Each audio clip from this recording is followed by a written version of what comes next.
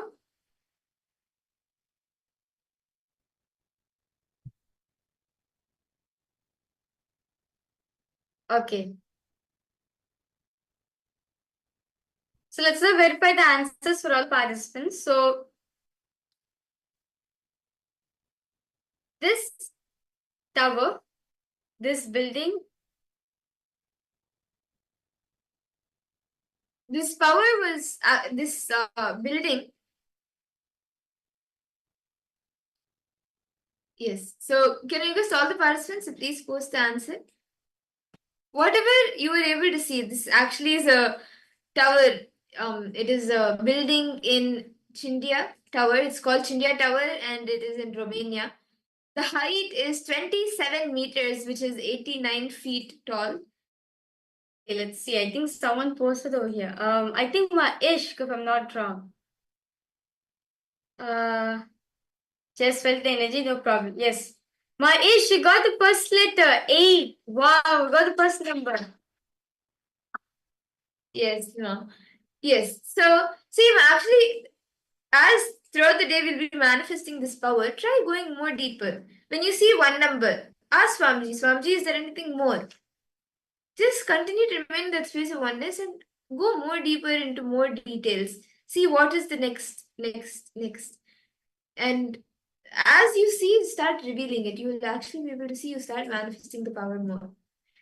And with that, this actually is a very exciting and fun power to play with.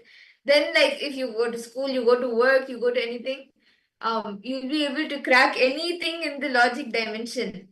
And now with that, we'll actually be entering into the next session of our day, where we will be listening to what are the 25 states of consciousness. Beautifully, Paramashiva reveals that all of us have 25 states of consciousness. So what are these 25 states of consciousness that all of us experience? Let us all now listen to these revelations from Swamiji directly.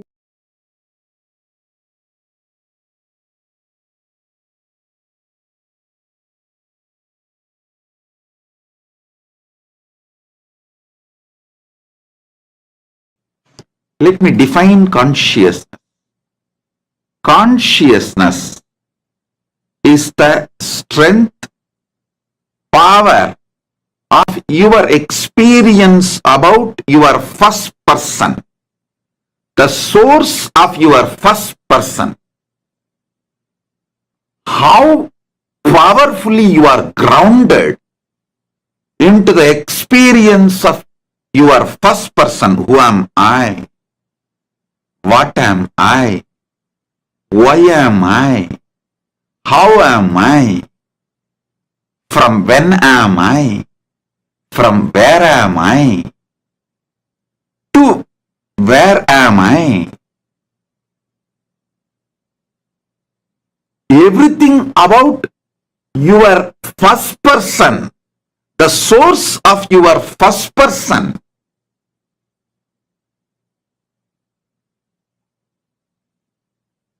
your experiential cognitions about the source of your first person is what I call consciousness. By focusing your energies, your kalas, your manifestations.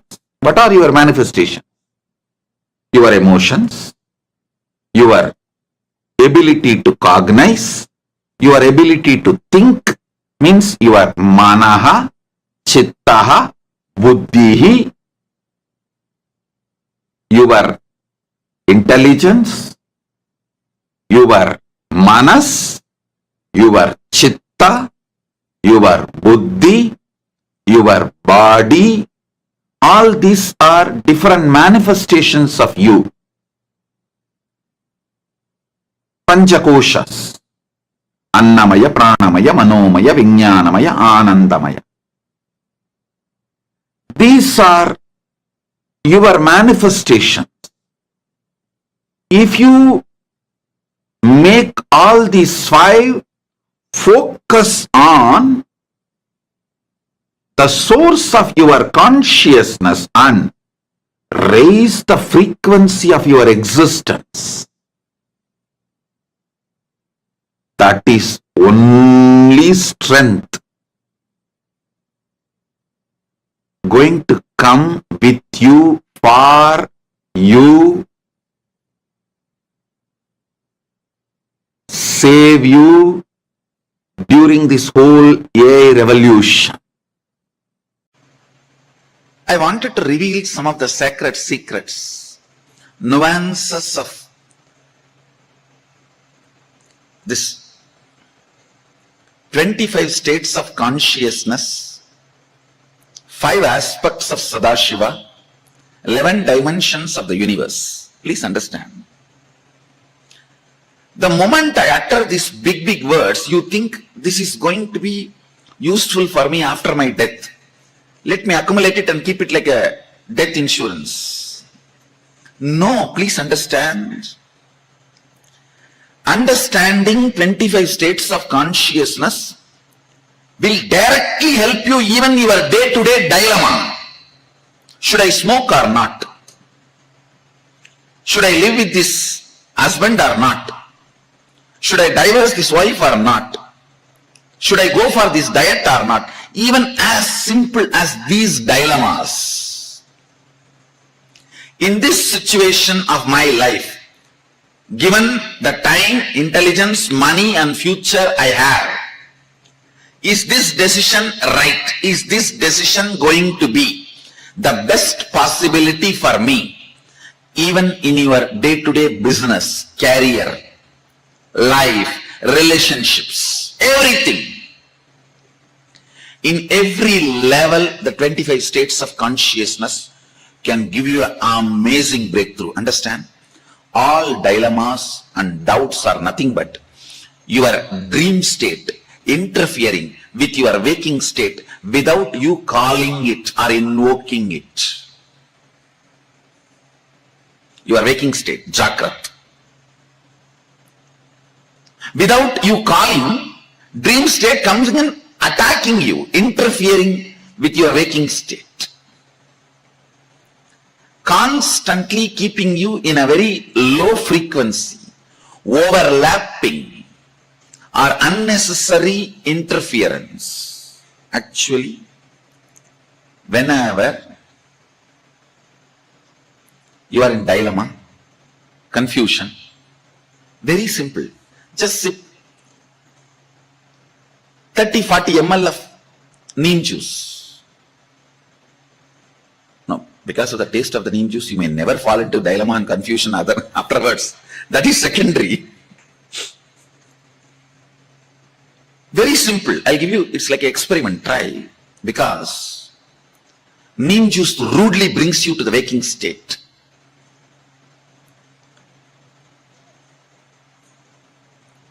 All dilemma is dreaming state, swapna, entering into you,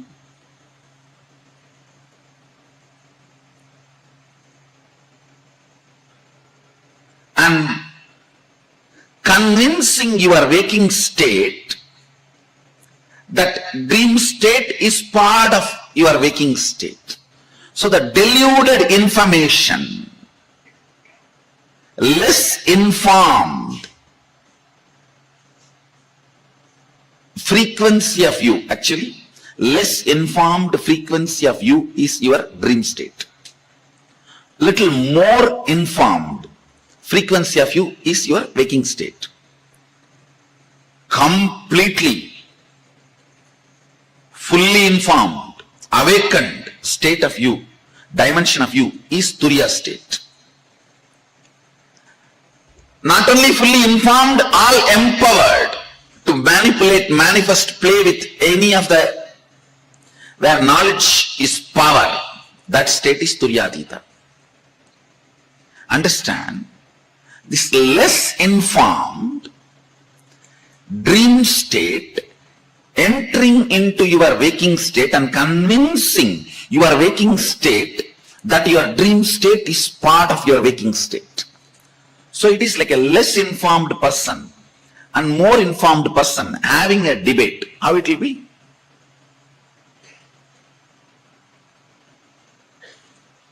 Even the logic or the frequency from which two ends of your dilemma operates will be different. Understand? For example, you are having a dilemma whether to start this business or not. When you are arguing for starting the business, feel how you feel your inner image.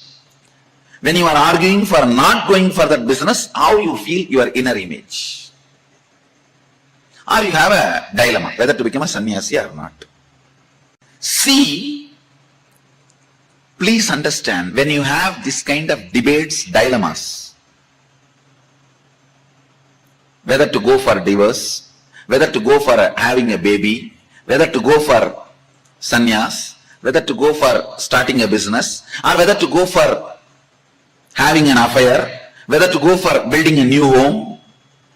Whenever you have this, just observe one debate, one side of the debate will always be from more alert, higher inner image of you. The other side of the debate will always be from lower inner image of you. The moment you know this, just blindly vote to the fellow who is from the higher inner image. The debates and arguments which are coming from higher inner image, because he is Jakrat, the other fellow is Swapna, dream. Understand, for you to sit and have this understanding, you need little neem juice on the tongue, or a bay leaf on the tongue. Even the bay leaf, if you soak it in honey and chew, it will bring you to Jakrat state.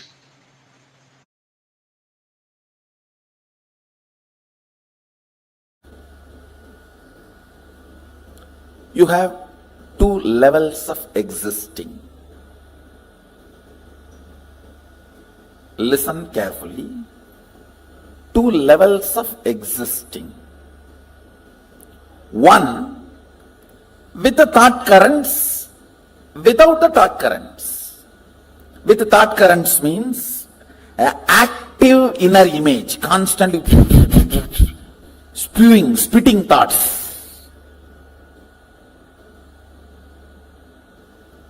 Without thoughts, in deep sleep, where I think some of you are in that state now. If you are not hearing me, you are in that state. If you are hearing me, you are not, fortunately.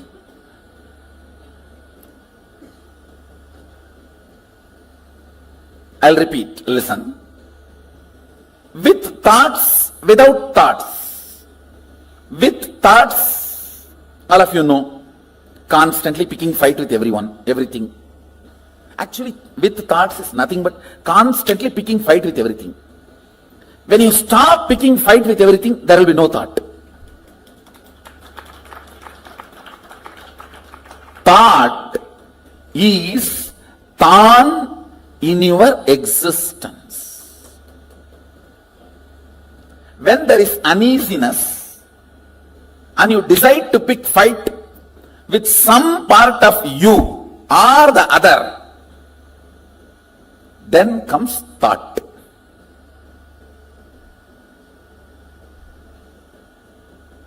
Without thought, you know, deep sleep in the night time. or sometimes in the daytime. Whenever you are in the deep sleep, no thought. So these two, same way listen. With thought, without thought. Same way, with your existence, remembrance of your existence, without the remembrance of your existence.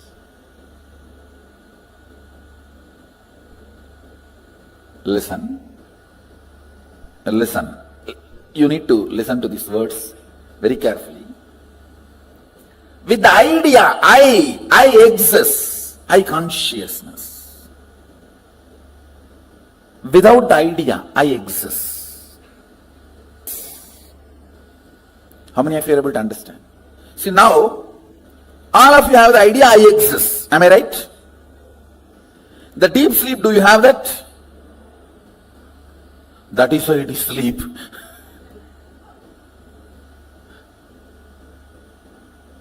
So, there are two ways and two states. Two ways is with thought, without thought. Two states is with the idea I exist and without the idea I exist. How many of you understand that? Projector. Listen.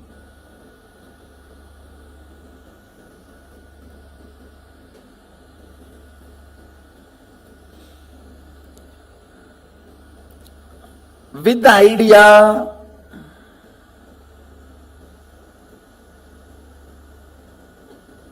I exist, and with thoughts, listen carefully, because you need to understand this unit. This is the fundamental unit. How the states of consciousness is formed in you. Why you go through what you go through in your life. Understand? Ignorance is not cute.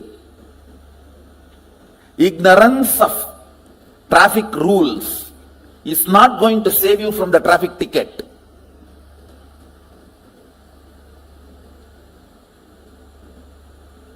Ignorance of traffic rules is not going to save you from ticket.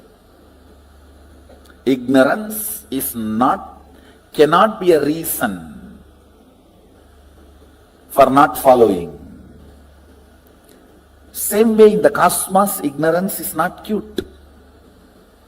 Yes, you can be victim, singing song, oh, I am ignorant, innocent devotee. Who is going to care? No. A devotee cannot be ignorant. Jnana varishta bhakti, devotion established on knowledge and understanding, with thoughts, with the idea I exist, I consciousness. That state is called thinking, Jagrat. All of you are able to understand the word wakeful state, Jagrat? If you understand the word Jagrat, wakeful state, raise your hand. Great. I am using the Sanskrit word so that I will not forget and all of you also will not forget. So let me go to the next word. I am introducing these 4 words. With thoughts, without the idea that I exist. That's called swapna. You may say, no. In dream also I remember I exist. No, listen carefully. In the dream,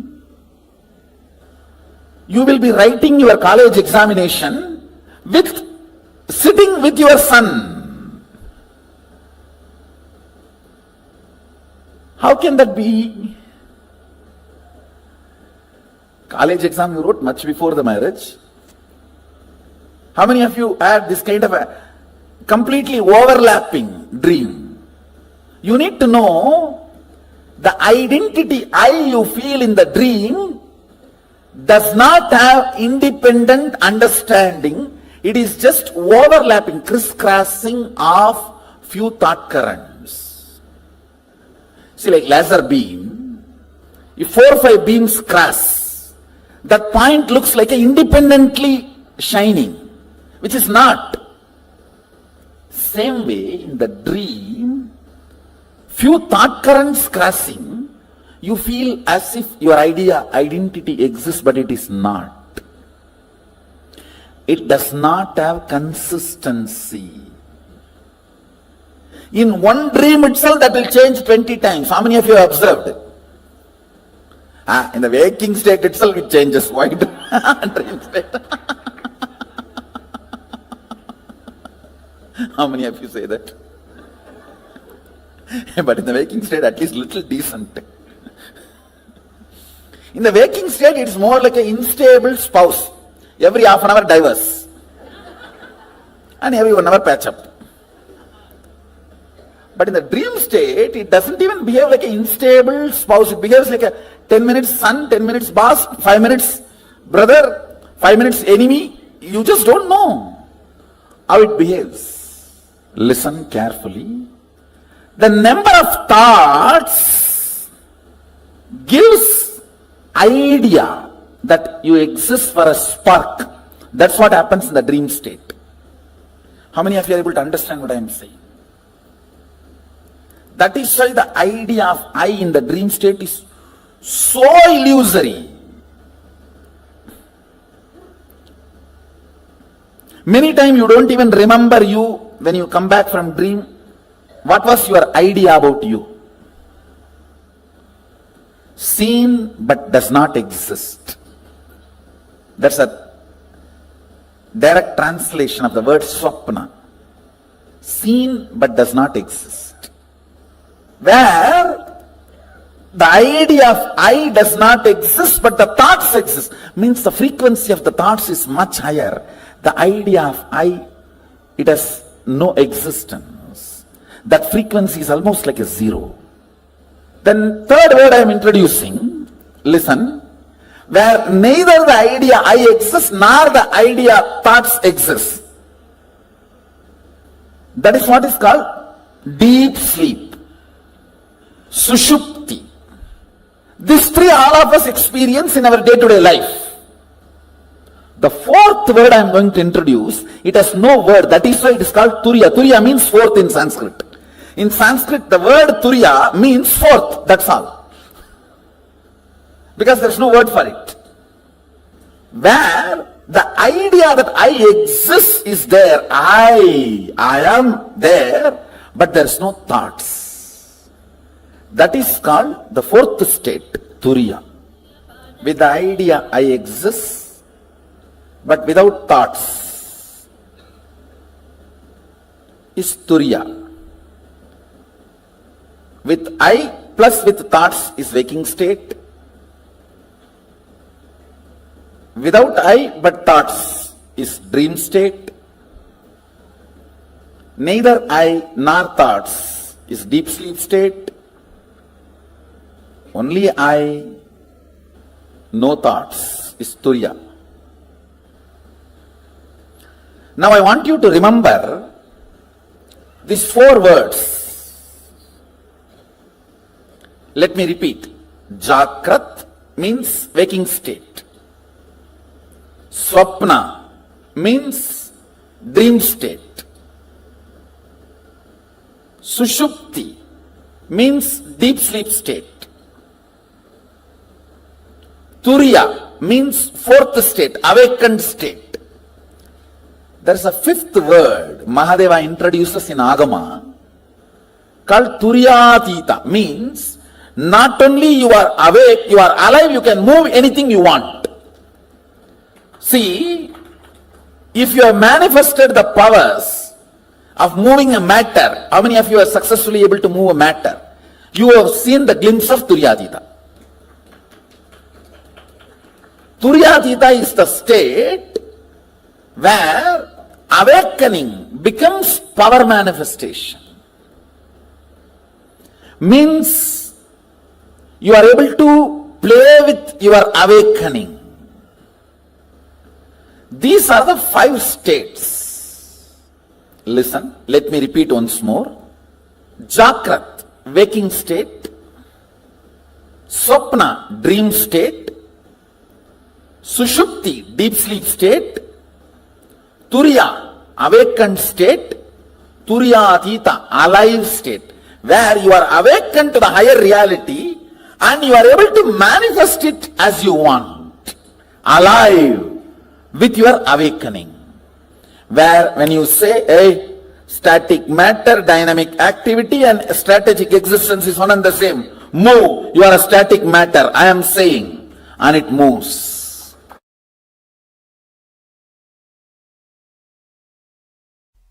Listen, all these 5 states, deep sleep, dream, waking, awakened, alive, all these 5 states in Sanskrit, Sushupti, Swapna, Jakrat, Turiya, Turyatita.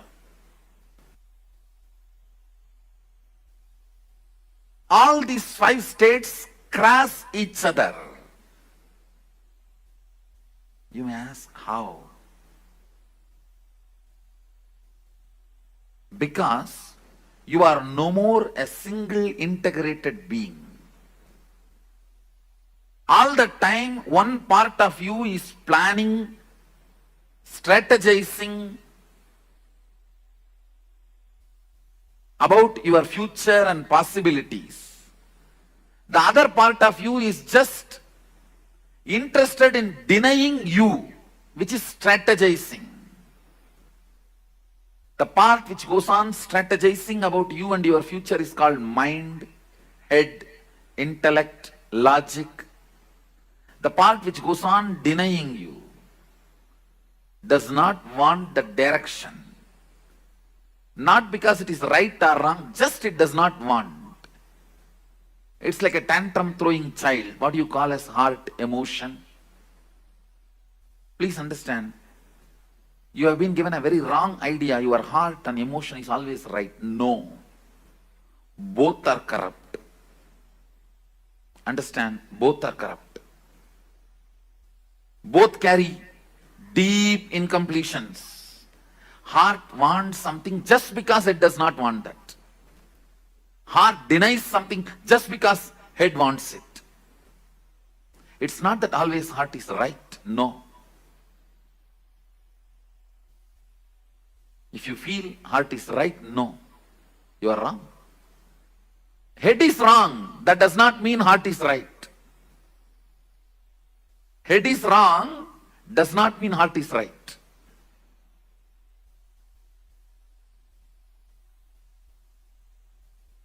Sometimes head is right. That does not mean heart is wrong. Sometimes head is wrong. That does not mean heart is right. Both have their incompletions, both have their problems. Because you are no more a single being. See, invariably when the whole humanity has started experiencing this dual being, two-part, that is when our masters declare the Kali started. So two parts of you experiences two different states at a time always. Please understand. If your head, which is strategizing about your future, is now awake, your heart is in dream state, sitting somewhere and doing something else. If you have to put your head and heart together, keep yourself in the waking state, you feel stressed, tensed. Oh, I can't be like that for a long time. Maybe few minutes, okay. Not more than that. How many of you understand what I am saying? How many of you experientially feel, yes, I go through this? Understand. The line, vertical line is a heart projector. Vertical line is heart's line. Horizontal line is logic's line. Sushupti and Jakrat. Sushupti and Turiya. Sushupti and Turyatita. Understand that horizontal line is line of logic. Mind. What is your strategy?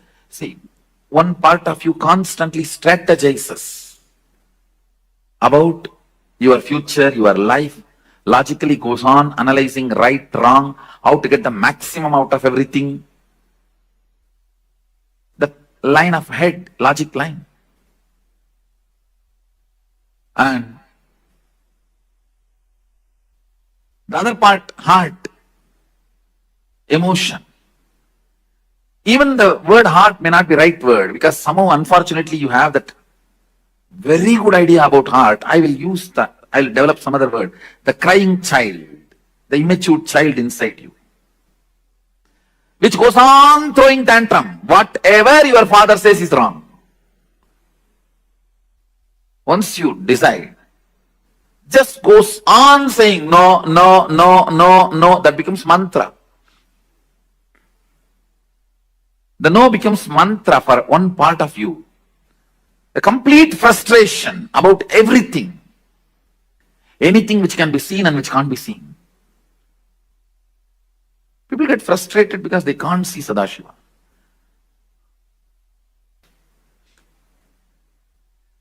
It is good. Sometimes you are not able to see. Now we get frustrated even with things which we have never seen, we never experienced, we never perceived. The tantrum throwing child. So better I use the word TC, tantrum child. The tantrum child is the vertical line. The tantrum child in you is the vertical line, and logical, strategizing mind, that is the horizontal line. Both of you go through, please understand, some of you are small family inside, some of you are giant families inside, some of you are apartment complex inside. Please understand, do not believe you are one person. If you think you are one person, even you will not be able to answer many of your questions about your own self. How many of you feel there are many things which you are not able to answer about you? Then how will anybody else find the answer? That is why if somebody questions you too much, you get angry about them. And even I don't know, how can I explain to you? How many of you feel many times even you are not able to handle yourself? Raise your hand. That is what I mean, exactly the tantrum throwing child. Just saying no, no. I will face whatever it comes, whatever it may be. Whatever comes, I'll face. But when it actually comes, you will not be able to face that. Now, how many of you do? Listen carefully. Clearly, you take a very stupid decision with the thought current. When it comes, I will face. Whatever come, what may. And when it comes, you will collapse, you will not face. How many of you? That is what I am calling tantrum throwing child. Just saying no. Does not bother even about you getting lost something. You just want to collapse, destroy everything. Even if I die, that is okay. Let me destroy the world and die. Let me pull the whole thing down and die. The tantrum throwing child experiences different state, and the logic, strategizing logic, which constantly plans for your life. That personality experiences different state of consciousness. That is why you go through 25 various states of consciousness. Listen. The TC, tantrum throwing child, goes through the deep sleep, and logic goes through the deep sleep. Both experiencing deep sleep. That's what I said. Maximum you may experience 20 to 30 minutes, even if you lie down 8 hours in your bed. Then tantrum throwing child going through the dream, and the logic going through deep sleep. Earlier I explained that side, now I am explaining this side. Listen carefully. Earlier I gave an example. You going to dream, falling asleep without waking up. That is what is the example I gave for your logic experiencing dream, tantrum throwing child, experiencing deep sleep. Then tantrum throwing child going through the dream and the logic going through deep sleep. Earlier I explained that side, now I am explaining this side. Listen carefully. Earlier I gave an example. You go into dream, falling asleep without waking up. That is what is the example I gave for your logic experiencing dream, tantrum throwing child, experiencing deep sleep. Now I am showing you this side. The tantrum throwing child experiencing dream, but the logic experiencing deep sleep. Listen carefully. That is what I call, if I have to find an English equivalent word, frustration. In Sanskrit we call it virakti. Vrakta means the tantrum throwing part of you is active, but the logic is completely absent. Listen carefully. In Sanskrit it's called vrakti. In English I am trying to translate with the word frustration. I'll give you the context where the tantrum throwing you is so alive, wildly active and dreaming.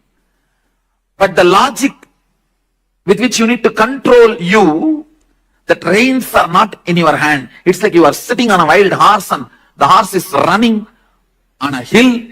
It may even jump into cliff now.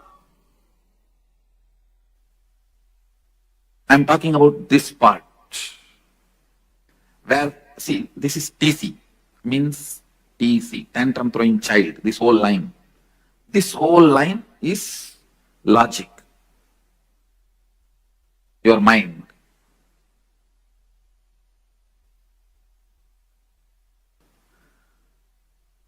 I'm talking about this state. The tantrum throwing child experiencing swapna, dream, wild, going literally wild. And your logic, which is supposed to control, put a rein, is sleeping. It's like you are sitting on a wild horse and you are not able to control the wild horse, it is running. It may jump anytime off the cliff. All the decisions you take in frustration, please understand, all decisions you take in frustration will destroy you. Even if you think it is good decision, I tell you, do not do permanent damage to you because of your temporary sadness. Just don't take decisions when you know you are frustrated. Whenever you know your tantrum throwing child is wildly active and your logic with which you need to control your perception is absent, don't decide. You will be overloaded with frustration. Don't decide. How many of you understand you went through this in your life? In waking state, but your logic is in deep sleep. It means you are not frustrated, you are very destructive. Understand? Very consciously you agree for destruction. You agree for the kind of a tantrum throwing lifestyle. You agree to be in denial. What can I do? That's all. Very consciously you wind up. You withdraw. I may use the word self-denial for this state. The state now I am circling. The state now I have circled, I'll call that as self-denial, where the tantrum throwing child is awake. I should use the word wake up. It's in a waking state. But your logic, the strategizing mind, the strategizing component of you is completely asleep. The next, the tantrum throwing child entering into Turiya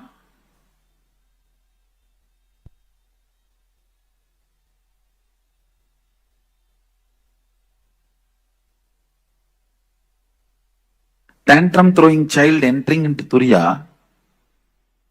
and the logic in deep sleep. One good thing is, the moment tantrum throwing child enters into Turiya, he gets healed. He is no more dangerous. He gets healed. Listen, very important thing. If a tantrum throwing child in you catches the glimpse of thoughtlessness, Turiya, even once, the whole thing becomes seeking. That is why the hippies become seekers even if they get one glimpse. The tantrum throwing child in you becomes a powerful seeker even if you catch one glimpse of Turiya. So I will call this state as Turiya plus Sushupti, the which I marked, seeking awakened but don't know what to do. Your logic does not know what to do, how to proceed, but you know something you need to discover. I will call that as a seeking but not active. It means you don't plan about how to go about it. Your logic has not found any method. It has not discovered any way to seek.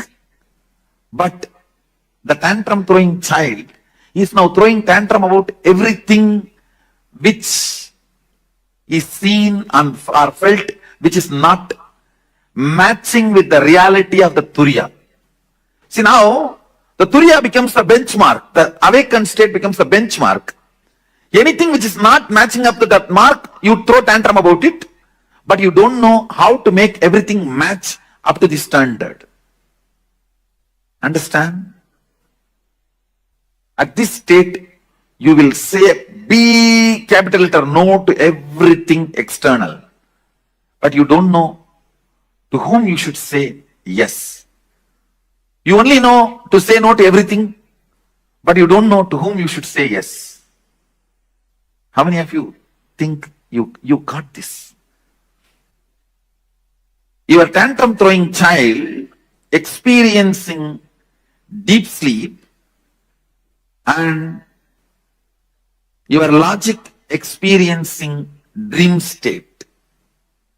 Understand? This is very interesting. Just now I explained.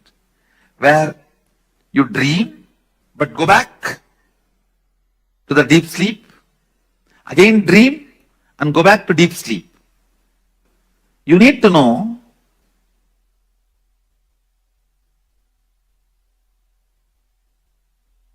maximum only 30% of you is your logic part. 70% of you is the tantrum throwing child inside you. That is why how much ever you strategize, always that tantrum throwing child wins in your life. How many of you agree with that statement? How much ever you plan, finally this tantrum throwing fellow wins the game.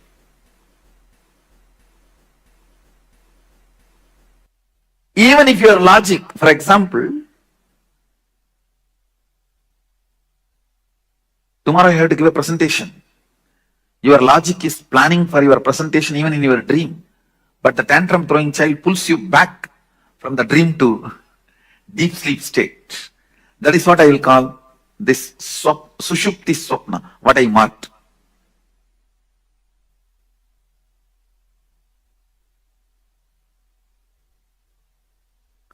Next, the tantrum throwing child experiencing deep sleep, but the logic experiencing waking state. I will say in this state, your logic thoroughly plans for your future. You will sit and think, nicely plan. But within next 24 hours, you will forget the whole thing and you will start thinking again the same thing and do the same plan. As if the whole thing got control deleted. How many of you experienced this? Your logic's plan, but your tantrum throwing child is not even interested in looking at it.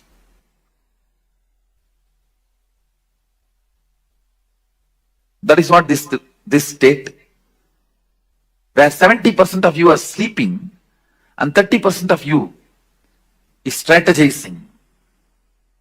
It's like 70% of you boycott that meeting. How can any corporate meeting be successful if 70% is boycotting?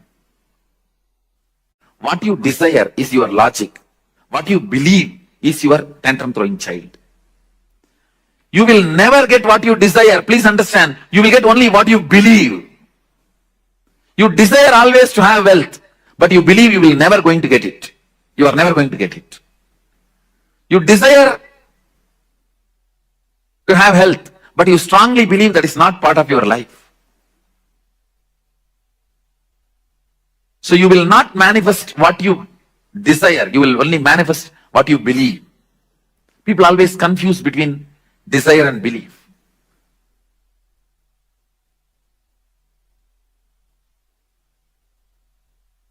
Your desire is your logic, your strategy, your future plan. Your tantrum throwing child is what you believe as you.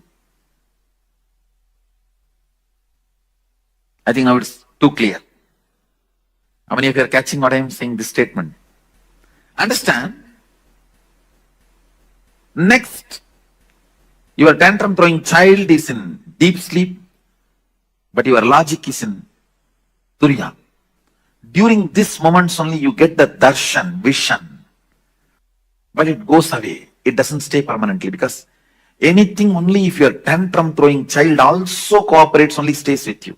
For example, if your tantrum throwing child means the TC, if he enters into Turiya and your logic is in Sushupti, which I circled now, at that state, if you get any experience of God, Guru, Darshan, it stays with you permanently, because 70% receives it. But this state, anything you get will not be permanent. It will not stay with you. It doesn't stay with you. In both states you get, but this, only if your tantrum throwing child enters into Turiya and you experience something, it becomes permanent. Means your belief enters into that state, not your desire.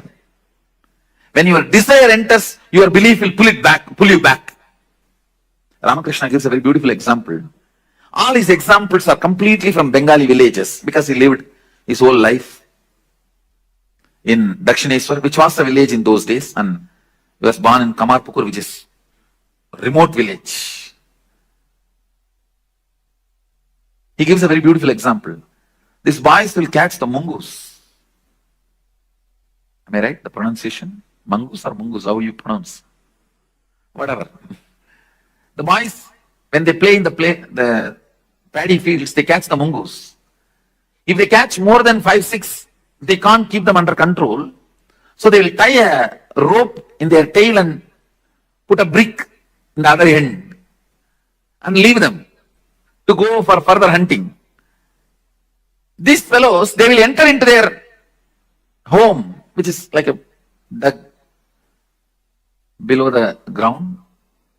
Even if they enter and hide in their nets, in their holes, the boys will come and just pick up the brick and pull the rope. They will come out, they will carry them.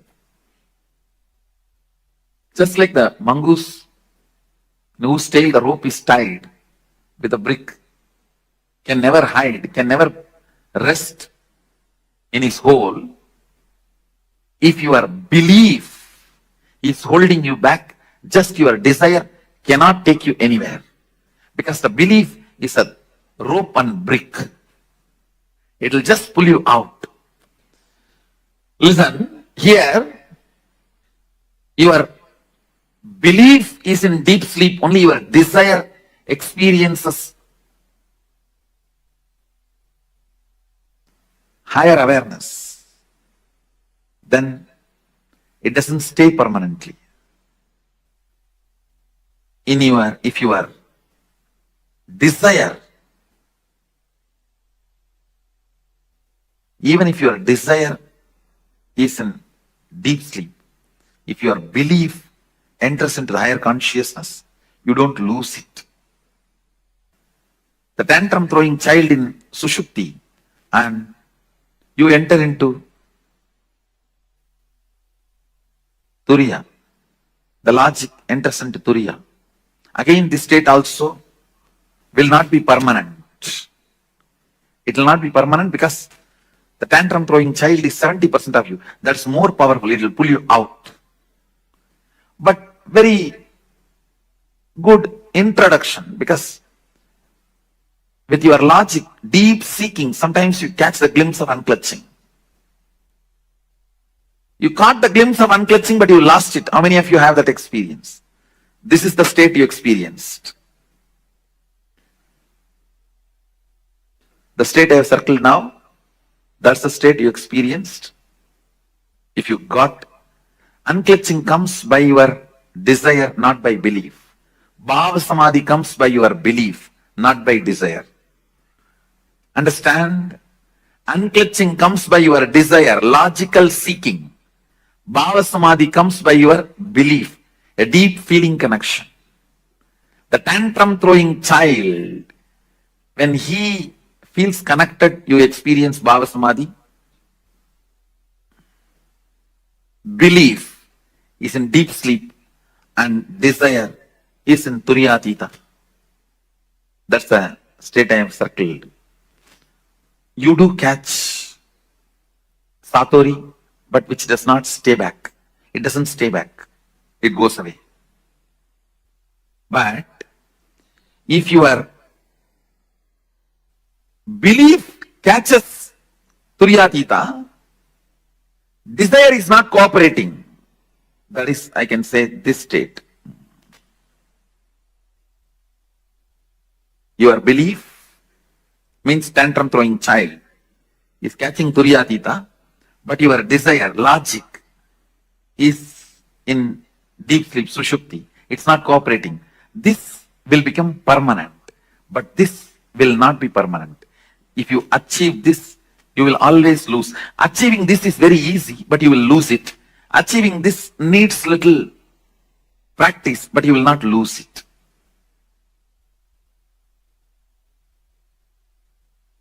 This comes by Bhava Samadhi, feeling connection.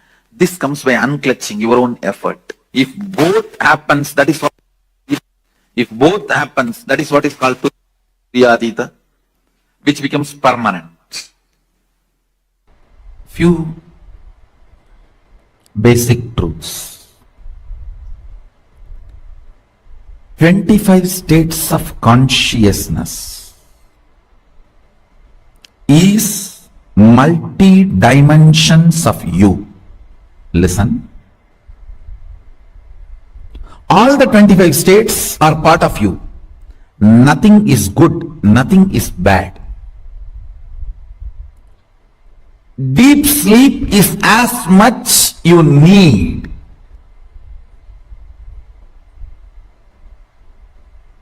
Please listen.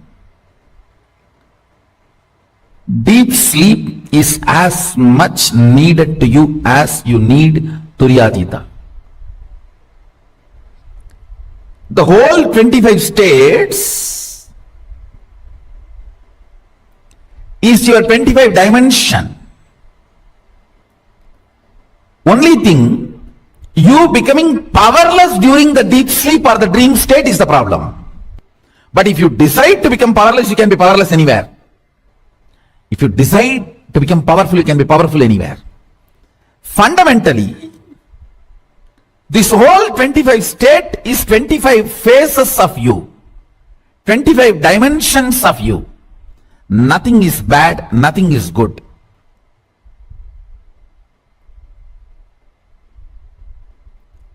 Because many times you become powerless in dream state, it looks like a bad.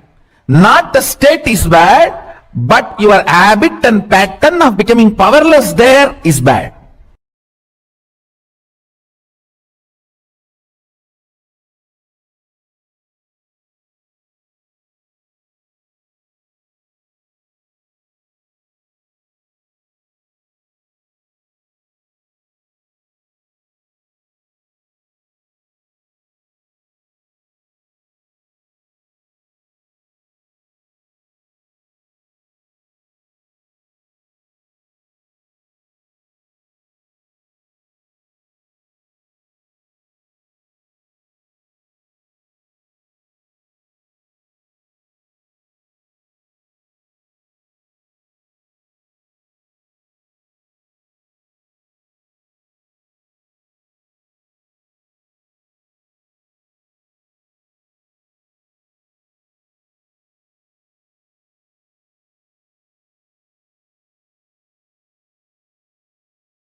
Nithyananda. Wow, that was a beautiful thing on the 20 states of consciousness. We all understood how any behavior of ours, any reaction, any behavior of ours, always within these 25 states of consciousness, with the 5 bases being the swapna state, the shushupti, jagrat, turiya, yatita, the swapna, like the sleep, the deep sleep, the shushupti, where you're in a, this is like you're in a dream. Swapna is the dream state, shushupti is deep sleep, where there are no thoughts, and the jagrat is the waking state. All of the, and the turiya is the awake, and the turiyatita is the alive, the completely alive state. All of the permutation combinations of these 5 states, these permutations combinations are the 25 states of consciousness. Sometimes we go into the swapna and swapna, the deep sleep and deep. Then we do the swapna and shushupti, or the jagrat and swapna. So the permutation combinations of all of these 5 base states form the 25 states of consciousness that all of us go through. So, and it continuously changes. At one moment, we may be in the next moment, be in another state. But all our behaviors, our way we function, are always within these 25 states of consciousness. How many of you are understanding this? Because all, okay, Nithyanandam, Rahul Kannaya, nice to see. Yes. How was the, okay, how did it go back yesterday? We did the scanning. How are you feeling, Aya? Were you able to offer any of the sevas for the Jayanti? Did you attend the darshan? Yesterday she came live Kalbaro, as yesterday was auspicious day of Kalbaro Jayanti. Yes. I request all participants to post any questions, any doubts. Do feel free to post in the chat section, as this is going to be an important session for all of us to understand what is this 25 states of consciousness. Ma Linga, you have any question, Ma Linga, Nithyanandam? Ma Lita, Ma Wang Hanyu, Ma Aghore Rupini? Yes, you have instance, Ma Shulga, Ma Kylie Wong, Ma Gabriel Harris. Okay. Malinga, are you able to understand these 25 states of consciousness? Ma Ananda Godni, Ma Lita, Ma Basti. If any of you have any questions. Okay. Wow, nice, Aya. That's nice. See, actually, today we are going to be entering into a very more, much more deeper truths, but we are going to be understanding that how the thought currents we cherish within ourselves, right? How it impact the world around us, ultimately our relation with God. So today we are understanding about the Jiva, Jagat, and Ishvara. So we are just now only going to be entering into that session. That's nice. So in this session, right, very beautifully, Swamiji expanded on the 20 states of consciousness. To understand about this, in that most of the time we spend our time in 3 states mainly. Swamiji says we only have 3 states. One is deep sleep. Deep sleep state, in Sanskrit we call the state as Shupti. Second is called the Swapna. The dream state, like what we do, right, when you're going to bed, the dreaming state, like when you're dreaming. We fall into the state of the dream state, the Swapna. Next, third is Jagrat, awakened state. The way what we are in, what we are supposed to actually, what we are in actually, the waking state, what we are in right now, right? And but Paramashiva elaborately says that we have 25 states of consciousness. So where does consciousness comes?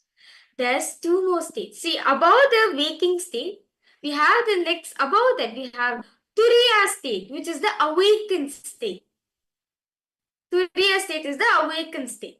Then above that, we have a Turyatita state, which is alive state, where you're alive in every single thing. But Swamiji says, most of the time, we always spend time on 3 states of consciousness. So, the crossing of these 5 states put together forms the whole 25 states of consciousness. How many of you are understanding this?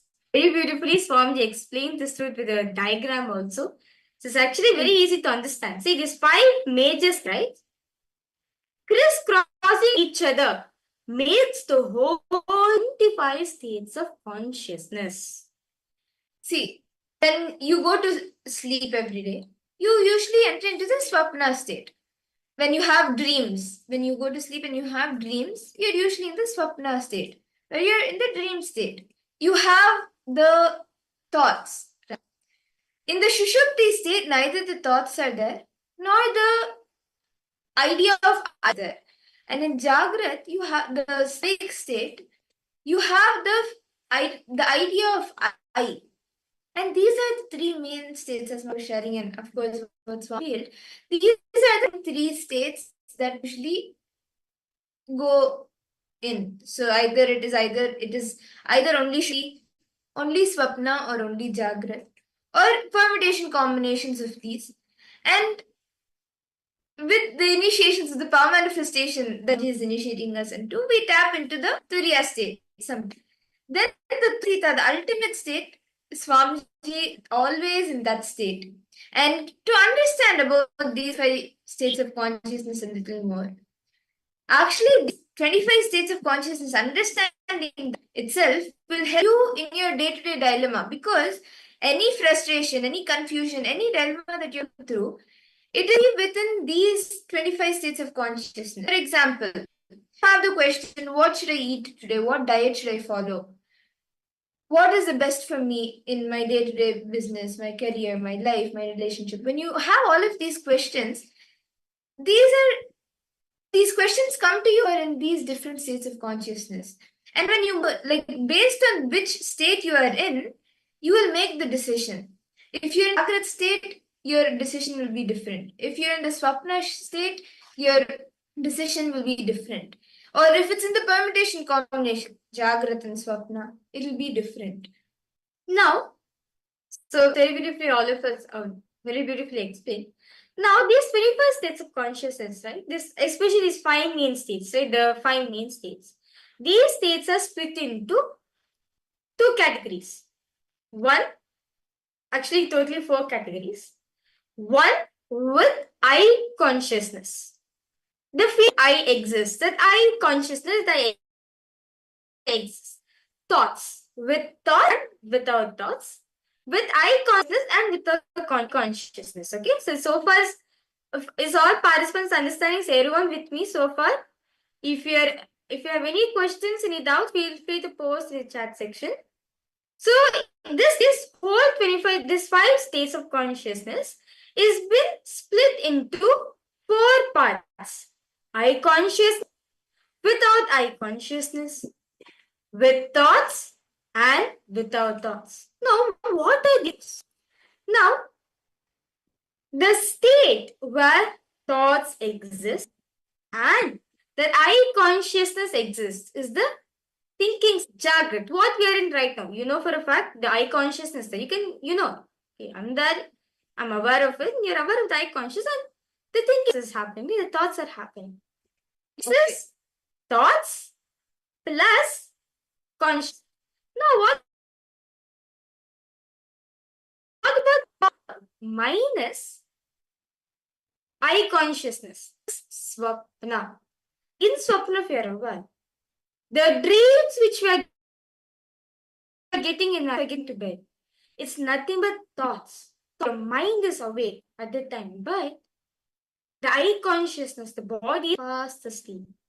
The moment the I consciousness happens, right? So the state of the I consciousness is not there, but thoughts are there. Is Swapna. And where neither of these, the I conscious nor the idea of thoughts exists, this state, neither the I not the thoughts exist. This state is the sushupti, deep sleep state. You don't have idea of I, like doing this, let me do that. Or you don't have the thoughts running in you. Like, okay, this is happening and all of that. The consciousness, the idea of I, and the thoughts, neither of these exist in the state sushupti, the deep sleep state. But when the idea of I exists, but without thoughts, when it consciousness, but the thoughts don't exist. This state is the Turyatita, sorry, the Turya, the fourth of consciousness. And the Turyatita, most ultimate state which Swamiji exists in, beyond beyond the I and the thoughts, the I consciousness and the thoughts. Understand that now all of us understood, right? The 5 states of consciousness, how it's been segregated, what we are in right now. This processing makes the whole 25 states of consciousness. If you wonder why am I behaving the way I am right now, or is all a decision because the state in which you're established in, all the behavior, all the decision making of your life, whatever, all this is based on the state in which you're established in. The state in which you're established matters a lot. As see, sometimes when you are in the lowest states of consciousness, we do take powerless cognitions for ourselves. It matters a lot. The moment you switch the state, the moment you're in powerful states such as Turiya or Turyatita, you also will be able to take better decisions. So understand why you're behaving the way you behave. All decisions taken in life needs to be considered from the state in which you're established in. Now, to understand this whole 21st states of consciousness better, we request all participants, actually, Swamiji tells each and every one of us to draw this table out. Only when you draw this table, you'll understand this better. So, you can have so basically have the table where the mind is x-axis, the mind is on the y-axis and the body is in the x-axis. And you can make the 21st states of consciousness. So, you can see now, a beautiful diagram is being given for all the participants. We request you to draw this table.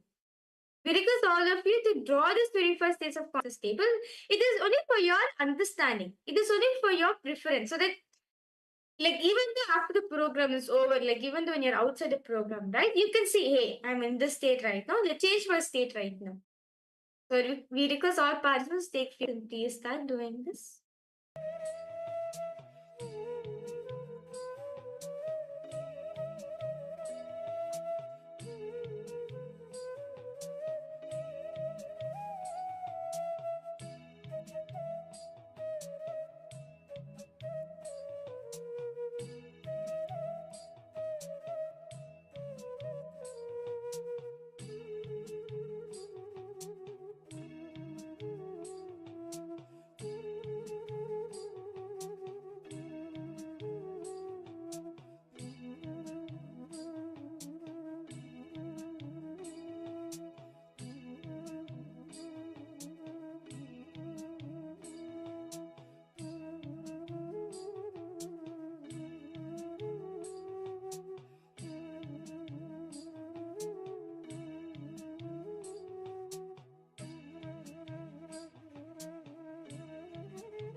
Nithyananda.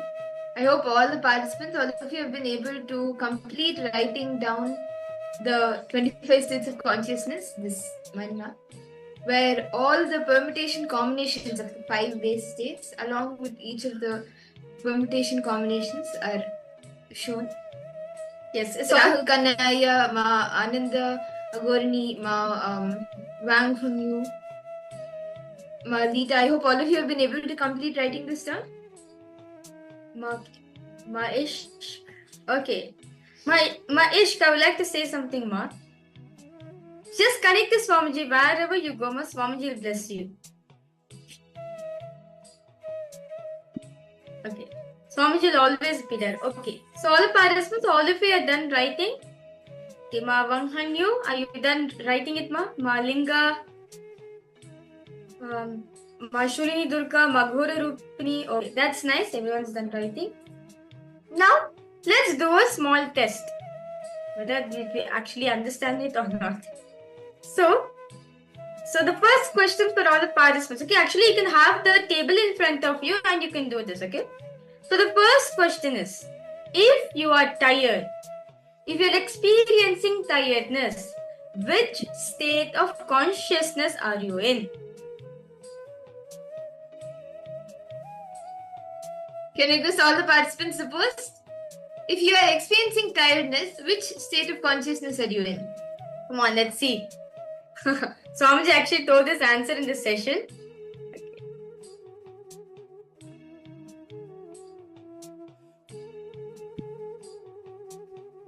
If you are tired, which states of consciousness we are in? Okay, let us see. Okay, when you're tired, what happens?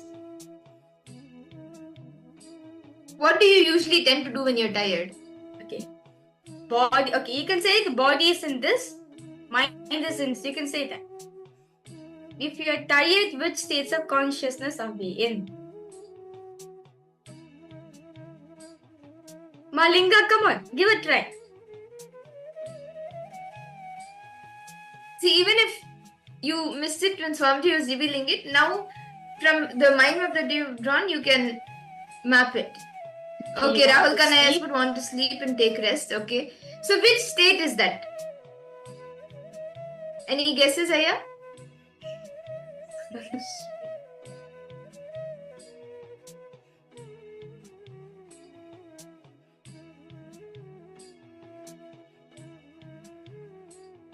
Swapna Jagrat. Swapna Jagrat. Okay.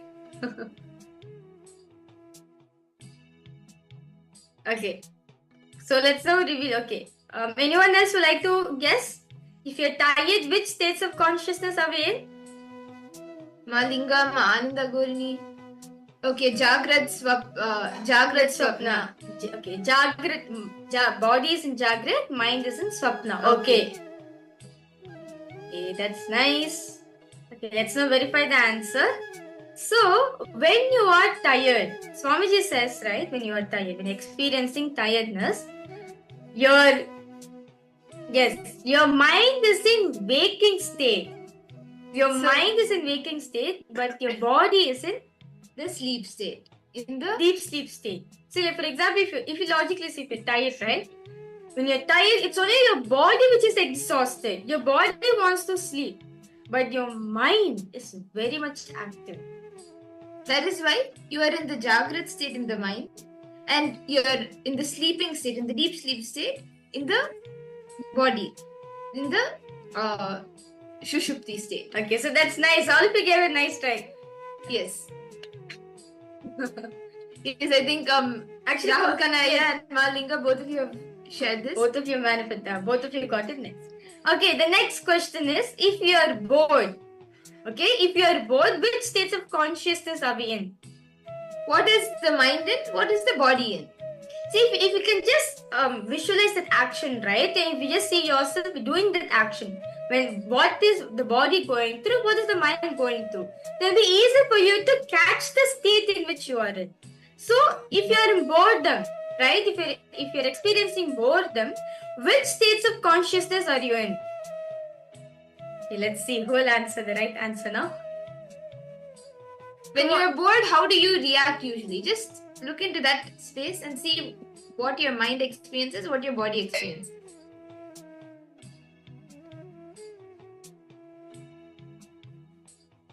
When you are bored, which states of consciousness you are in? Okay, let's see.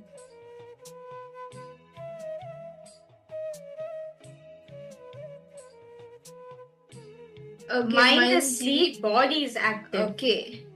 Okay. Rahul Kanaya has posted. Then Ma Linga, Ananda Agurini, all of you can post as well. Ma Luhya Mona, Ma Margarita.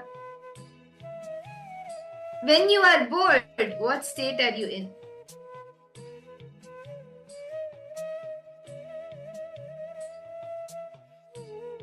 Ma Linga, Ma Lita, Ma Basti, Ma Anandeshwari, Ma Wanghunyu.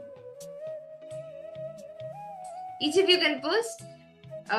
Quick Singh Vingaya, How Chanaya. All of you can post.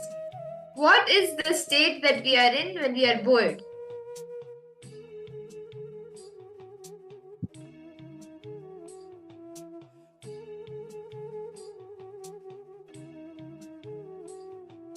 Okay. So, okay, Malinga, come on, give it a try. What do you, okay, if you're sleeping, okay, if you're tired, which phase of the body is in which state?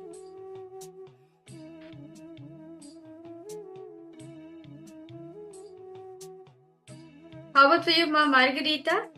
Okay, mind is in Jagrat, body is in Swapna. Okay. Ma Shurni Dirka, Ma Margarita, Ma Gabriel. What about for all of you?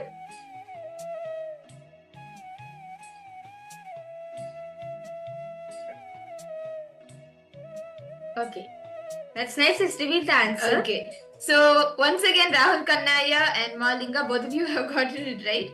Yes, the mind is in the sleep state, in the Shushupti state, and the body is in the waking state, in the Jagrat state. So, this is the Shushupti Jagrat state. Okay. So, now comes a little tougher question. Okay. So, which state in which makes you experience frustration? Okay, this is a really tough question. It requires all participants to post. Which state makes you experience frustration? Which state is this?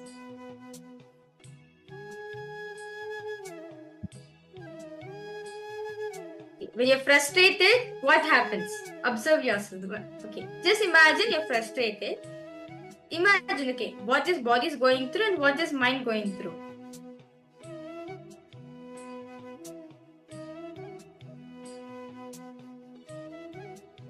When you're frustrated, which state are you in?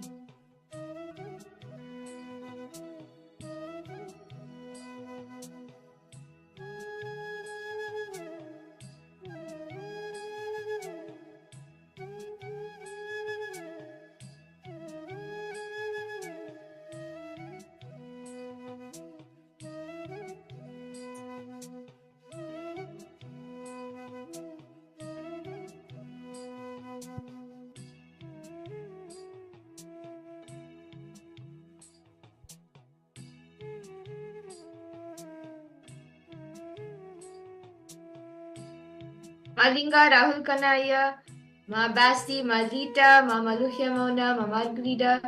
Okay, both are in Swapna. Okay. Malinga has posted. Both Swapna. Okay. That's a good try. How about for you, Aya, Rahul Kanaya? See, Sushupti. Both in Swapna. Okay, both in Swapna. Okay. Both in Swapna or Sushupti. Okay. So let's now see the answer. So when you're frustrated, right, Swamiji says, this is actually the time the tantrum throwing child, which is there in you, is extremely active. So basically, this is going through your dream state and your deep sleep state. That's very true. See, when you're frustrated, right, either your body will be in deep sleep state, your body will be in dream state and your mind will be in deep sleep state. This is what Swamiji is saying. This is what Swamiji says, that when the tantrum throwing child is active, You explain frustration, and when this child is going through sushupti and swapna, this is what you experience as healing. But whereas when you're experiencing healing, right, we are actually taken to a higher state. Actually, Swamiji calls us the Turiya state. We are aware at the point of time. Okay, one last question I would like to ask all the participants. When we are receiving initiation from Swamiji, when you're seeing Swamiji's darshan, which state are we in? This is a bonus point. When you receive the Diksha or any initiation, whether it's in the power manifestation or any other initiation, what state do you go into out of the 25 states? When you're receiving darshan and diksha from Swamiji, which state of consciousness are you in?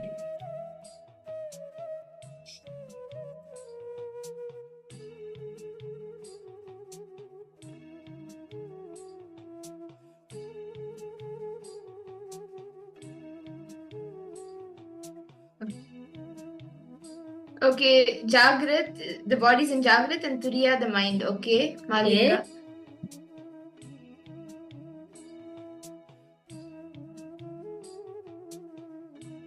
I request all participants to post. Kylie Wong, I request you to post. Max Siavo Lankau. Yes. Ma Wang Hanyu. Ma Anandeshwari, Ma Dita, Ma Basti. All of you can post. Ma Margarita. What do you think? Any guesses?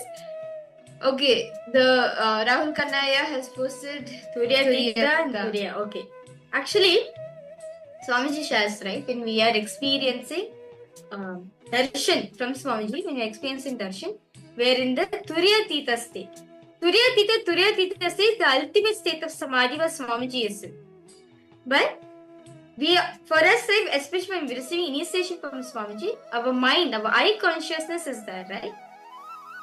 It is from Jagrat Turiya Tita or Turiya Tita Jagrat. From this state only we go to the higher. So basically, always the Turiya Tita will be there for us. That's nice. Rahul Kannaya, that's a good try.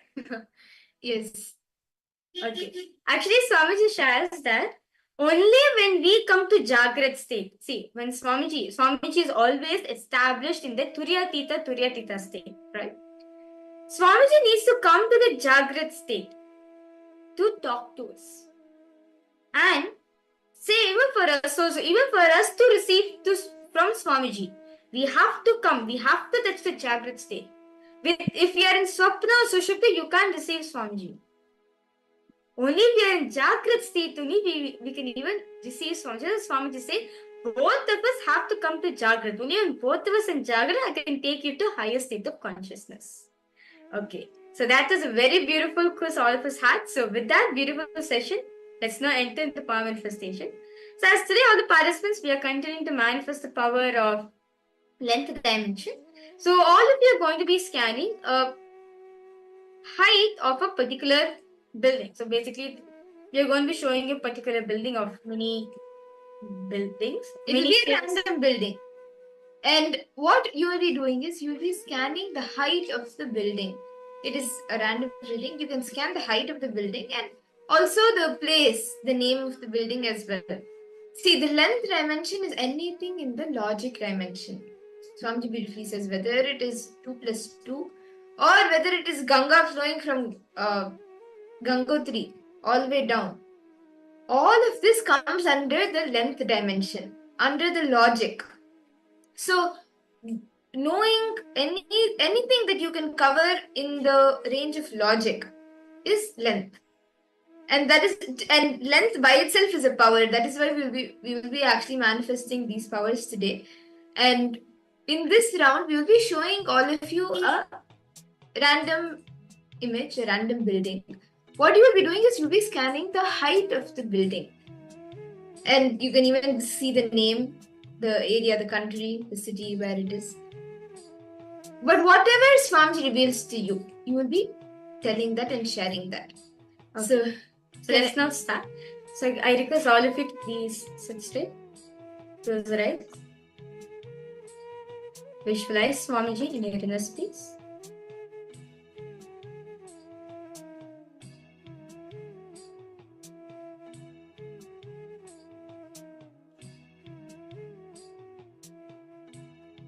Now, tensely start chanting the Mahavakya. Om Nithyananda Paramashivoham. Om Nithyananda Paramashivoham. Om Nithyananda Paramashivoham. Yes. So now we will be projecting an image for all of you, a building for all of you. You can start scanning and see what is the height of this building. And you can post, as you see, as Swamiji shows you, you can post it in the chat, whatever Swamiji reveals to you. Ask Swamiji to reveal the height of this building is being projected.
Mahavakya, spiritual lullaby for samadhi, and Suprabhatam, wake up call, wake up song for Paramashiva. This Mahavakya is spiritual lullaby for you to fall into samadhi. Suprabhatam, wake up song for Paramashiva to wake up in you. Just remember this one powerful cognition. This Mahavakya puts me in samadhi. This is spiritual lullaby for samadhi, and Suprabhatam, wake up song for Paramashiva in me, for Paramashiva to manifest. With this one spiritual powerful cognition, chant this Mahavakya.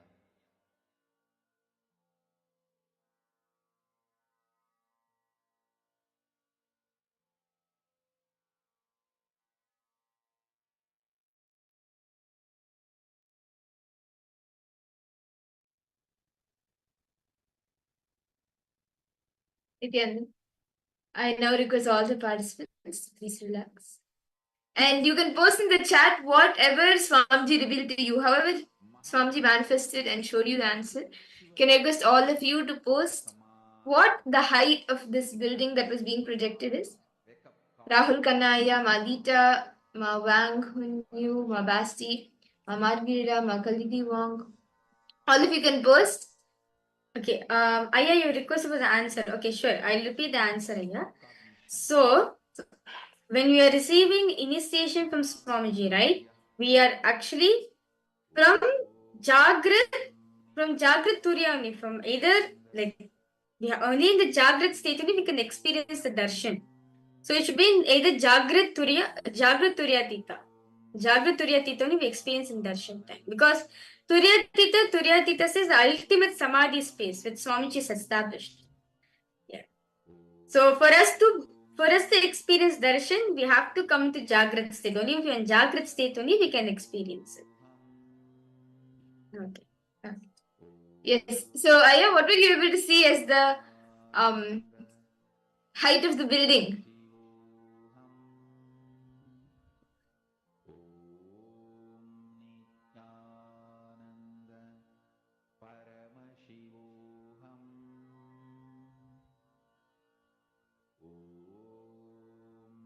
Malinga, what did you see, Mama? Wang Hanyu. Yes, I request you to post. What is it that Swamiji show all of us?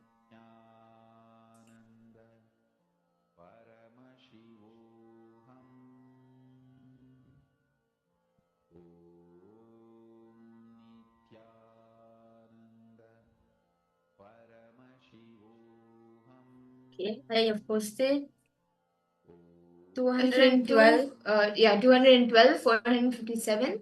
But units were not there. Feet or meters, I don't know. Okay. Okay, that's fine, no problem. At least that's a good try. That's a good start. Whatever Swamiji showed you, you can say that. No need to add anything, remove anything.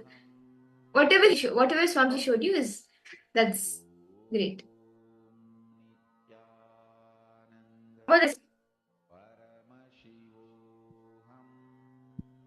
Ma Linga, what did you see, Ma? And Ma Maluhya Mauna, Ma Margarita, Ma Ananda Agora. okay, Ma Gabriel, you posted 1,162 feet. Okay. Okay. That's nice.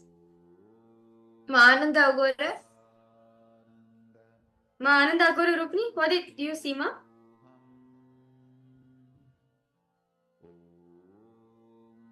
Okay. That's nice to see. Let's now verify the answers for all the participants. So, this building, right? This building is actually located in Seoul, South Korea. And the height of this building is 1,819 feet. Sorry for the 1,819 feet. Yes, Ma Gabriel, you were close, Ma. Yes. And Rahul Kanaya, you also got something in the hundreds. Yes, I think 400. Okay. I think maybe if you can check in the meters, then it might be. Yeah. You may get the closest. Yes, yeah. And see, just scan more deeper. Just ask Swamiji, okay, what next? What next? What is the next, the like which city? Then you will see that the other things, other details also start revealing to you. Okay, so shall we all do another round? Can I request all the participants to please sit straight? And now we will be connecting to Swamiji again, and we'll be projecting a building for all of you. You can start seeing what is the height of this building, and you can even see which place it is in, what is the country it's in, and even the name of the building. So let's all start now. I request all of you to intensely chant the Mahavakya and connect in the space of deep oneness with Swamiji.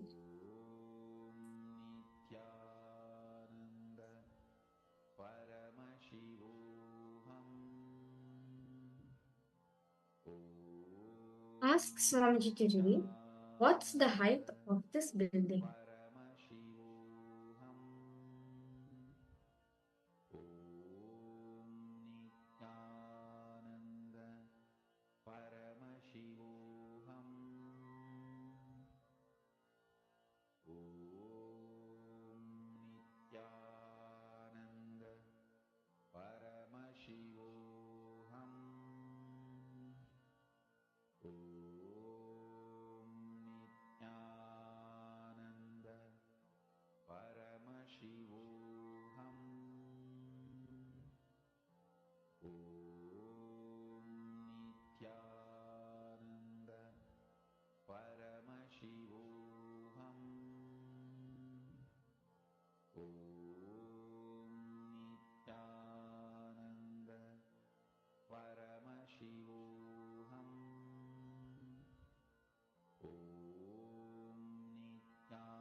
Nithyananda Paramashivoham.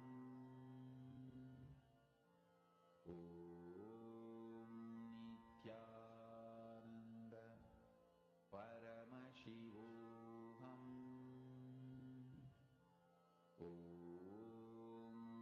Nithyananda Paramashivoham.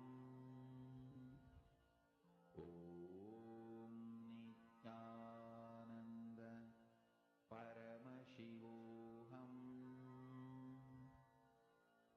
Nithyananda Paramashivoham.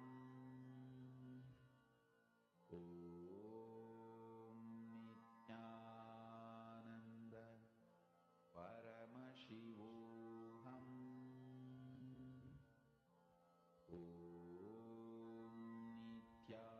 Nithyananda Paramashivoham.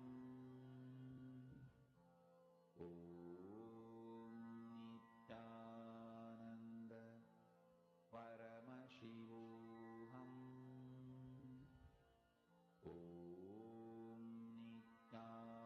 Nithyananda Paramashivoham. Nithyananda Yes. Paramashivoham. I request all the participants now please relax. And you can post in the chat whatever Swamiji revealed to you.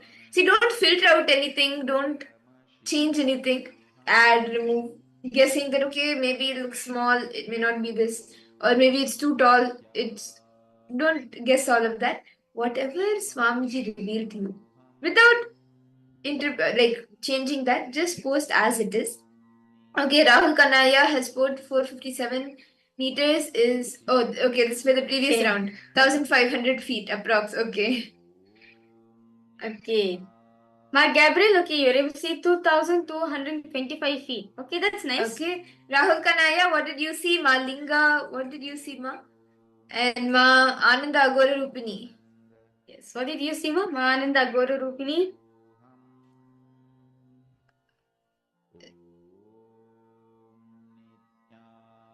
Nithyananda Paramashivoham. Nithyanandam, Ma Shobana Saxena.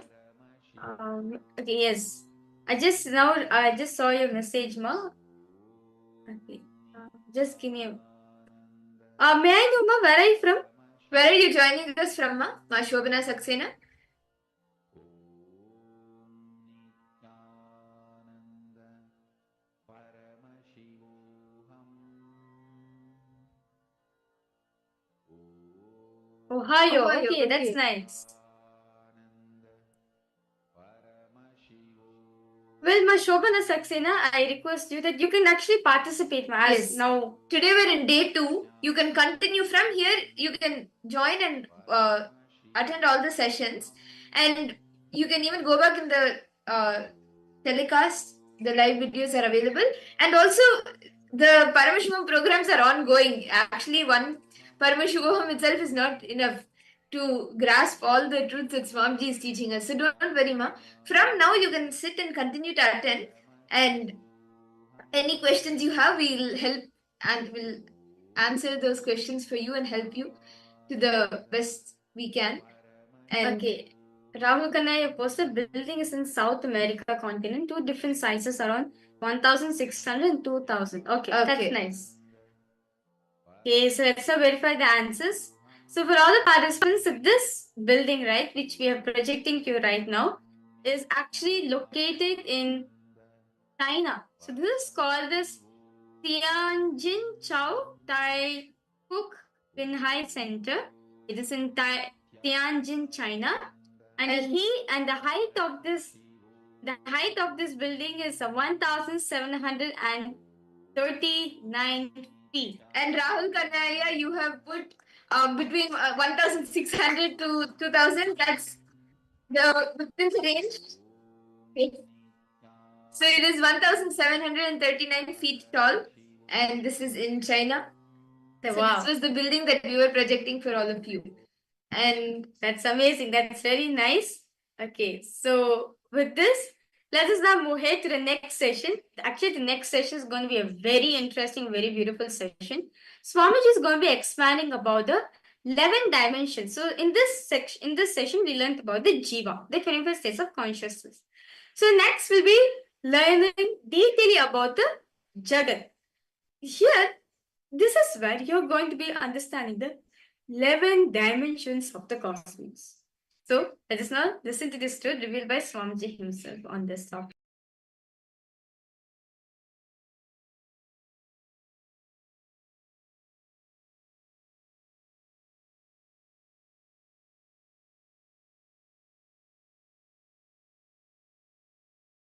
Hindu tradition is a powerful knowledge source.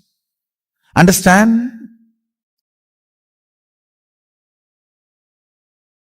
Thousands of years before Mahadeva has spoken about this 11 dimension, modern day science is still sitting with the 5th dimension. Mahadeva has gone to 11 thousands of years before, and you need to know, in Hinduism 11 genders, not 3. West talks only about 3. Male, female, and the whole thing, everything they classified into LGBT. In Hinduism 11 genders. Male biomemory in female muscle memory. Male muscle memory in female biomemory. And same way there's a clear description of experiences of these 11 dimensions. If 25 states of consciousness knowledge is shared with the world, whole psychology, psychiatry, this department will collapse. About everything.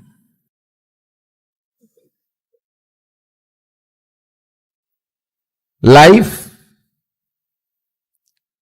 desire, good, bad, purpose of life, right, wrong, about everything. Having powerful cognition, getting matured, having powerful cognitions, getting matured. Because of that powerful cognitions, manifesting powers.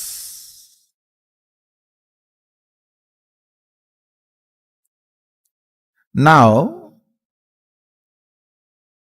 giving powerful cognitions to you about the universe is introduction to 11 dimensions of the universe. Listen, the modern day so-called science is able to understand only 4 dimensions: length, breadth, depth, time.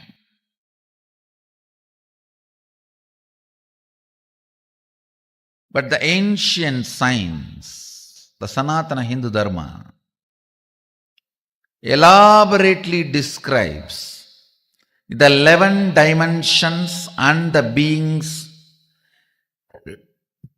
exist in the 11 dimensions: length, breadth, depth, time and space. These are the 5 unit dimensions, and the permutation combination of that 5, length, breadth with the time space, breadth, depth with the time space, length, depth with the time space, the various permutation combinations of these 5 basic dimensions forms 11 dimensions of the universe. Let me introduce the first dimension. Dimension means aspect of the universe. See, 25 aspects of you only is the 25 states of consciousness. So now internalize. 25 aspects of you is the 25 states of consciousness. 25 aspects of you is the 25 states of consciousness. 11 aspects of the universe is 11 dimension. 5 aspects of God is Panchakrityas.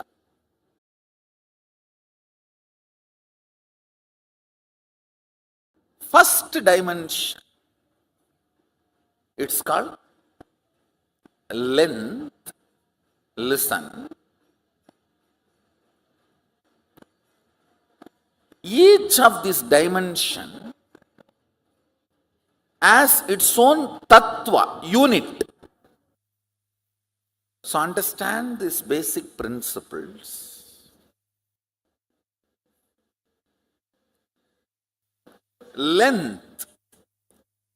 Length means anything which flows with a systematic certain logic. Whether 2 plus 2 is 4, or if you add this acid and this acid, this is the product, comes out. This chemical and this chemical, this is the chemical, comes out. Anything repeatedly flows in the same logic is length dimension. Whether 2 plus 2 is 4 or the Ganga moving from Gangotri to Ganga Sagar. It's all logic. Listen carefully.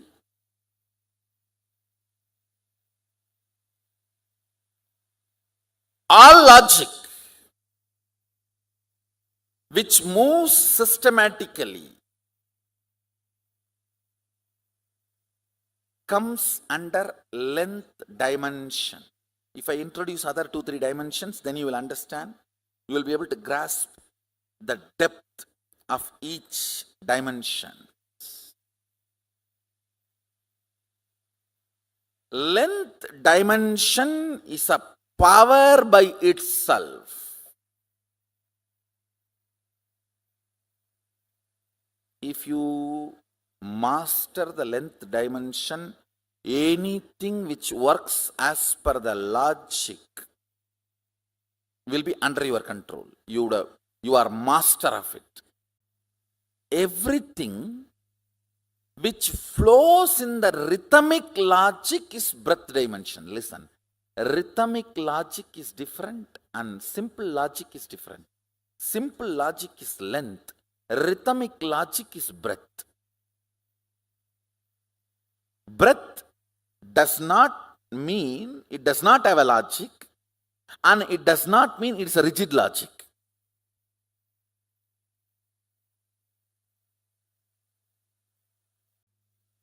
All language, all mathematics, all data analysis, all the statistics,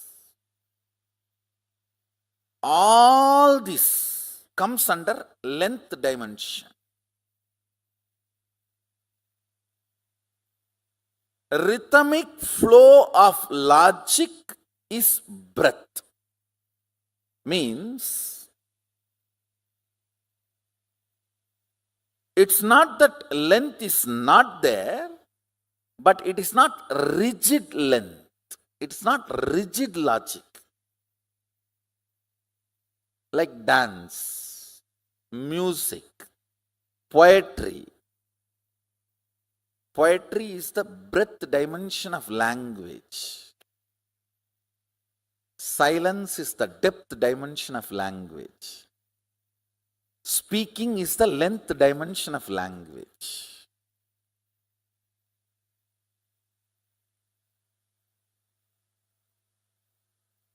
Mathematics is the writing dimension of length.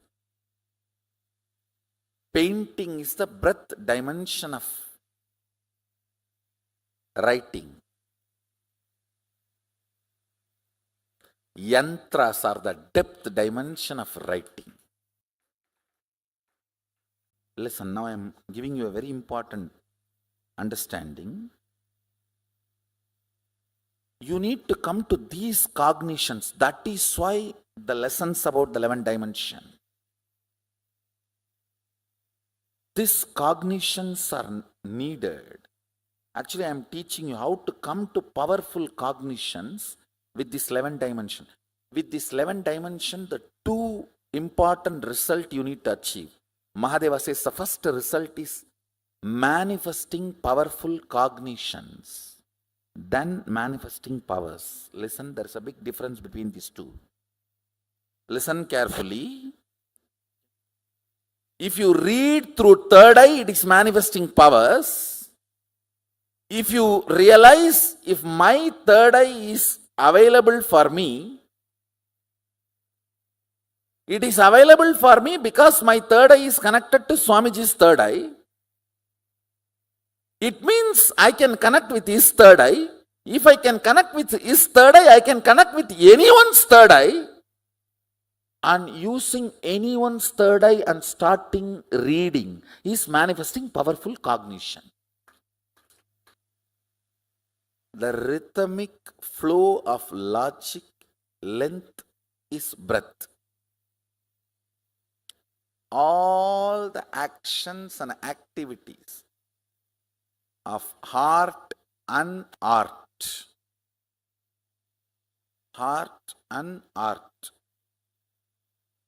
goes into breath dimension, where there is a logic, but there is a flow, not rigid logic. Listen, all your patterns function from breath dimension, not from length dimension. Like if I sit in cold, tomorrow I'll get fever. Because my father had diabetes, I will also have diabetes. This kind of stupid cognitions.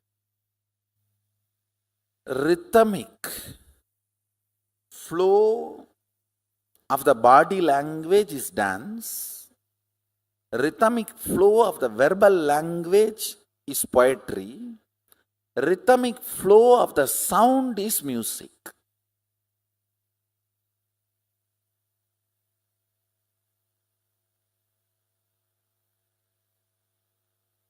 Rhythmic flow of the life is peace. But depth of life is bliss. Peace is not bliss. Understand?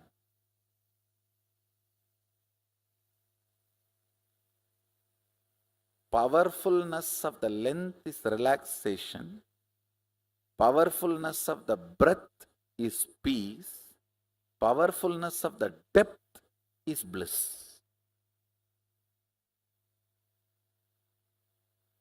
Length is your logic, breath is your emotions. What is emotion? A logic out of which you functioned many times, now you automatically function based on that logic is emotion. Packed logic is emotion. How many of you are understanding what I am saying? You know, in this situation, this is the way you have to behave. Because many times this is the way you have done.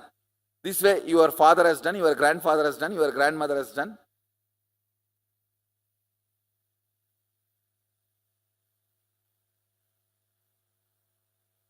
Length repeated again and again, which became your muscle memory, is breath. Breath repeated again and again, which became your biomemory, is depth. Depth is your conclusions. Depth is the cognitions and conclusions you carry about you, life, God, people, everything.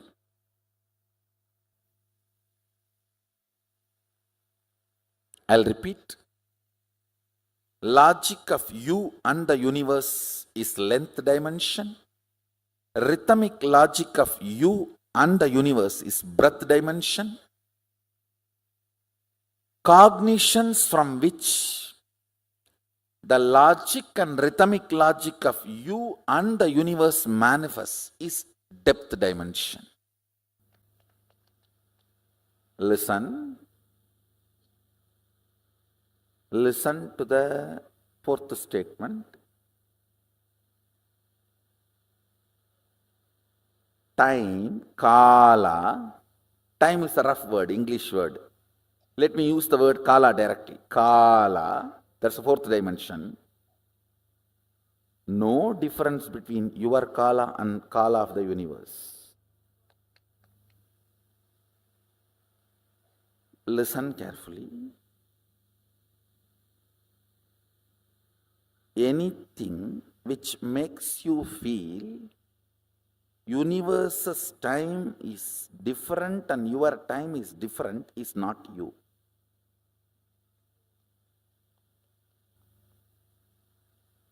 Your length, when its frequency increases, becomes breadth. Your breadth, when its frequency increases, it becomes your depth. Your depth, when the frequency intensely increases, it becomes your time.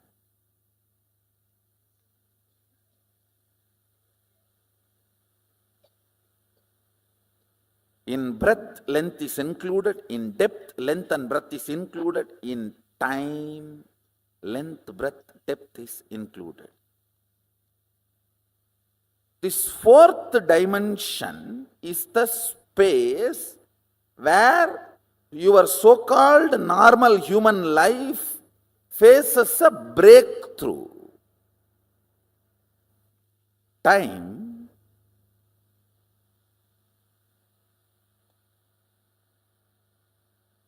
is a frequency, dimension of the universe,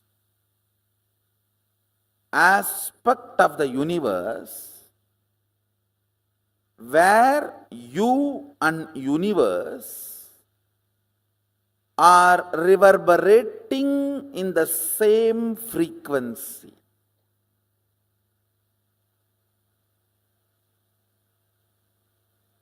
Unit of time of the sun, moon, Kailasa and you is one and the same.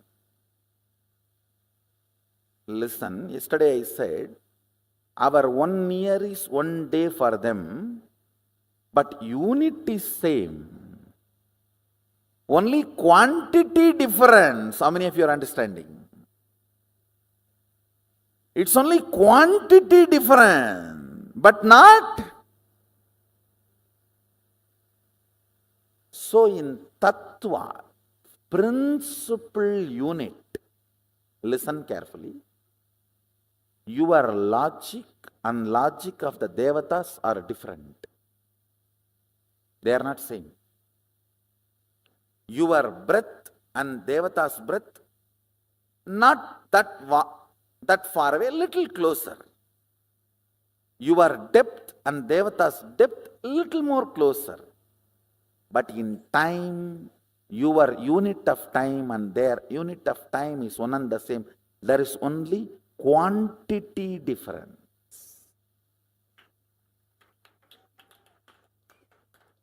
Tattva, fundamental principle unit is same. How many of you are getting it?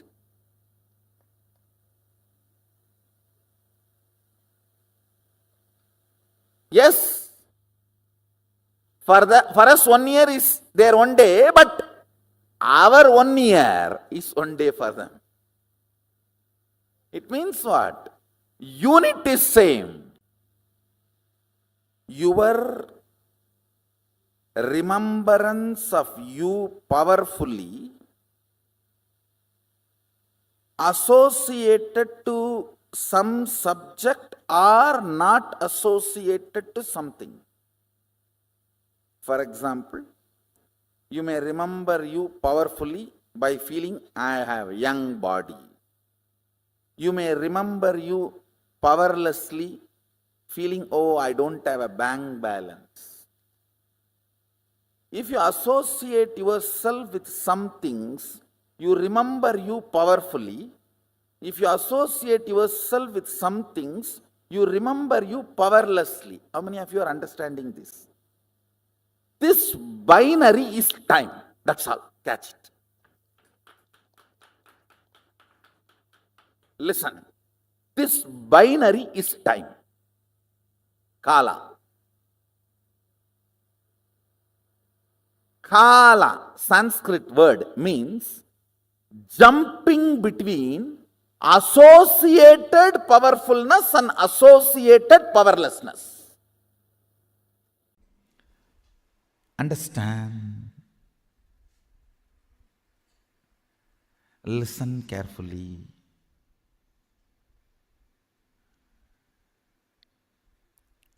Length, breadth, depth of a person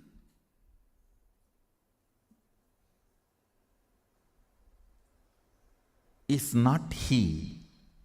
The space he carries is he.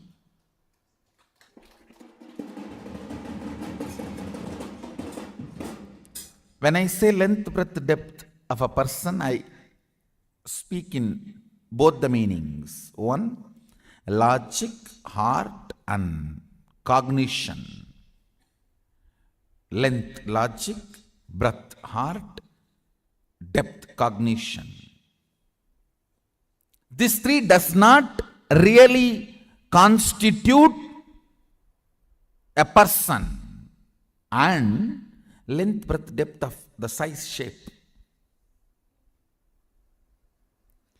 Size and shape does not constitute a person. That is why you fall in love with the size and shape, get frightened when you see the space.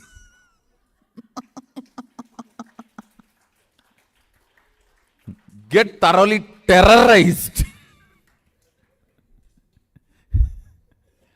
Getting mesmerized by the size and shape and getting terrorized by the space is called marriage. A full cycle of marriage is getting thoroughly mesmerized by the size and shape, length, breadth, depth, and getting thoroughly terrorized. I have seen some of the people getting terrorized by the marriage so strongly, they decide forever in any janma no marriage. A lot of people are deciding that. That is why more and more by birth the attitude and aptitude moves away from male female. Length, breadth, depth does not constitute a person. The space constitutes a person. Understand, the space you carry decides who you are. Your polished vocabulary, your sophisticated poetic body language, your cute romantic behavior, you will not be able to keep all this consistently even if you are an amazing actor. No. No. Be very clear.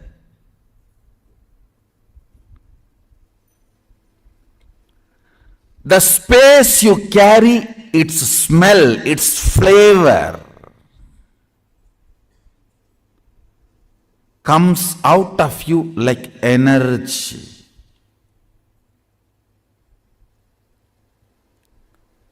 Like energy.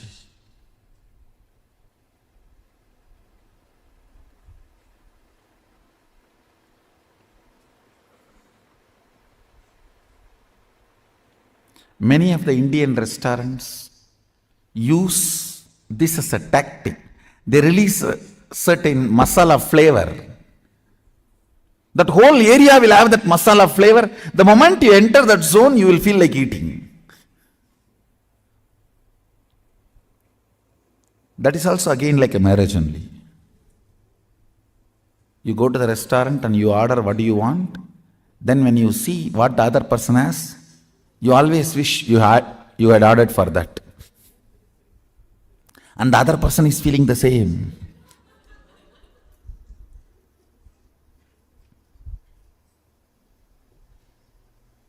And you can't even exchange the plate, owner will not allow.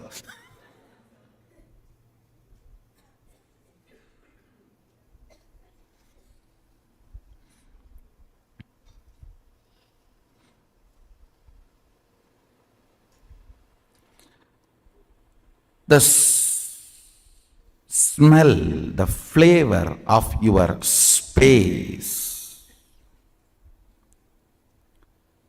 The flavor of your space is what I call Shakti.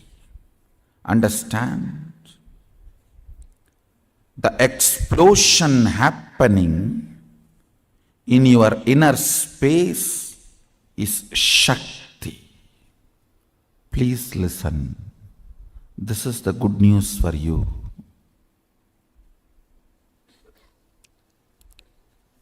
The moment you manifest even one Shakti, I have already entered into your inner space. If I have not entered in your inner space and made the connection, you will not be able to manifest Shakti, because all power manifestation has to start from space, not from depth. Understand that time is a non-existence power layer. It has no existence, like a length, breadth, depth. It is only when the space collides with the length, breadth, depth, the dust created is time. See, the length, breadth, depth is a mass. Space is a energy. When these two collides, the dust generated is the time. I can roughly compare it to the Vatavarana, the layer around the planet Earth. We call it Valimandalam in Tamil. In English, I think it's called atmosphere. Yes. See, it's like atmosphere. Length, breadth, depth and space, when they collide, the atmosphere created is time. It has no independent existence. If the length, breadth, depth moves away from the space, the time will not have its existence.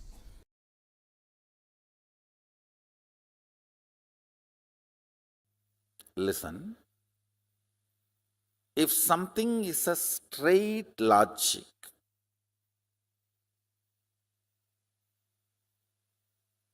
it is called length dimension. Almost there is no blind spot. Same way, there is no depth. Listen carefully. Playing your whole life in length dimension is like a ship in the port, shipyard. Safe, but ship is not built for it. Ship is safe in shipyard, in port, but ship is not built for that.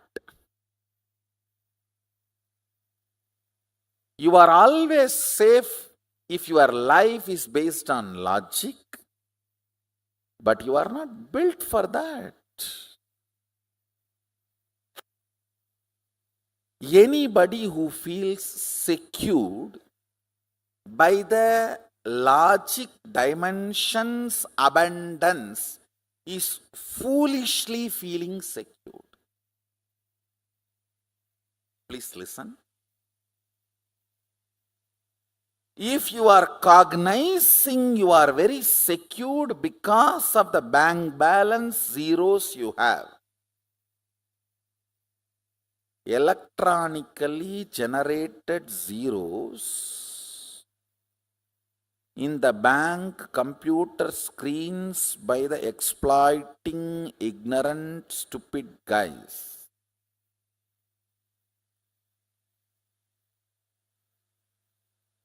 if that is giving you the concept of security, you are stupidly secured. I am not saying that money cannot give you comfort. Yes, it can give you many things which you cannot buy without it, no doubt. But if you cognize that is going to give you a complete security in life, you are fool. It can give you painkiller, it cannot remove pain. Bed is not equivalent to sleep.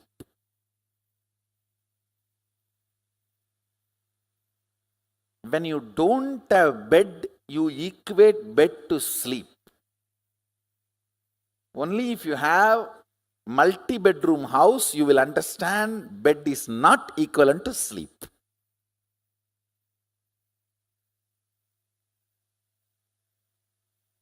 Same way, security you feel based on length dimension is the security ship feels in the port.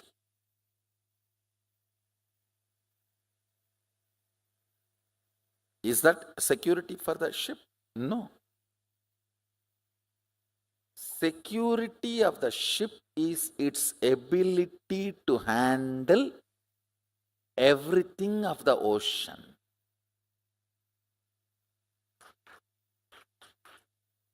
Security for you is your ability to handle all the 11 dimensions.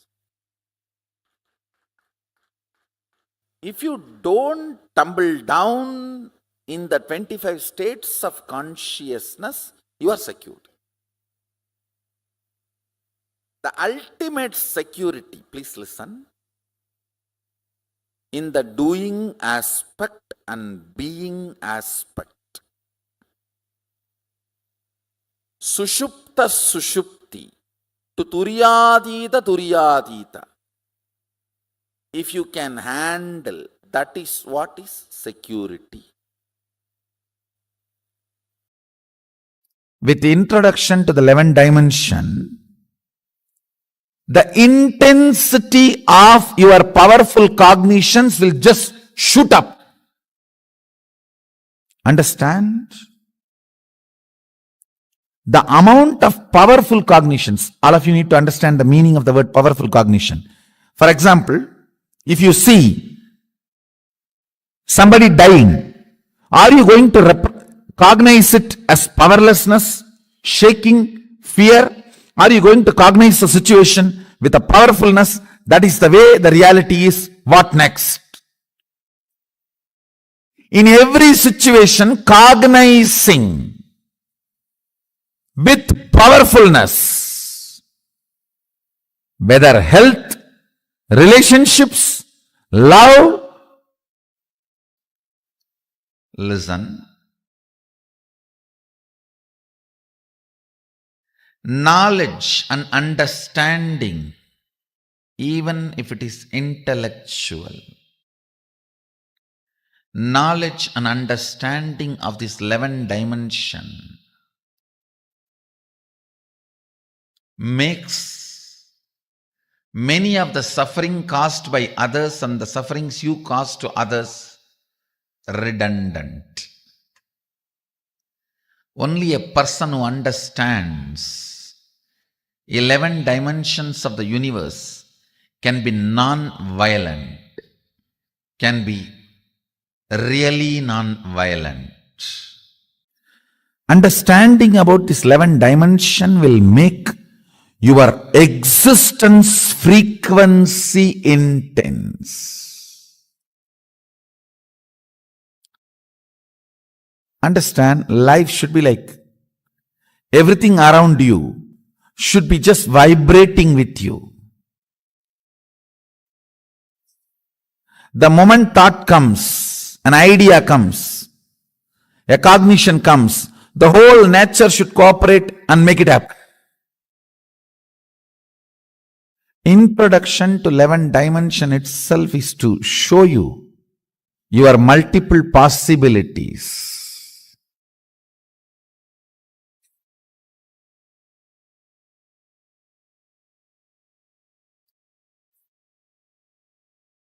Actually, I am interested in you, not your identities. That is why when people try to come and tell me, Swamiji, I am this, what can I do for your mission?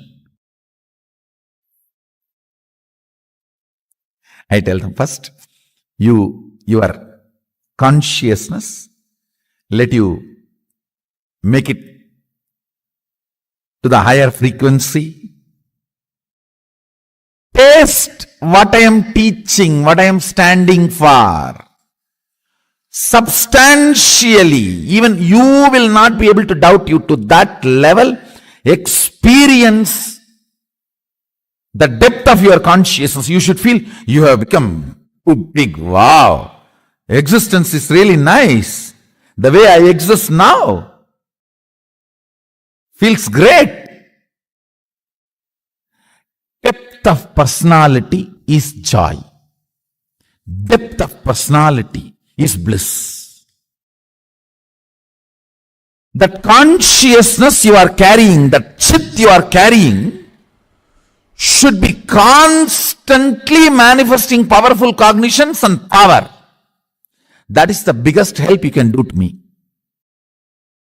See, I want you to know these dimensions, only then I can take you to the next level of experience.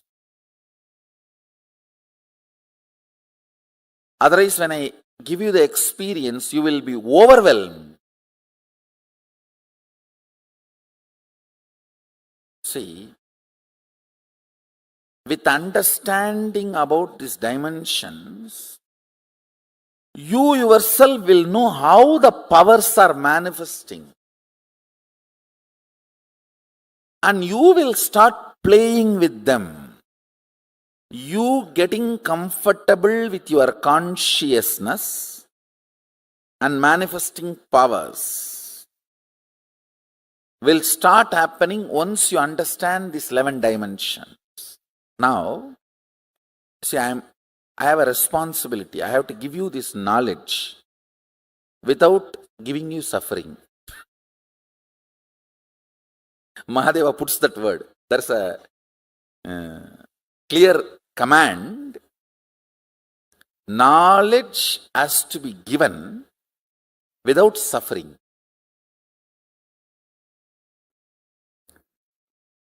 Listen, first thing you need to know about the universe because you are living in universe.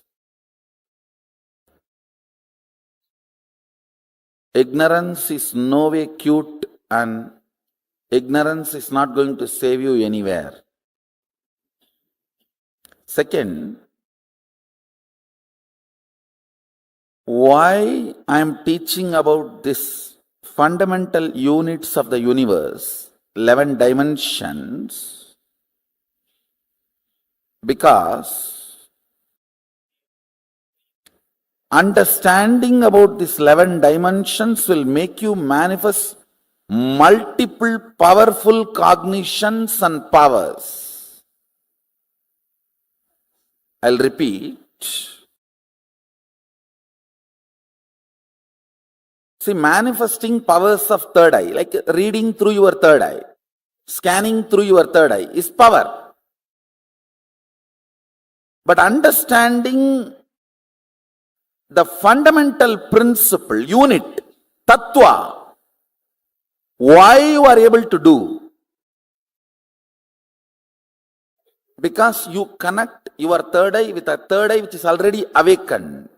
Your master's third eye which initiated you.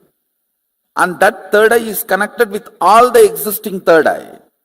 Then the power you manifested through your third eye is not limited to your third eye. You can read through any third eye. That is what is powerful cognition. Understand? So today you are going to manifest powerful cognitions. Only then you will understand how understanding about these multi-dimensions makes you start functioning in multi-dimension level. Understand my purpose is individual, having a breakthrough in consciousness and feeling you have now become multiple. Like earlier, if you felt you are in your body 100 unit, it should just become million unit. You should feel, wow, million unit, I am in my system now. That's all I am interested. If you have become million from 100, then you will know the whole dimensions of the universe, possibilities of life, powers of the consciousness. Everything starts manifesting. It's all fundamentally integrating you and making you experience superconsciousness. I am interested in you, not any adjectives added to you.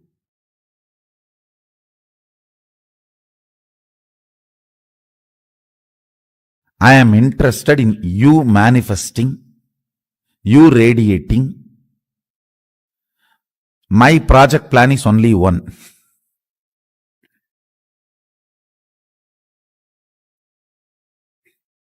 You manifesting, you having a breakthrough. I'll do everything for that.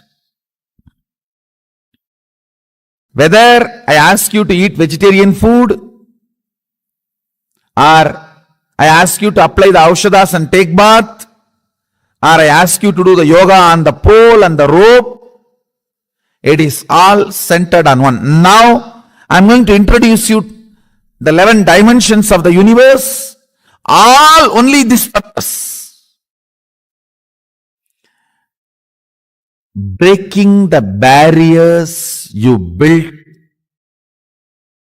around you and experientially manifesting, not just theory, word.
Nithyanandam, To all the participants.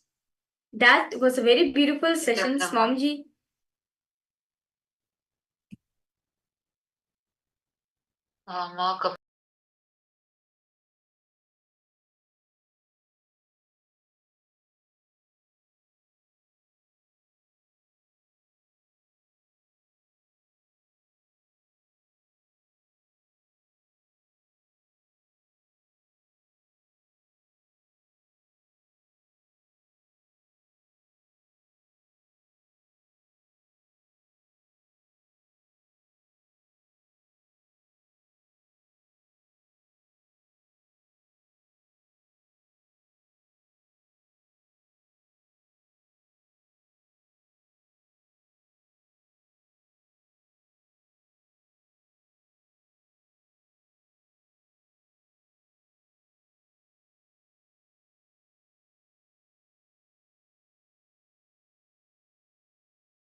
It's Nithyanandam for all the participants. You like to complete for a technical glitch. Okay. Very beautifully, this Swamiji spoke on the 11 dimensions, right? So, in the very start, in the very beginning, Swamiji very beautifully said how science is now only discovering the dimensions of the universe. But 5,000 years ago, not just 5,000 years ago, the ancient rishis, right? Paramashiva elaborately has said that there are 11 dimensions of the universe. So, the 5 dimensions science established so far, with sciences, these they have gone through so much, is the length, breadth, depth, time, and space. See, there are 5 dimensions that we hear of. But apart from this, there are more dimensions. There are 11 dimensions that Paramashiva revealed.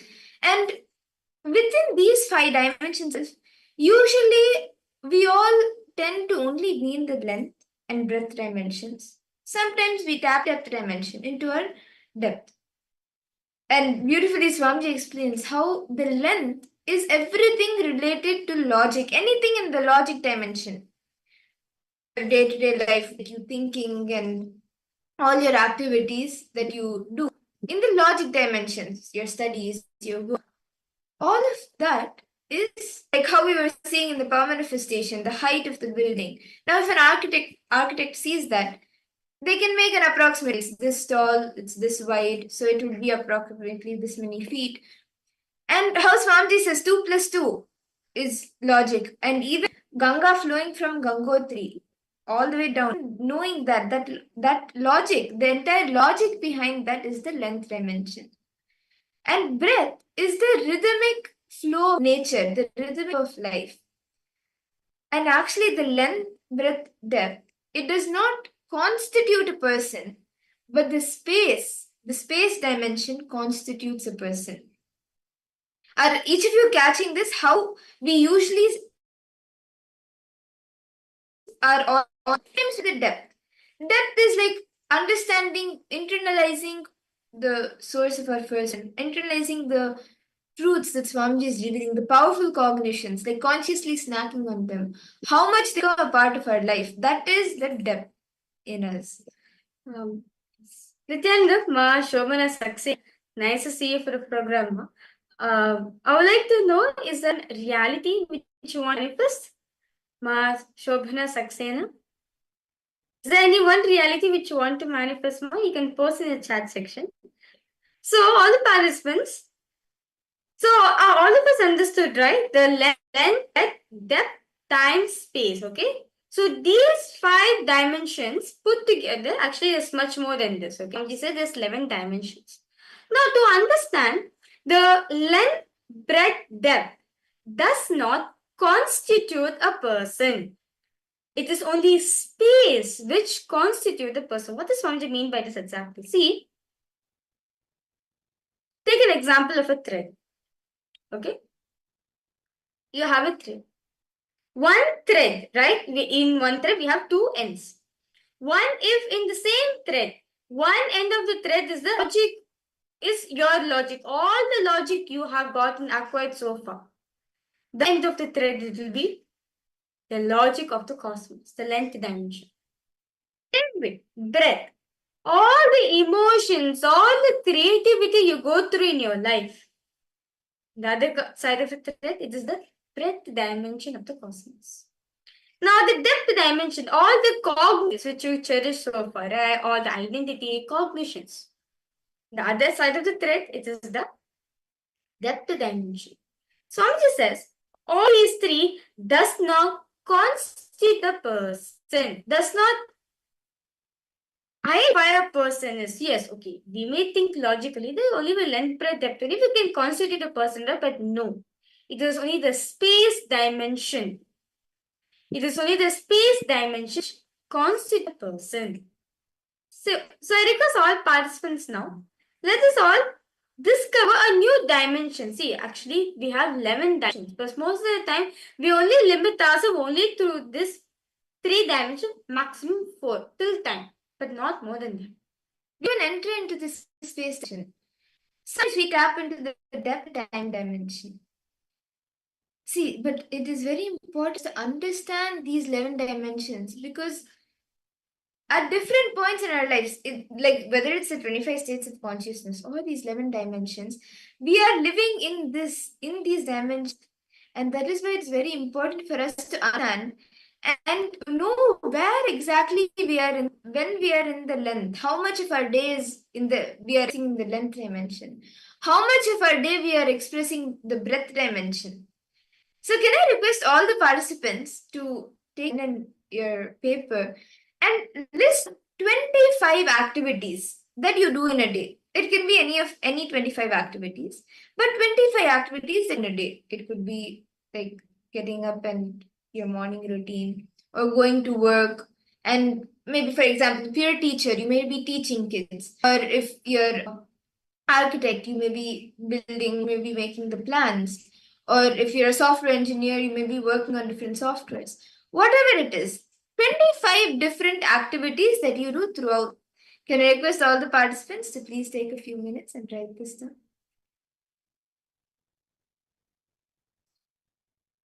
Any questions any of you have, please feel free to.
Nithyananda. I hope all the participants, all of you have been able to write down 25 activities that you do throughout the day. Different activities, it could be anything. And if you're comfortable, you can even share the activities in the chat with us, and you can even post in the private chat to us so we can help you further. See, now what you will be doing is all the 25 activities that you have written, let us take a few minutes to analyze and classify which of these activities are in the length dimension and which are in the breadth dimension and which is in the depth dimension. How much of these activities go towards length?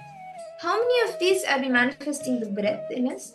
And how many of these are we manifesting the depth in us?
Nithyananda. I hope all of the participants, all of you have been able to write down for the 25 activities. You have been able to classify which are the length, which are the depth, and which are the breadth, and which are the depth dimensions manifesting. Do any of you have any questions still here? And do you want to share any of the activities so you're able to understand more whether it is in the length, depth, or length, breadth, or depth? You're not sure and you want a little bit clarity on it? Yes. Ma Shobana Saxena, Nithyanandamma. Yes. Ma Kaili Wong. Ma Ananda Ghora Rupini. Ma Wang Hanyo. Okay. Rahulaya, any questions you have here?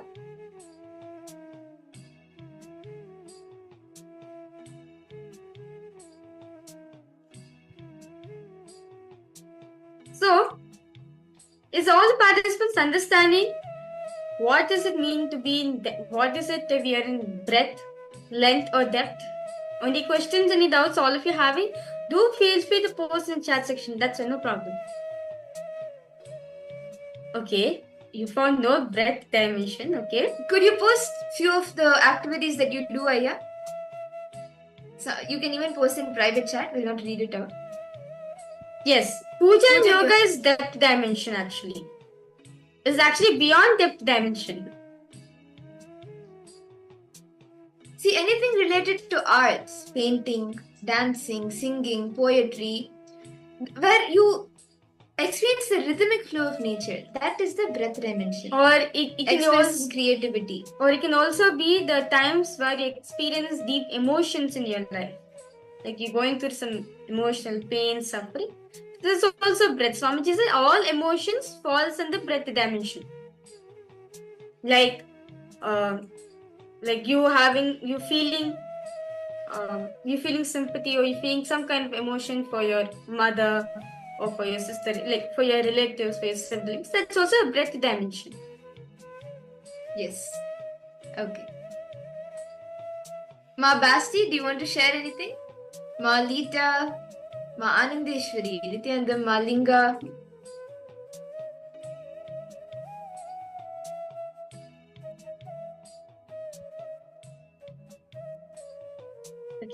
So now all of us, Malinga, yes, any questions you have, Ma? Malita, yes, Nithyanandam. Okay. So now very beautifully all of us identify, right? So all the activities we are doing, whether it's length oriented, breadth oriented, or depth oriented. Now I request all participants now. Now based on this, see, this is only to make each and every one of us aware that which dimensions are we spending more. See, if you're going to spend yourself more time in length dimension, you're going to become a logical person. If you're going to spend more time in your breadth dimension, you're going to be an emotional person. So you don't understanding. If you're going to spend more time in the depth dimension, then you're going to be a friend. You're going to be a companion for the other person.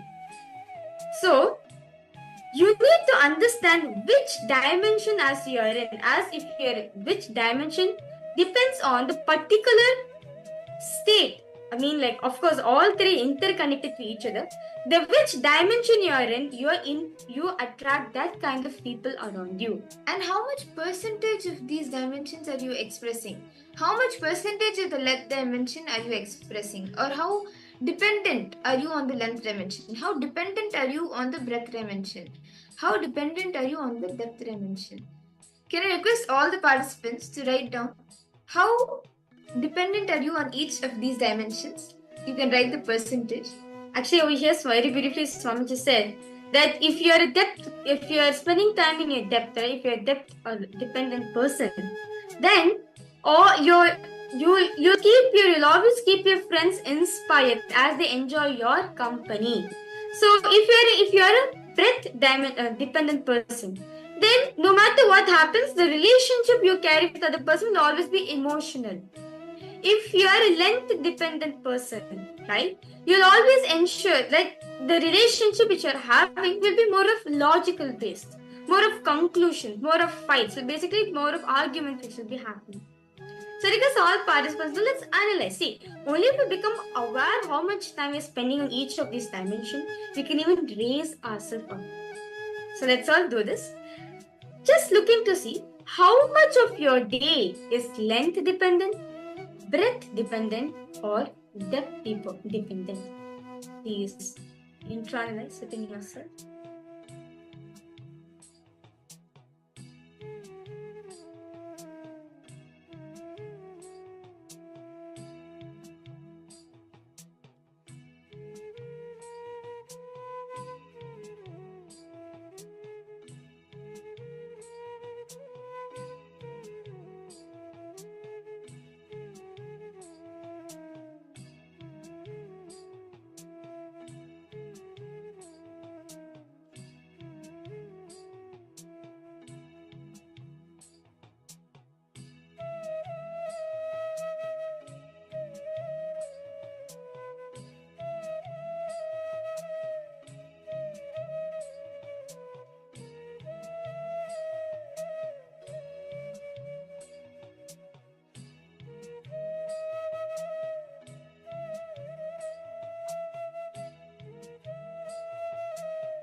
Nithyananda. I hope all the participants now, all of you have been able to finish how much percentage you are length dependent, how much percentage you are breadth dependent, and how much percentage you are depth dependent. Can I request all of you to post in the chat how much, like, have you been able to internalize and write down the person? And you can even share how much percentage you are able to come to, how much you are in the length, how much in the depth you are. Myrene Lemos, yes, Nithyananda Ma, welcome for the program. Okay, so Aya, you have posted something.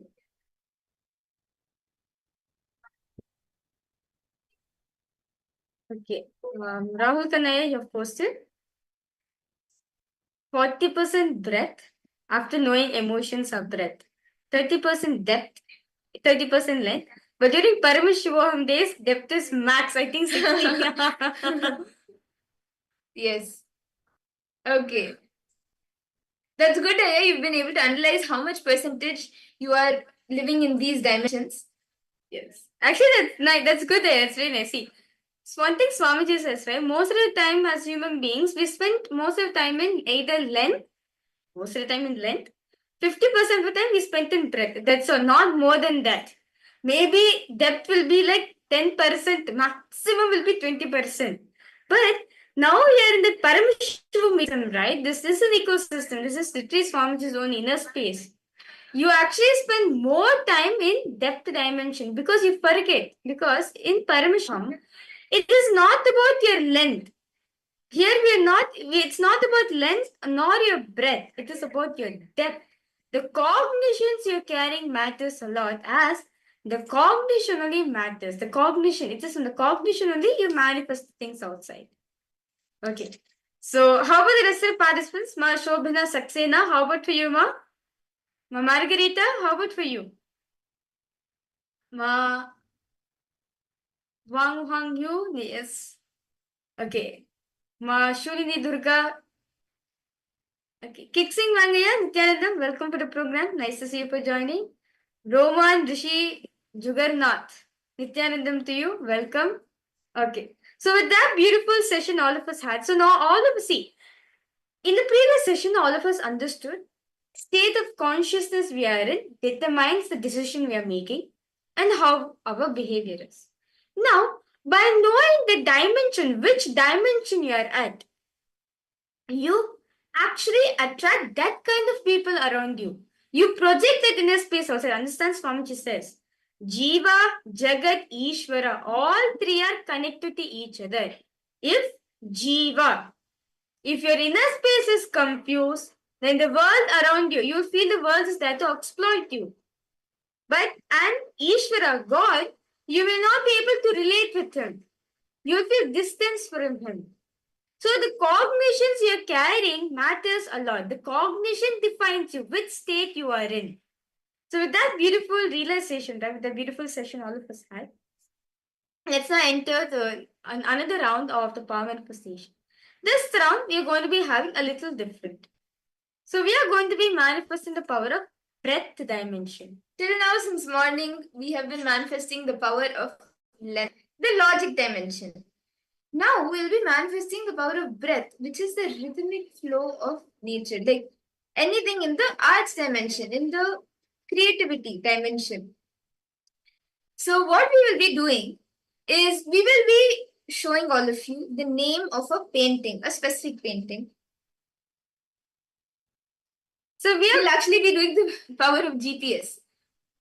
Okay. So this is going to be the power of GPS. Okay. So basically all of us know, right? If we thought we want to, let's say if you're lost somewhere, what do? You go open to Google Maps and and you want it from this place or the place, the Google Maps will help you. You put the place from where you want to leave to the place you arrive, and the entire the map gives you the directions, go right, left, and for these many kilometers. Now what you will be doing is, this entire thing, you will not be asking a Google map, but your third eye will be doing the GPS, like you will actually be drawing the GPS and going around to see. We will be giving you two locations. So from place A to place B, you will be scanning the directions, how you can travel there, how you can go to that place. So you will be doing the power of GPS. Okay. You will be drawing the directions on a piece of paper. So we are going to be showing two places for all the participants, okay? Point A and point B. What you're going to be doing exactly through the third eye, you're going to be capturing those two images and dropping it in your inner space and asking Swamiji to reveal the direction. So basically, you're going to be drawing the GPS. You can also tell approx how many kilometers is there, how much, what's the duration, and any sites, like any predominant sites that may be in the middle, that may, for example, if you're in an area where there's a downtown, and there you're going from one house to the hotel, and in between the most predominant place there is the downtown there, like that, any predominant places that are also there in between, you can even scan that till the most, as much as detail as you can scan the directions, the like a left, right, turn, all of that, and also the kilometers, the speed, if you travel in this speed, how much time it may take, all of that, as much as in detail that you can, you will be scanning through the third eye. Okay, so let's now start. So I'm now going to be projecting two pictures for all the participants. Let's now start. So I request all of you to please close your eyes intensely. Connect this one sheet.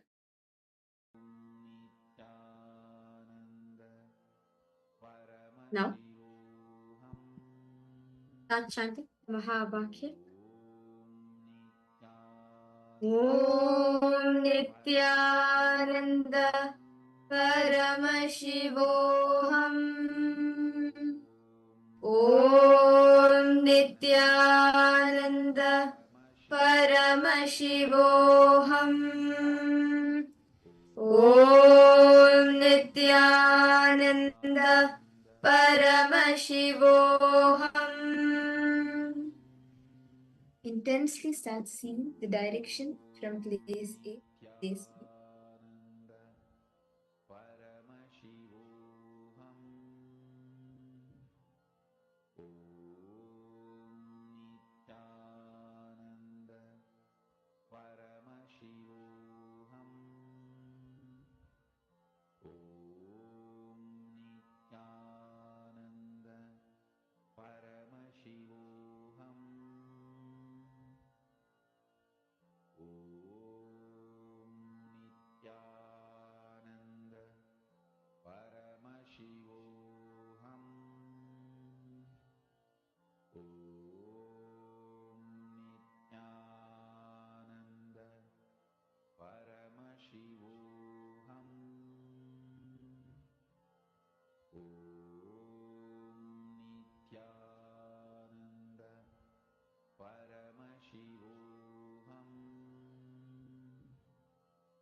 Yes.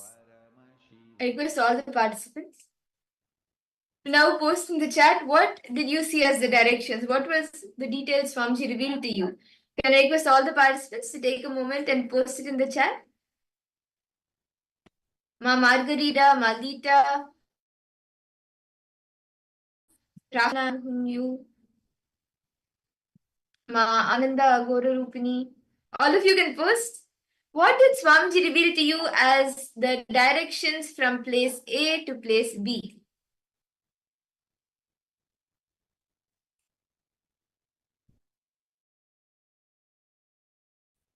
Can I request all the participants to please post?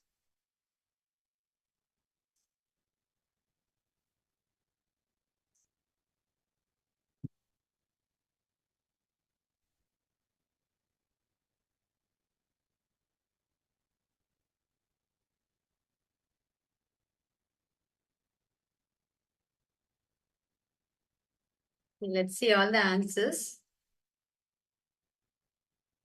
Okay, so Rahul Kanaya, what did you see? And how Yes, Chen Aya? Ma Xiao Lao How?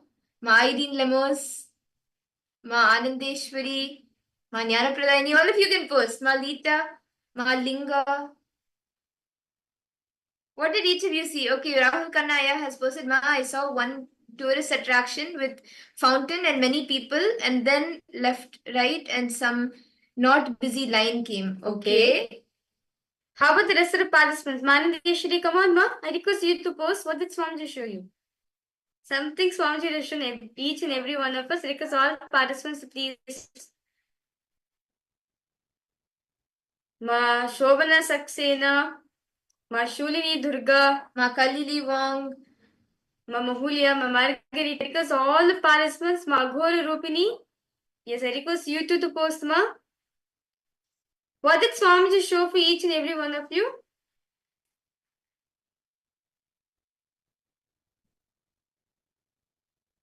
Fixing one, yeah? What did Swamiji show for you two, yeah? Okay, so should we all see the answer now? What the direction from place A to place B is? Ma Irene Lemos, do you want to share more before we go enter into the answer?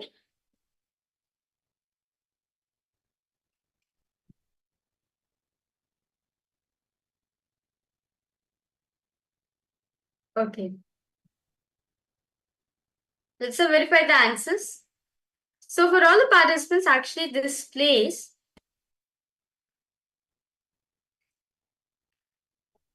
this is actually a very famous place, and this is actually The place A is a place in Japan. It's a tourist area in Japan, and it goes to Riga, which is in Latvia. yes. So this is in Tokyo, Japan, and it goes to Riga, Latvia. And it is what we have given is actually the flight, the directions for a flight, because these are two completely different Countries altogether. And Rahul Kanaya, what you saw, I think, was a little interesting because in a flight, it's not quite really busy. It's just whoever has booked only those people board the flight. It's not like any heavy traffic zones. So maybe you were able to see less traffic because it's only one lane going in that direction. It's not like heavy traffic like on the roads. So maybe that's why you saw. And both of these places are tourist places. That's a really nice thing to see. Okay. So with this, as we are continuing to manifest the power of breadth dimension, do not worry for all the participants. So we are now going to be entering into very participants to take note of this session, because Swamiji is going to be giving this as an initiation for each and every one of us. In this session, we are going to be learning about the Panchakrityas of Bhagavan Sadashiva. What are the Panchakrityas? The five cosmic actions: the Shrishti, the creation, the sustenance, Sthiti, rejuvenation, Samhara, and then putting into delusion, Tirobhava and liberation, the Anugraha. These 5 Panchakrityas, how do they manifest? How does Paramashiva manifest them? We will now be seeing in this session. That is all. Many times we feel, right, how can I be Paramashiva? How can I manifest the Panchakrityas? I'm not even able to handle anything in my life. But Swamiji says that fundamentally we have Paramashiva's consciousness. It is only because of Paramashiva's consciousness only we are even there in planet Earth right now. So we have to understand how the Panchakrityas are happening in our life by understanding how Paramashiva does the Panchakrityas. So this is going to be an introductory session where Swamiji is going to be explaining detailing about the Panchakrityas of Bhagavan Paramashiva. How does Paramashiva does the Panchakrityas simultaneously, spontaneously, and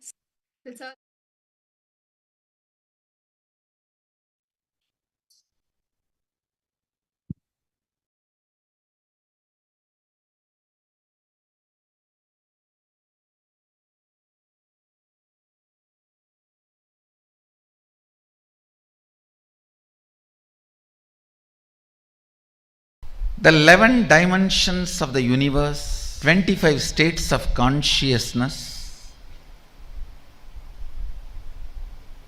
and then 5 aspects of Sadashiva, supreme reality, Ishvara,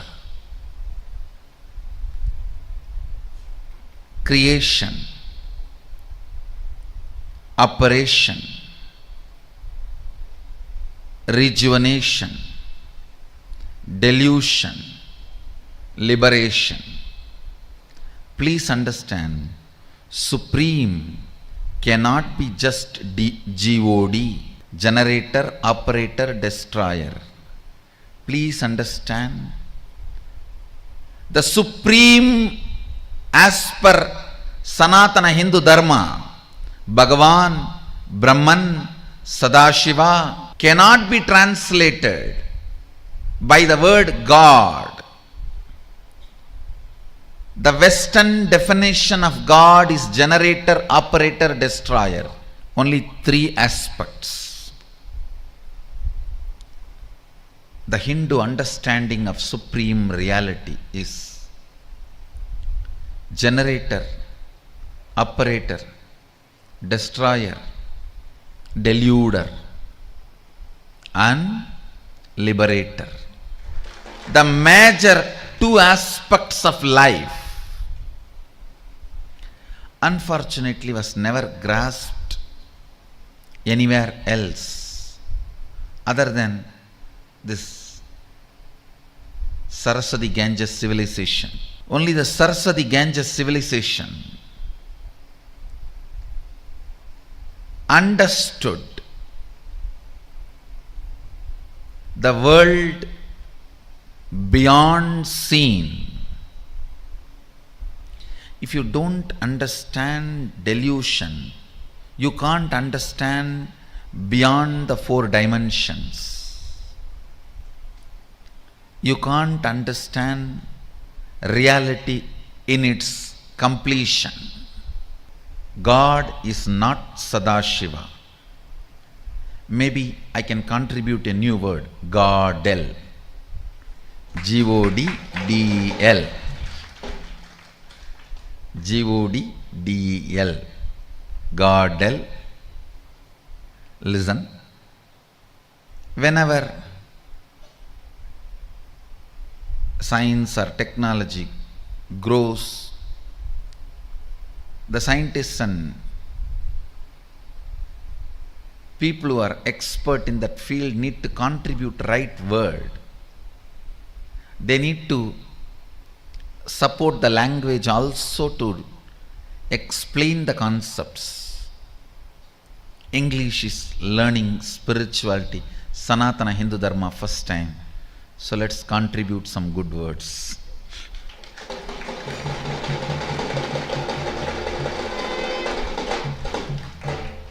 English is learning Sanatana Hindu Dharma from the source, I think first time. So Godel should be the word, not God. God is not Sadashiva. Sadashiva, Brahman, Bhagavan, all these words used in the Brahman used in Upanishad, Bhagavan used in Puranas, Sadashiva used in Agamas cannot be translated as God, God, used in Western theologies. Understand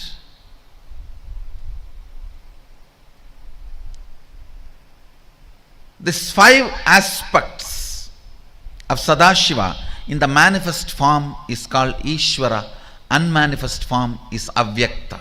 Even this 5 is only the manifest form of God L, Sadashiva.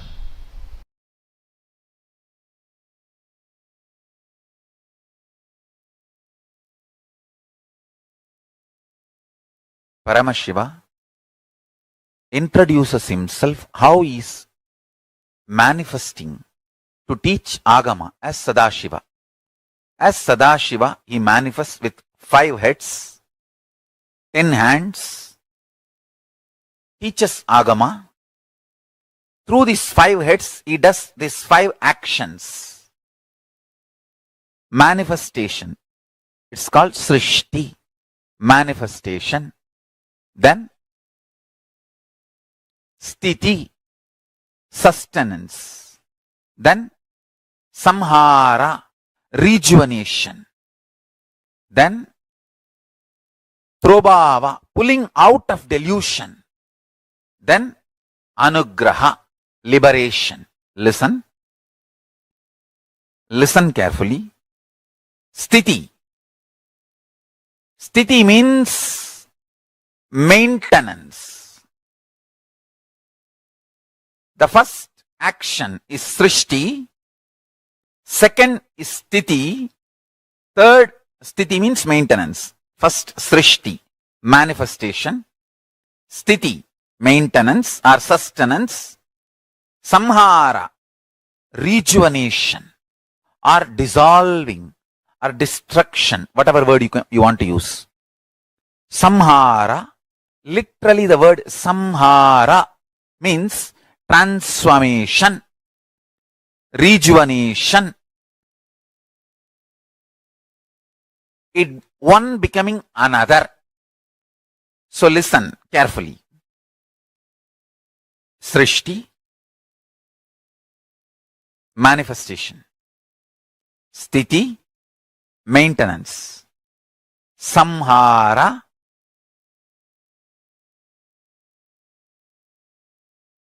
rejuvenation.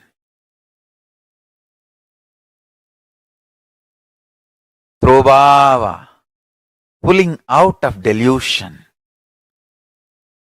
Anugraha, liberation. Paramashiva does manifestation, maintenance, rejuvenation, pulling out of delusion and liberation. Satyojata, Tatpurusha, Vamadeva, Ahora, Ishana. These are the 5 phases. He resides in his supreme Paramashiva Swarupa as Ajomuha or Adhomuha, unborn, beyond form, formlessness. Is Paramashiva Swarupa. That Paramashiva Swarupa manifests with these 5 phases as Sadashiva, Tatpurusha, Vamadeva, Ahora, Satyojata, Ishana. 5 phases he manifests and does the Panchakritya, Srishti, manifestation, Sthiti, sustenance, Samhara, rejuvenation, Trobhava, pulling out of delusion. Anugraha, liberation. Understand? He does all these 5 jobs.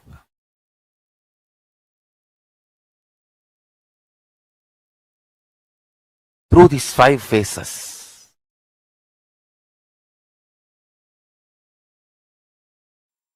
I'll tell you. In the cosmic level, Paramashiva has 5 of his dimensions: creation, sustenance, rejuvenation, destruction and rejuvenation, putting in and pulling out of delusion, and liberation. All these 5. In your microcosmic life, in your Pindanda microcosmic level, you play the same game.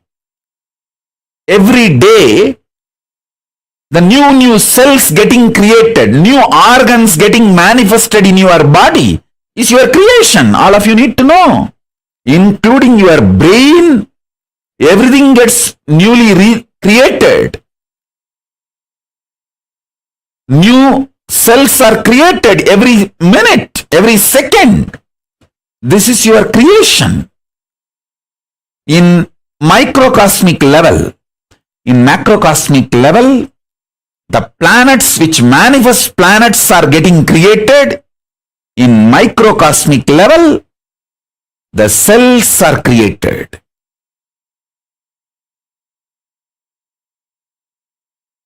In the macrocosmic level, whatever is created is continuously getting sustained.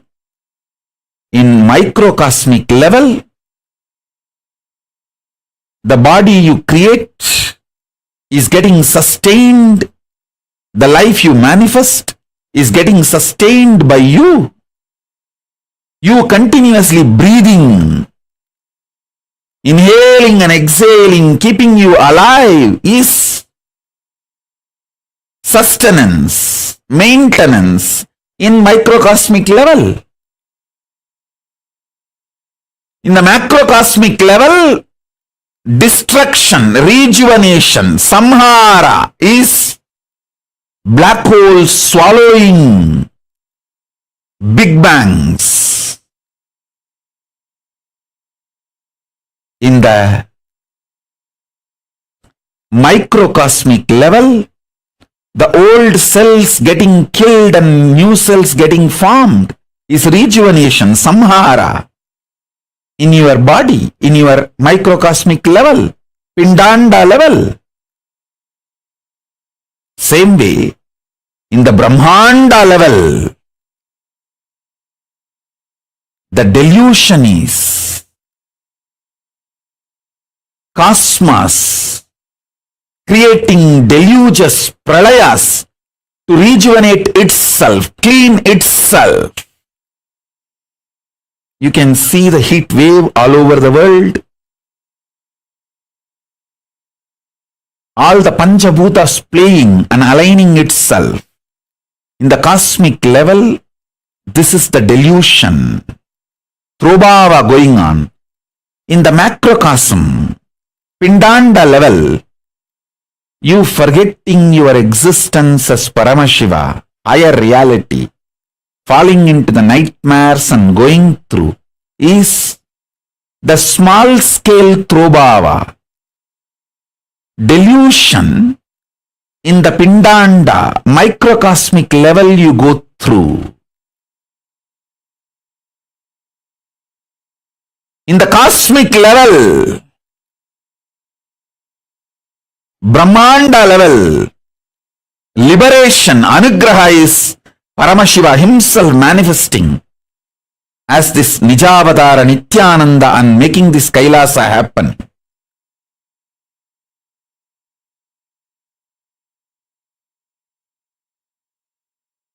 And guiding all the beings in microcosmic level, Pindanda level, you receiving these powerful cognitions and liberating yourself from all these deluge by holding on to the Guru's feet, is the liberation happening in you. Understand, whatever is happening in Brahmanda, macrocosm, is happening in your Pindanda, microcosm.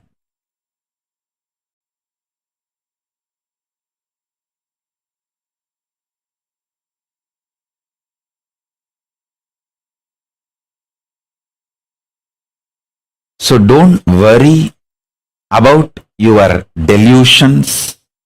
Don't be powerless about it. Don't try to work with the facts and figures externally. Don't try to work with the seen. Work on the seer. Paramashiva does 5 action: creation, sustenance, rejuvenation, putting in delusion, and liberation. First 4, creation,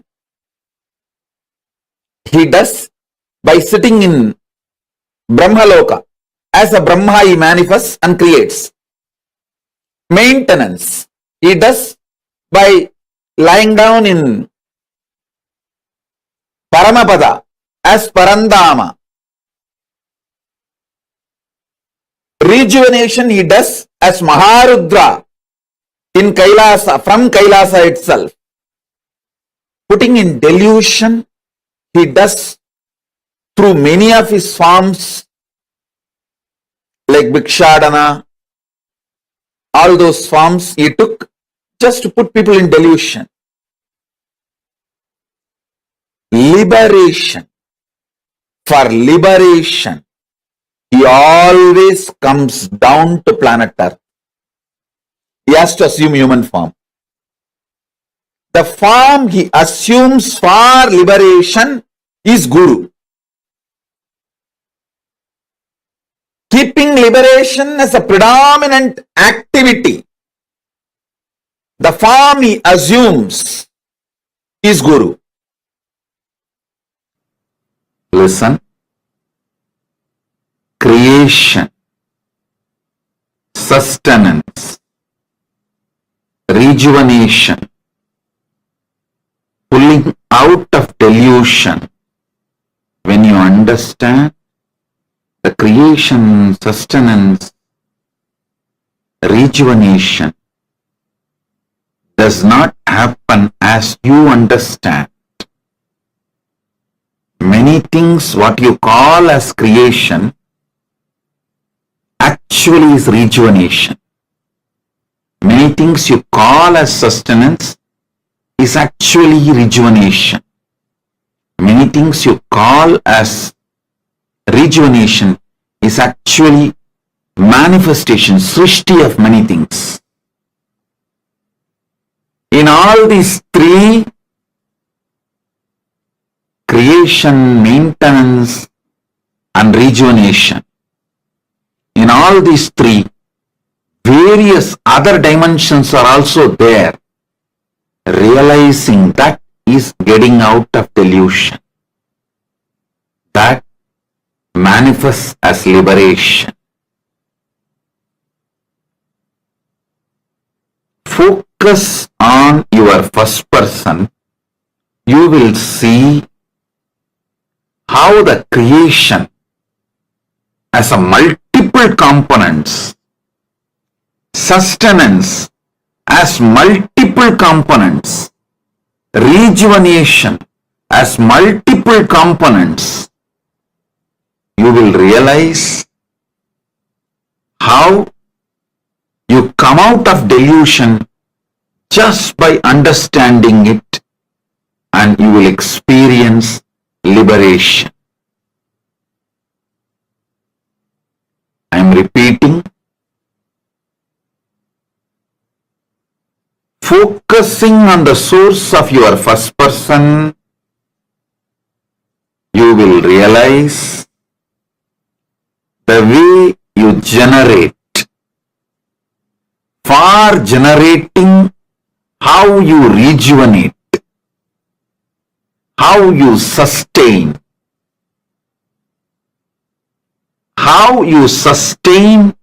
for sustaining, how you create and how you rejuvenate,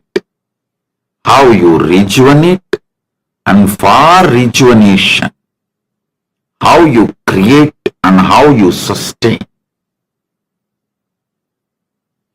When you understand this deeper nuances, you are liberated from all these three. You are pulled out of this delusion. You will realize this creation, sustenance, rejuvenation, this three itself is a delusion. That is what is pulling yourself out of delusion. Then you will experience liberation. Listen, this is the truth, ultimate truth, directly from Paramashiva, from Kailasa. I am revealing this for the first time. So meditate on it. Internalize this. This is Nirvana Diksha.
Nithyanandam, to all the participants.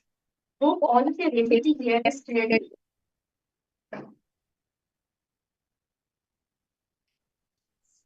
Now, in the space of Paramadvaita, we all listen to the story of how Nandana experienced the space of Paramadvaita with Paramashiva. We also listen to how Swamiji experienced the pure space of Paramadvaita with Arunavati.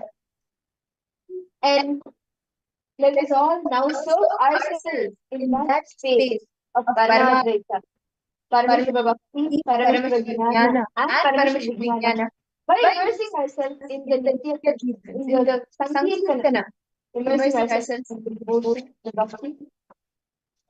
And now, for the participants, all of us are going to invoke the presence of Swamiji in our beings by doing Sankirtana. I welcome and I request each and every one of you to come along as we invoke Swamiji in our being. Joining with me, I have Madhya Arthapurya and Swami, who will be guiding us in this beautiful Sankirtana. So let us all start with the Sadguru Vandana.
Nithyananda taught participants, but that will continue for technical usage.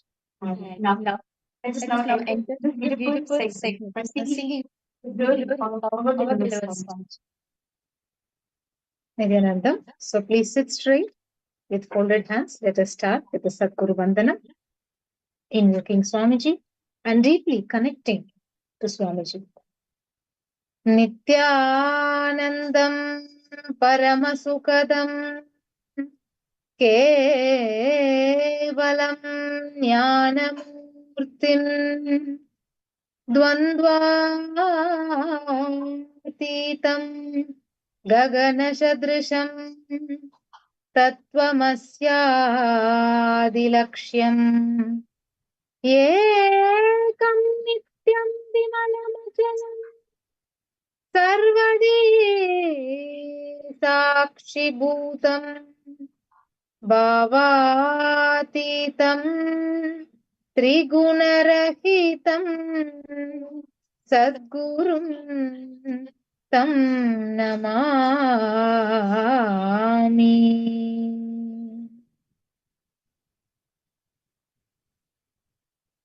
Let us now begin the Sankirtan.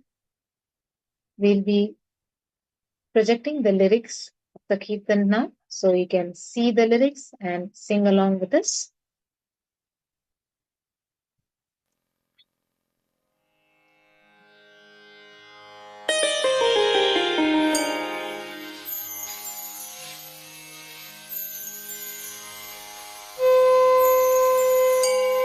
We request each one of you to participate intensely and get involved in the Kirtans. Chant the name of Bhagavan. Each and every time you chant, connect with him in deep devotion and feeling connection.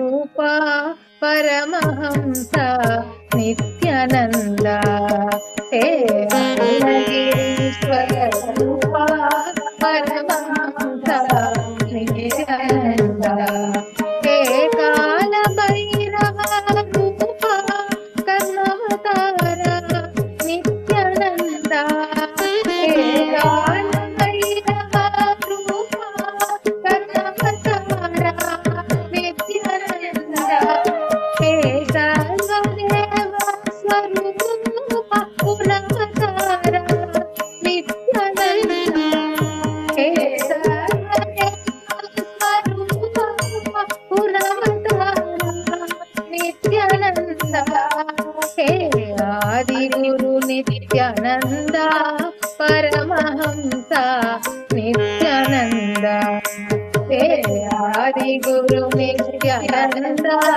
Paramahamsa Nithyananda.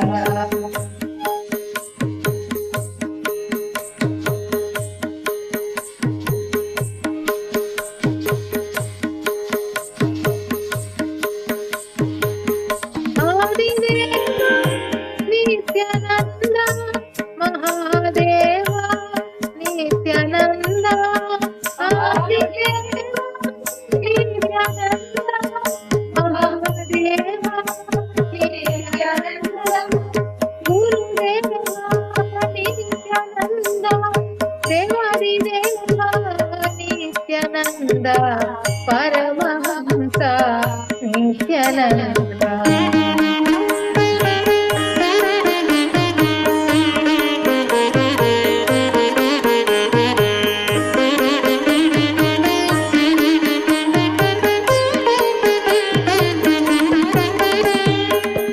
Koti Surya Prakasha Swayam Prakasha Nithyananda Koti Surya Prakasha Swayam Prakasha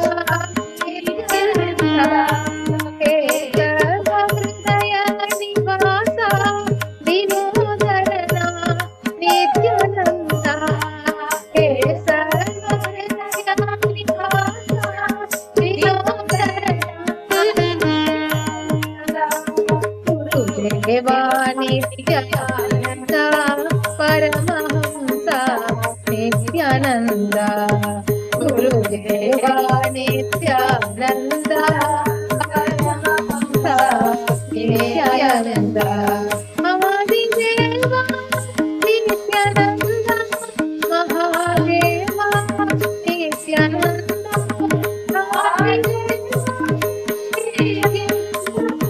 Mahadeva Nithyananda Gurudeva Nithyananda Devi Deva Nithyananda Paramahamsa Nithyananda.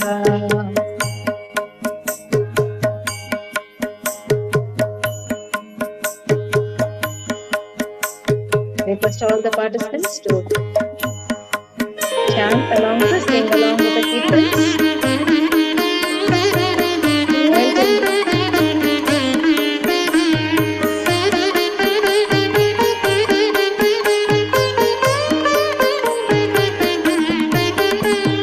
Manamohaka jada swarupa Virabhadresha Nithyananda Manamohaka jada swarupa Virabhadresha Nithyananda Arudra Tandava Pratapa He Nataraja Nithyananda Arudra Tandava Pratapa He Nataraja Nithyananda Ati Sundara Divya Swarupa Paramahamsa Nithyananda Ati Sundara Divya Swarupa Paramahamsa Nithyananda He Arunagiri Swarupa Paramahamsa Nithyananda He Arunagiri Swarupa Paramahamsa Nithyananda He Kala Bhairava Kadavadara Nithyananda He Kala Bhairava Rupa Karunavadara Nithyananda He Arunagirishwara Rupa Paramahamsa Nithyananda He Arunagirishwara Rupa Paramahamsa Nithyananda Paramahamsa Nithyananda Paramahamsa Nithyananda Paramahamsa Nithyananda Paramahamsa Nithyananda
Wow, that was a beautiful sankirtana that all of us just had.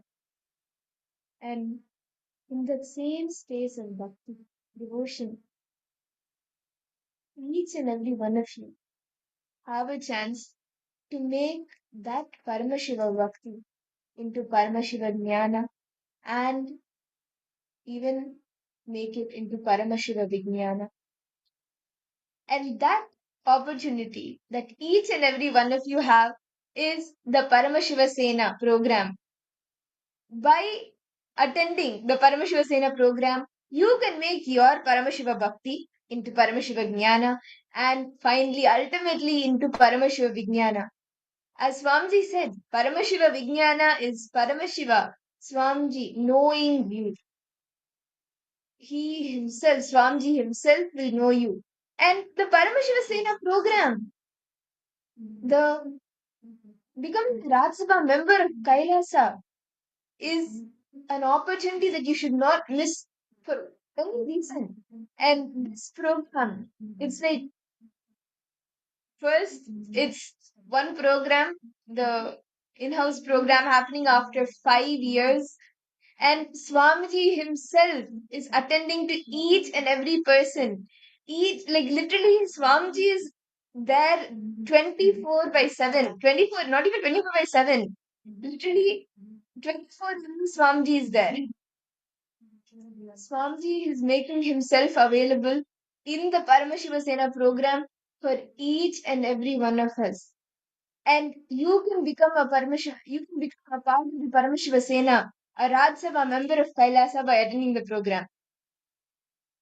You can experience the Paramashiva Vijnana, where Swamiji himself will know you.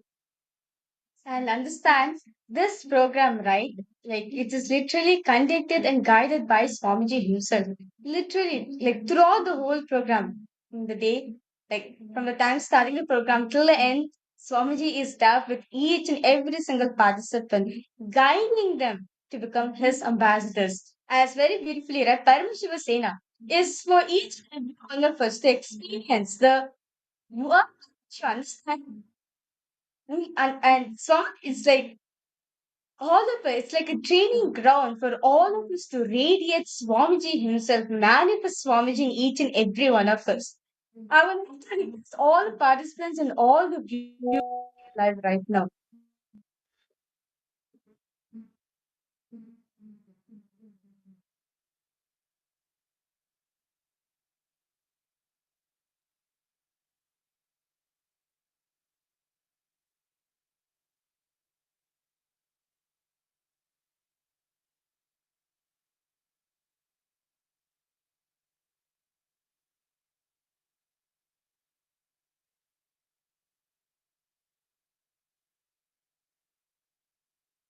See, understand, by becoming a part of the Paramashiva Sena, becoming Paramashiva's ambassador, you get to experience the Paramashiva Vijnana, the space of Paramashiva Vijnana, Swami himself knowing you. And it's such a sight to see how, for each and every participant of the Paramashiva Sena program, each and every question, Swami comes, like he is making himself available. He attends to each and every participant, whether it is the smallest questions or even questions related to how, like the science of how to connect, what is Paramashiva Vijnana, how to connect one from another, all of these, any questions. As Mavrija was sharing, this is the training ground for you to become an ambassador, Kailasa, an ambassador of Paramashiva himself. And if you have not signed up for the Paramashiva Sena yet, you should, because this is an opportunity that you should not miss for whatever reason. And Swamiji, out of his utmost compassion, has opened, like, it's over. It's over. The next 2 seasons. The next season started January 13th to February 14th, and then immediately on to March 15th. It's like back to back. And Swamiji is attending to each and every one of us. Ma Virupaksha, a person participant like to know when the sessions on the chakras will take place. Okay. Actually, ma detail about this chakras will be happening the Paramashivoham Level 1 program actually. Detailing it will be happening the Paramashivoham Level 1 as Swamiji revealed this whole science of the chakra thing. Um, this is the first thing Swamiji revealed, right? So detailing the participant will be learning the Paramashivoham Level 1 program. Yes. All the advanced sciences only will be learning in the Paramashivoham Level 3. Yes. Okay. Thank you so much. Ma Virupaksha, are you joining the Paramashiva Sena program? Yes. Okay. Ma Swamiji, the next 2 seasons for you. Take steps. All the obstacles are there. Just step. Jump. How about for you, Ma Gracina? Ma Stephanie, Ma Leah Kori, Nithyanandam. Why? Ma Gracina, why? What do you think it's not possible? What's the obstacle you're facing? Yes, on January 13th. Yes. Ma Gracina, you're going to be Swamiji's ambassador. Come on, Ma, what's the most blessing you can get?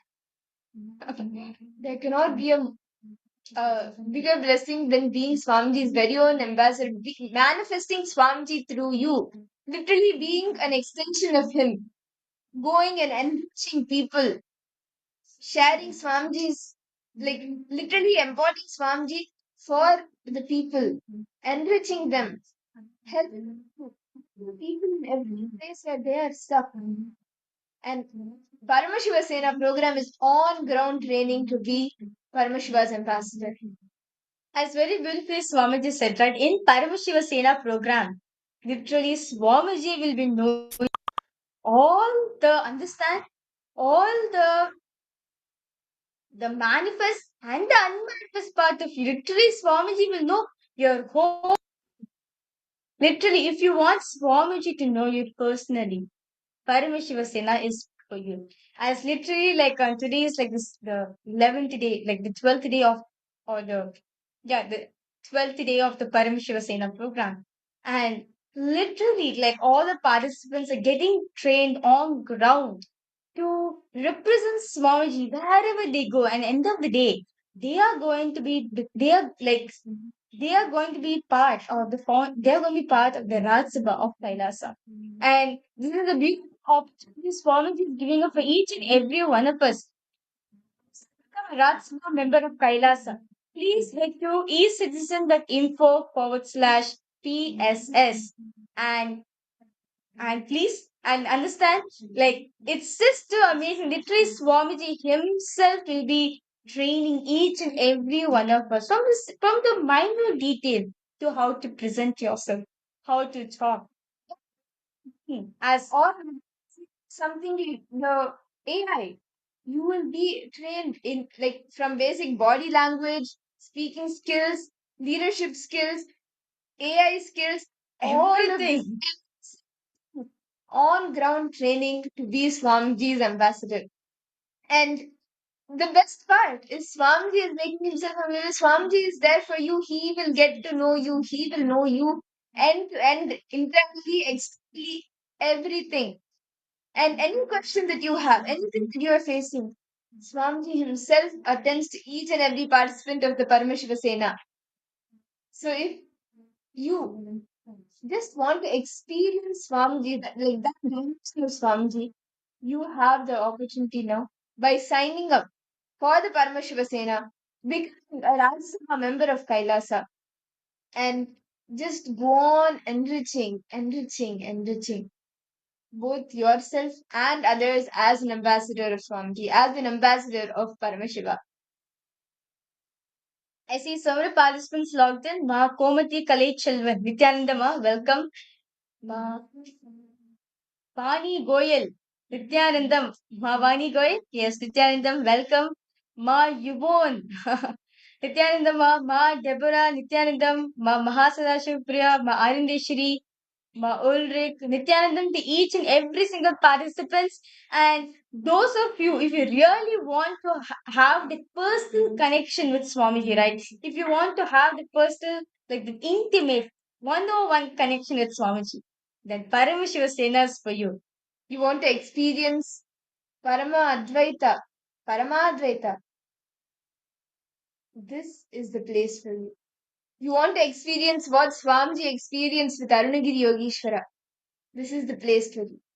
You want to experience how it is to be Swamiji's very own extension, Swamiji's very own ambassador. This is the place for you. Ma Stephanie, Ma Irene, come on, why don't all of you take the step now? You can put your intention today. Understand? When you take the first step, Swamiji will manifest the rest for you. You may be having multiple obstacles, whether it's your passport, visa, money, whatever it could be. If you put your intention today, you take the first step, Swamiji will take care of the rest. Actually, many sort of Paramashiva Sena participants, how they have come is just a miracle. Saying, like Swamiji said, okay, Paramashiva Sena is happening, come join for the Paramashiva Sena. They put their intention, miracles happen. Swamiji moved everything, all the obstacles for them, and they made it. For some people from different countries, whether it's from Malaysia, Singapore, Australia, Europe, it's not so easy visa. And they got a visa, they made it to the program. So don't cherish the obstacles, but just say, yes, I want to become Paramashiva's ambassador. I want to become a Rajya Sabha member of Kailasa, experience the Paramadvaita, Paramashiva Vijnana dimension and that space with Swamiji.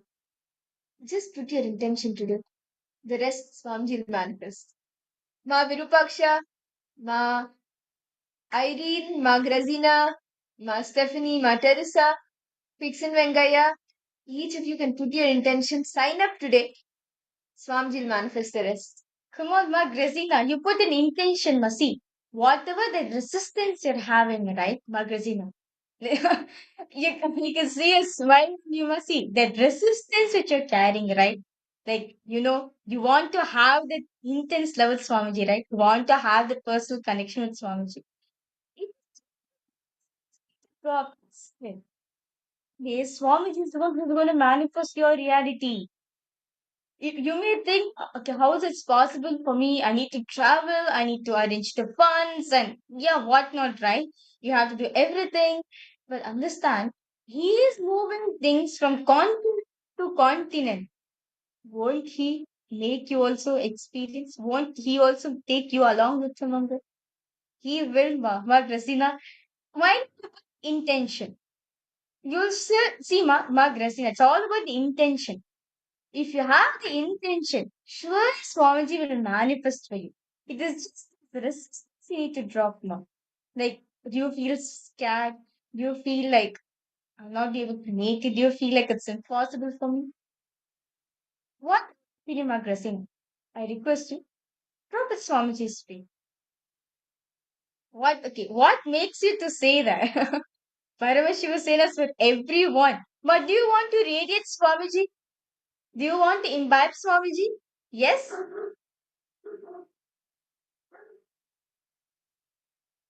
Yeah? Then Paramashiva Sena is for you. Yes. See, Swamiji doesn't see us based on whether you're capable or not. He makes you capable enough to become an ambassador. Yes, you want to imbibe Swamiji in your inner space. Then Paramashiva Sena, you understand, ma? In this program, literally 24 by 7, Swamiji is being available. Swamiji is being available for all of us, literally attending to each and every one of us.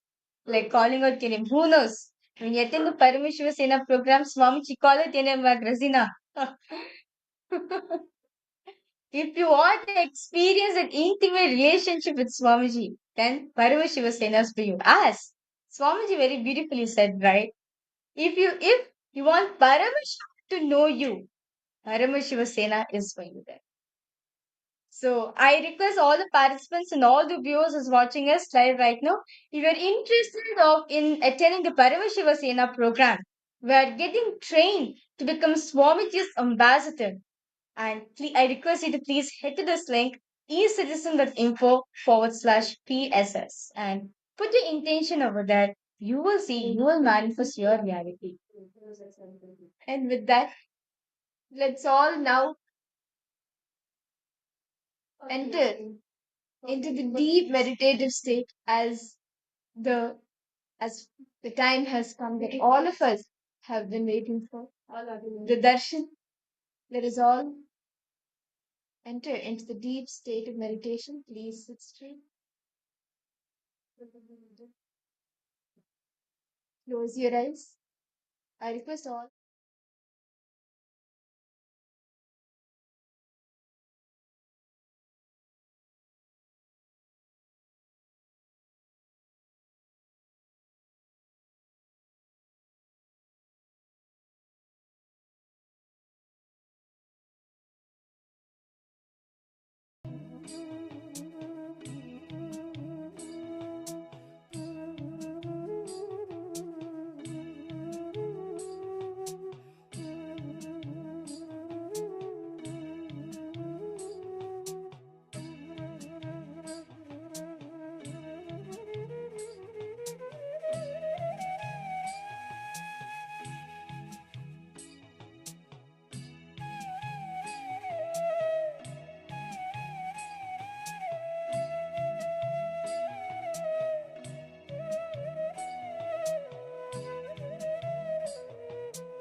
Close your eyes.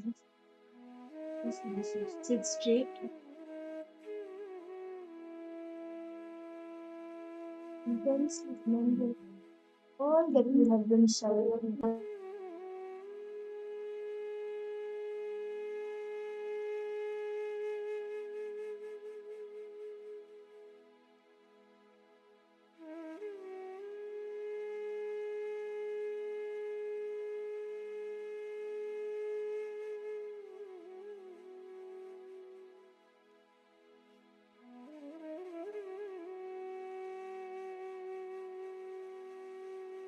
In the true space of gratitude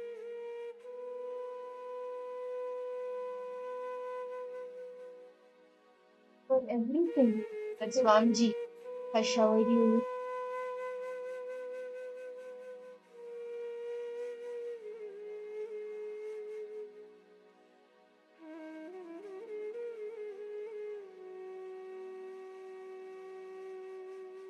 Everything Swamiji manifested in your life. How did he come into your life? Transform your life.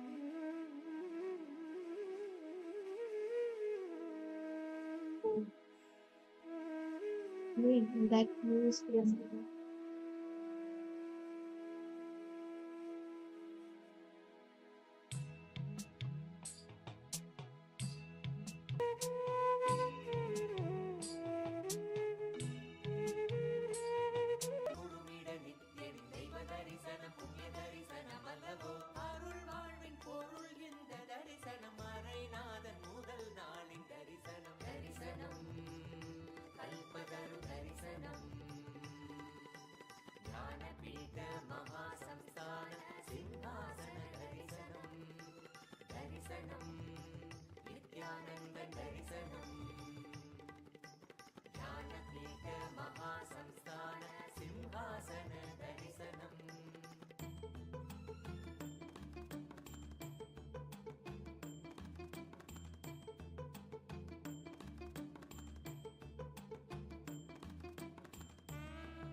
பூண்ட தரிசனம் வரம் வேண்டி பக்தரும் நித்தியனின் பதம் நாடக்கூடும் தரிசனம் வளம் போங்க பூமியில் நித்தியன் தவ கோல பூண்ட தரிசனம் மண்ணும் மகிழ்ந்திடும் விண்ணும் உறைந்திடும் ஆனந்தத்தின் எல்லை கடந்திடும் திவ்ய தரிசனம் எதுவோ பக்தர்களும் பொங்கும் எண்ணம் கடந்திட தியானம் தனி வையம் தனி சொல்ல வந்த தரிசனம் அல்லவோ அருள் வாழ்வின் பொருள் இந்த தரிசனம் மறைநாதன் முதல் நாளின் தரிசனம் தரிசனம் கல்பதரு தரிசனம் ஞானபீட மகாசம்ஸ்தான சிம்ஹாசன தரிசனம் தரிசனம் நித்யானந்த தரிசனம் ஞானபீட மகாசம்ஸ்தான சிம்ஹாசன தரிசனம் தரிசனம் கல்பதரு தரிசனம் ஞானபீட மகாசம்ஸ்தான சிம்ஹாசன தரிசனம்.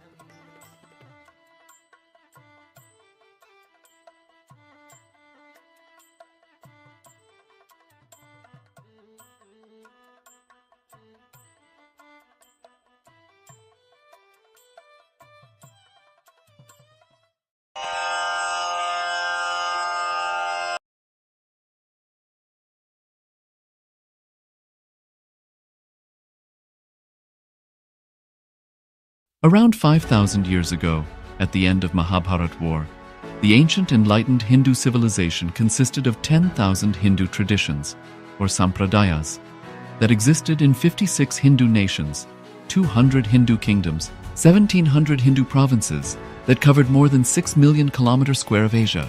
The Supreme Pontiff of Hinduism, SPH, Bhagavan Sri Nithyananda Paramashivoham, is the reviver of Kailasa, this ancient, enlightened Hindu civilizational nation. Kailasa is an unbroken cultural, religious, historical, civilizational, and sovereign continuation and revival of multiple of these historical Hindu sovereign states and Hindu ecclesiastical entities.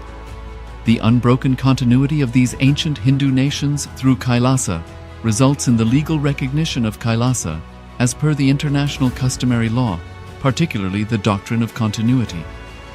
The international law, the doctrine of continuity, implies that upheavals and revolutions within a country, changes in government, territorial adjustments, measures taken during military occupation, or other internal transformations do not negate the existence of the country, do not affect the legal personality and international obligations of the country or state. The Vienna Convention on Succession of States in respect of treaties, 1978, addresses these principle of the doctrine of continuity as it outlines international law during situation of state succession or continuation. International law recognizes a state's legal personality by recognizing its identity. This perspective extends even during the period when the given state or country is annexed or occupied by a foreign power. Even in such cases, the legal personality of the state is considered to persist, enabling its subsequent re-establishment. Historical examples dating back to the 18th century include cases like Portugal and Genoa that were re-established after the Vienna Congress of 1815. More recent examples include countries such as Poland, Ethiopia, Czechoslovakia, Albania, and Austria that were re-established after World War II.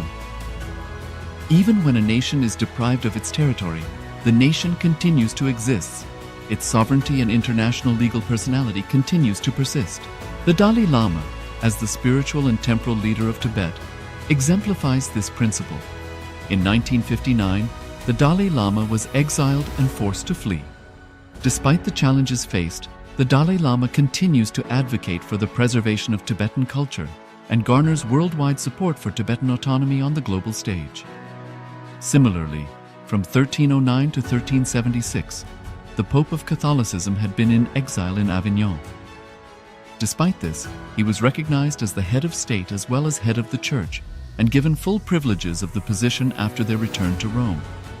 Even in 1861, much of the papal territories had been lost, leaving the Pope with no sovereign territory other than the papal residence and related buildings. Yet his temporal powers were still acknowledged. He was recognized as a head of state, and later, the Lateran Treaty of 1929 formally re-established papal sovereignty over the Vatican City. The Sovereign Order of Malta further exemplifies this principle, retaining international recognition as a sovereign entity despite the permanent loss of their territory upon Napoleon's invasion in June 1798. Despite such permanent loss of territory, the sovereignty and the international legal personality of the Sovereign Order of Malta continue to persist. Much later in 1894, the order settled in Rome and acquired two properties, the Magistral Palace and the Magistral Villa that received extraterritorial status. Today, the order maintains diplomatic relations with 112 countries, issues its own diplomatic passports, currency, stamps, and vehicle registration plates, and has been granted observer status in the United Nations. All these examples of state re-establishment illustrate the principle of continuity of states, as per international law, that a state's legal personality persists over time. A nation continues to exist even after a complete loss of territory. A far more striking example is of the oceanic countries, which are under the threat of their entire nation being drowned and submerged due to rising sea levels owing to global warming. In response to such existential threat of climate change, Pacific Island nations, including Tuvalu, have enacted constitutional amendments and made international declarations affirming that their nation and their sovereign rights will continue to persist, despite their entire territory being lost to the sea. This proactive stance is highlighted in the Constitution of Tuvalu Act 2023 and the Pacific Islands Forum Declaration of 2021. The Supreme Pontiff of Hinduism, Bhagavan Sri Nithyananda Paramashiva, through the line of succession is the present 203rd Emperor of the Hindu Sovereign Kingdom of Surangi Samrajya. He was crowned on the 31st of December 2004 at the age of 26. Thus, by very same principles of the doctrine of continuity, through which the international legal personality of Portugal, Genoa, Poland, Ethiopia, Czechoslovakia, Albania, Austria, Vatican, Tibet, Sovereign Order of Malta, and several other nations has been recognized despite having undergone a period of exile, annexation, occupation by a foreign power, or despite loss of territory. The SPH Nithyananda Paramashivoham, through well-established legal and historical facts about the Hindu sovereign state of the Surangi Samrajyam, derives all sovereign rights and powers of the royal lineage of the Surangi Samrajyam as its 203rd sovereign emperor from his inheritance and continuation of the unbroken succession of the kingdom of Surya Vamsa Surangi Samrajyam Sarvanapitha.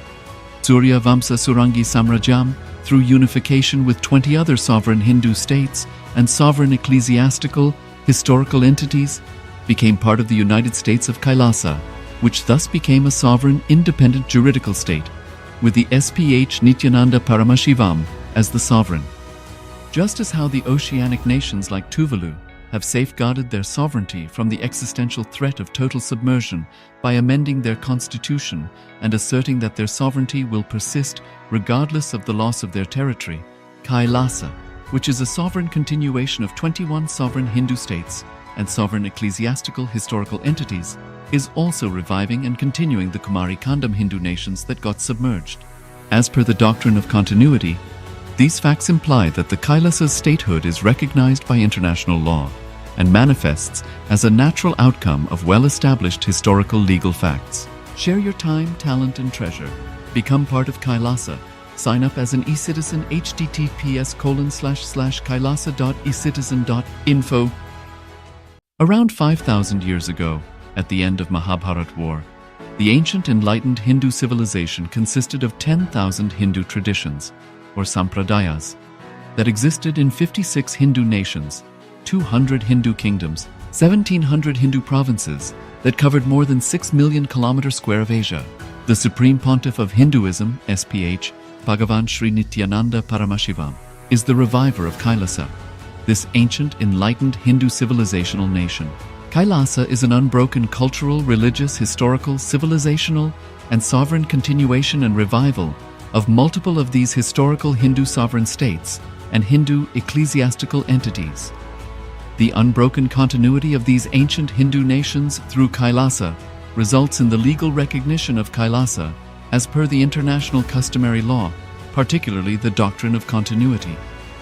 The international law, the doctrine of continuity, implies that upheavals and revolutions within a country, changes in government, territorial adjustments, measures taken during military occupation, or other internal transformations do not negate the existence of the country, do not affect the legal personality and international obligations of the country or state. The Vienna Convention on Succession of States in Respective Treaties, 1978, addresses these principles of the doctrine of continuity as it outlines international law during situation of state succession or continuation. International law recognizes a state's legal personality by recognizing its identity. This perspective extends even during the period when the given state or country is annexed or occupied by a foreign power. Even in such cases, the legal personality of the state is considered to persist, enabling its subsequent re-establishment. Historical examples dating back to the 18th century include cases like Portugal and Genoa that were re-established after the Vienna Congress of 1815. More recent examples include countries such as Poland, Ethiopia, Czechoslovakia, Albania, and Austria that were re-established after World War II. Even when a nation is deprived of its territory, the nation continues to exist. Its sovereignty and international legal personality continues to persist. The Dalai Lama, as the spiritual and temporal leader of Tibet, exemplifies this principle. In 1959, the Dalai Lama was exiled and forced to flee. Despite the challenges faced, the Dalai Lama continues to advocate for the preservation of Tibetan culture and garners worldwide support for Tibetan autonomy on the global stage. Similarly, from 1309 to 1376, the Pope of Catholicism had been in exile in Avignon. Despite this, he was recognized as the head of state as well as head of the church and given full privileges of the position after their return to Rome. Even in 1861, much of the papal territories had been lost, leaving the Pope with no sovereign territory other than the papal residence and related buildings. Yet his temporal powers were still acknowledged. He was recognized as a head of state, and later, the Lateran Treaty of 1929 formally re-established papal sovereignty over the Vatican City. The Sovereign Order of Malta further exemplifies this principle, retaining international recognition as a sovereign entity despite the permanent loss of their territory upon Napoleon's invasion in June 1798. Despite such permanent loss of territory, the sovereignty and the international legal personality of the Sovereign Order of Malta continue to persist. Much later in 1894, the order settled in Rome and acquired two properties, the Magistral Palace and the Magistral Villa that received extraterritorial status. Today, the order maintains diplomatic relations with 112 countries, issues its own diplomatic passports, currency, stamps, and vehicle registration plates, and has been granted observer status in the United Nations. All these examples of state re-establishment illustrate the principle of continuity of states, as per international law, that a state's legal personality persists over time. A nation continues to exist even after a complete loss of territory. A far more striking example is of the oceanic countries, which are under the threat of their entire nation being drowned and submerged due to rising sea levels owing to global warming. In response to such existential threat of climate change, Pacific Island nations, including Tuvalu, have enacted constitutional amendments and made international declarations affirming that their nation and their sovereign rights will continue to persist, despite their entire territory being lost to the sea. This proactive stance is highlighted in the Constitution of Tuvalu Act 2023 and the Pacific Islands Forum Declaration of 2021. The Supreme Pontiff of Hinduism, Bhagavan Sri Nithyananda Paramashiva, through the line of succession is the present 203rd Emperor of the Hindu Sovereign Kingdom of Surangi Samrajya. He was crowned on the 31st of December 2004 at the age of 26. Thus, by very same principles of the doctrine of continuity, through which the international legal personality of Portugal, Genoa, Poland, Ethiopia, Czechoslovakia, Albania, Austria, Vatican, Tibet, Sovereign Order of Malta, and several other nations has been recognized despite having undergone a period of exile, annexation, occupation by a foreign power, or despite loss of territory. The SPH Nithyananda Paramashivoham, through well-established legal and historical facts about the Hindu sovereign state of the Surangi Samrajyam, derives all sovereign rights and powers of the royal lineage of the Surangi Samrajyam as its 203rd sovereign emperor from his inheritance and continuation of the unbroken succession of the kingdom of Surya Vamsa Surangi Samrajyam Sarvanapitha. Surya Vamsa Surangi Samrajyam, through unification with 20 other sovereign Hindu states and sovereign ecclesiastical, historical entities, became part of the United States of Kailasa, which thus became a sovereign, independent juridical state, with the SPH Nithyananda Paramashivoham as the sovereign. Just as how the oceanic nations like Tuvalu have safeguarded their sovereignty from the existential threat of total submersion by amending their constitution and asserting that their sovereignty will persist regardless of the loss of their territory, Kailasa, which is a sovereign continuation of 21 sovereign Hindu states and sovereign ecclesiastical historical entities, is also reviving and continuing the Kumari Kandam Hindu nations that got submerged. As per the doctrine of continuity, these facts imply that the Kailasa's statehood is recognized by international law and manifests as a natural outcome of well-established historical legal facts. Share your time, talent, and treasure. Become part of Kailasa. Sign up as an eCitizen https://kailasa.ecitizen.info. Around 5,000 years ago, at the end of Mahabharat War, the ancient enlightened Hindu civilization consisted of 10,000 Hindu traditions, or sampradayas, that existed in 56 Hindu nations, 200 Hindu kingdoms, 1,700 Hindu provinces that covered more than 6 million kilometers square of Asia. The Supreme Pontiff of Hinduism, SPH, Bhagavan Sri Nithyananda Paramashiva, is the reviver of Kailasa, this ancient enlightened Hindu civilizational nation. Kailasa is an unbroken cultural, religious, historical, civilizational, and sovereign continuation and revival of multiple of these historical Hindu sovereign states and Hindu ecclesiastical entities. The unbroken continuity of these ancient Hindu nations through Kailasa results in the legal recognition of Kailasa as per the international customary law, particularly the doctrine of continuity. The international law, the doctrine of continuity, implies that upheavals and revolutions within a country, changes in government, territorial adjustments, measures taken during military occupation, or other internal transformations do not negate the existence of the country, do not affect the legal personality and international obligations of the country or state. The Vienna Convention on Succession of States in respect of treaties, 1978, addresses these principles of the doctrine of continuity as it outlines international law during situation of state succession or continuation. International law recognizes a state's legal personality by recognizing its identity. This perspective extends even during the period when the given state or country is annexed or occupied by a foreign power. Even in such cases, the legal personality of the state is considered to persist, enabling its subsequent re-establishment. Historical examples dating back to the 18th century include cases like Portugal and Genoa that were re-established after the Vienna Congress of 1815.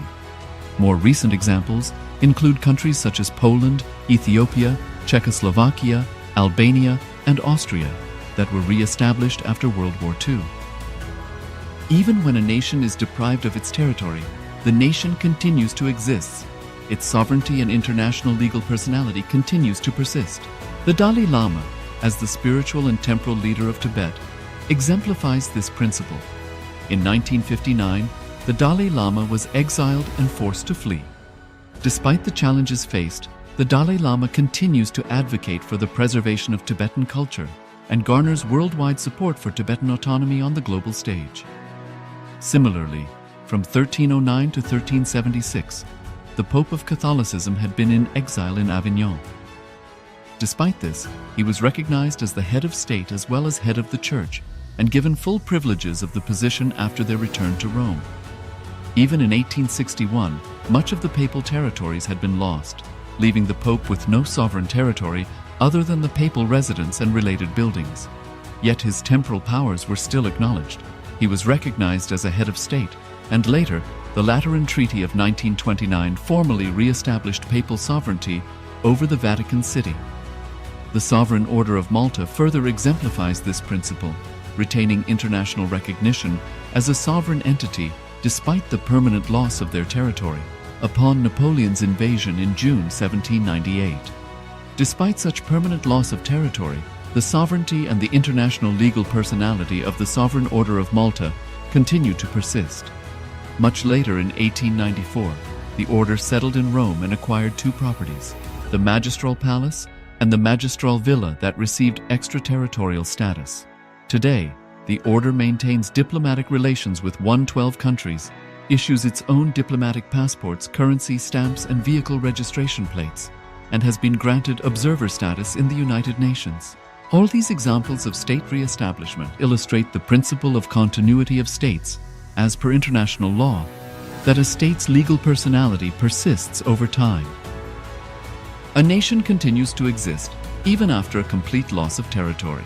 A far more striking example is of the oceanic countries, which are under the threat of their entire nation being drowned and submerged due to rising sea levels owing to global warming. In response to such existential threat of climate change, Pacific Island nations, including Tuvalu, have enacted constitutional amendments and made international declarations affirming that their nation and their sovereign rights will continue to persist, despite their entire territory being lost to the sea. This proactive stance is highlighted in the Constitution of Tuvalu Act 2023 and the Pacific Islands Forum Declaration of 2021. The Supreme Pontiff of Hinduism, Bhagavan Sri Nithyananda Paramashiva, through the line of succession, is the present 203rd Emperor of the Hindu Sovereign Kingdom of Surangi Samrajya. He was crowned on the 31st of December 2004 at the age of 26. Thus, by very same principles of the doctrine of continuity, through which the international legal personality of Portugal, Genoa, Poland, Ethiopia, Czechoslovakia, Albania, Austria, Vatican, Tibet, Sovereign Order of Malta, and several other nations has been recognized despite having undergone a period of exile, annexation, occupation by a foreign power, or despite loss of territory.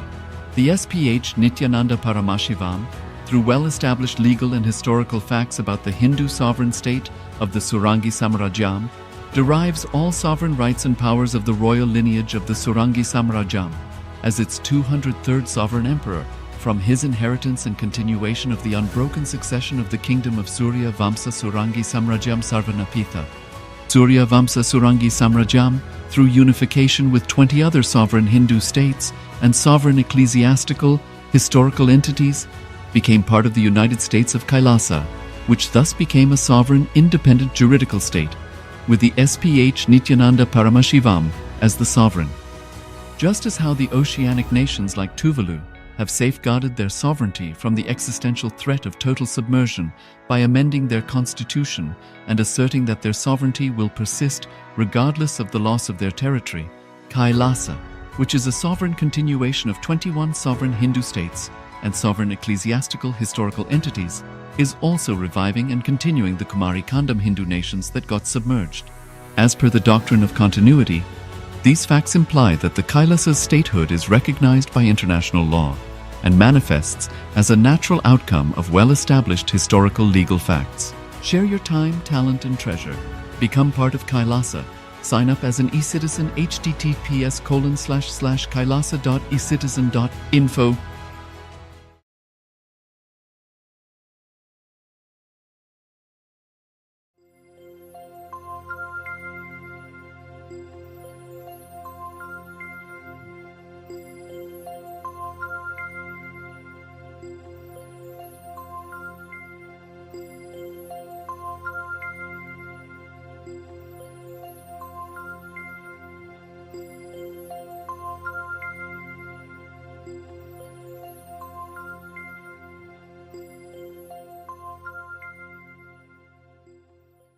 हर हर गंगे हर हर गंगे हर हर गंगे हर हर गंगे हर हर गंगे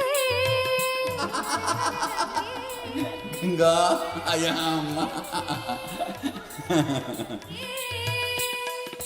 हे नटराजा हे नित्यानंदा हर हर हर हर गंगे हे नटराजा हे नित्यानंदा हर हर हर हर गंगे हे नटराजा हे नित्यानंदा हर हर हर हर गंगे हे नटराजा हे नित्यानंदा हर हर हर हर गंगे हर हर गंगे हर हर गंगे हर हर गंगे हर हर गंगे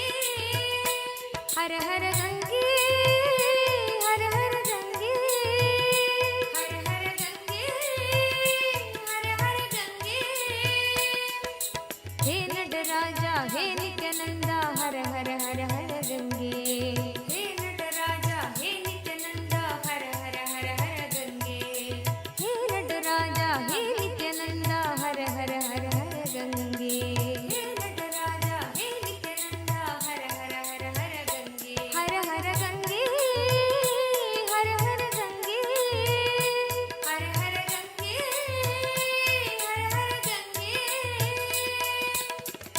नित्यपुरीश्वरा जय गंगाधरा नित्यपुरीश्वरा जय गंगाधरा नित्यपुरीश्वरा जय गंगाधरा नित्यपुरीश्वरा जय गंगाधरा हर हर हर हर गंगे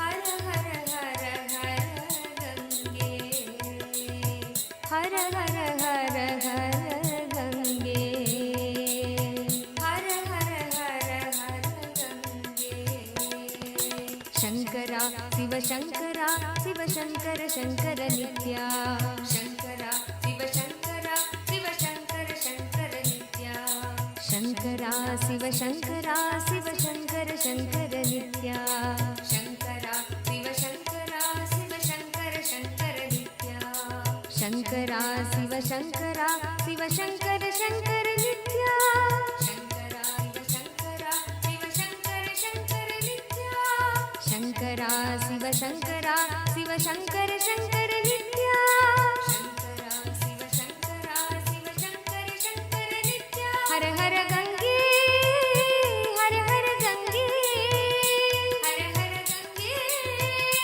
हर हर गंगे हर हर गंगे हर हर गंगे हर हर गंगे हर हर गंगे हे नटराजा हे नित्यानंदा हर हर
Hope all of you finished the yoga. Nityanandam, Anam, Bansalaya, Ma Iqbal Bano, Nityanandam. How was the yoga? Did all of you enjoy the yoga? Great. Now let's begin today's day with the Sadguru Vandanam. Nithyanandam Paramasukadam Kevalam Jnanamurtim Dvandvatingadana Sudrisham Tattvamasyaadhilaksham Ekam Nityam Vimachalam Sarvadi Sakshi Bhutam Bhavatitam Triguna-rahitam Sadgurum Tam Namami.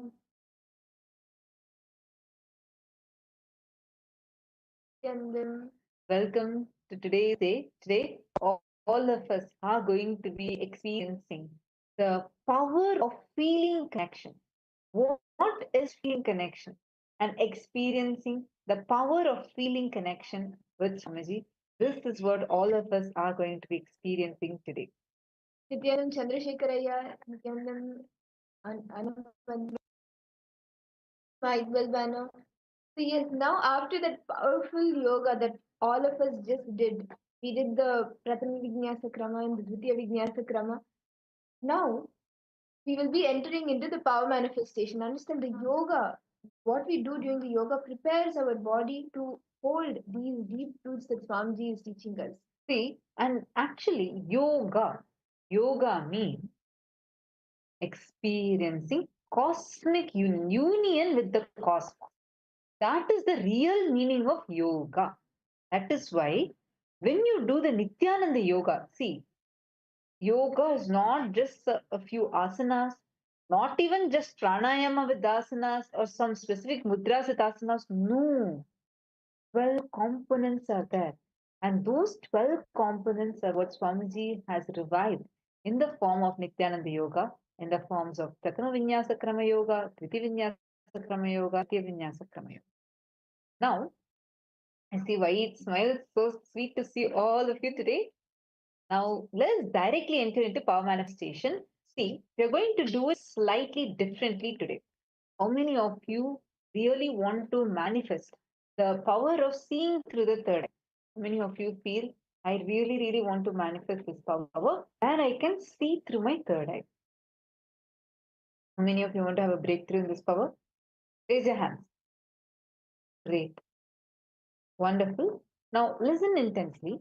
We'll guide you step by step. I request all of you to just follow along and we will walk you through the process. And actually, you can see here, I'm having some cards. So these cards are random colors. There are different colors behind it. There are different words behind it. And they're like completely random words. You're not going to be able to even guess it. Okay. So what we are going to do is, I'm going to be showing the card to all of you. You're going to tie your eyes. And exactly in a minute, whatever came, you're going to type and post it. Let's chant the Mahavakya, connect to Swamiji intensely, and just type what exact things are coming. You're going to type and post it. Is this clear? And what you can also do is just keep seeing through your third eye. See, if you have your Atmalinga with you, can I request all the participants to please take your Atmalinga? Take your Atmalingas if you have, and place your Atmalinga in your Ananda Gandha chakra. Ananda Gandha. See, take your Atmalinga and put it on your Ananda Gandha. Ananda Gandha is below your heart center and above your navel center, that region. Then, Ma Iqbal, if you don't have, visualize Swamiji in your Ananda Gandha. Just you'll actually feel like your Ananda Gandha is flowering. Just feel like your Ananda Gandha is flowering and bring your whole awareness now to your third eye. Put the eyes and the whole awareness should be in this region. And completely block the light by tying the blindfold upon yourself. Tie your eyes completely, block the light completely. There should be no light coming in. Completely block your eyes. Chandrasekharaya, Anand Can I request each of you to tie your eyes before we get into the power manifestation? Bring your awareness, chant the Mahavakya intensely, and bring your awareness to the third eye. We will be doing multiple rounds.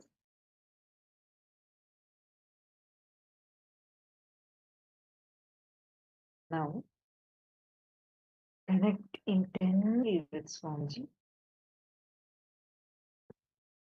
Tie your eyes. Remove your specs. No? Anamban Salai, if you're wearing specs, please do it. This power should be done without wearing specs. Tie your eyes and do not wear any specs. Make sure you remove it.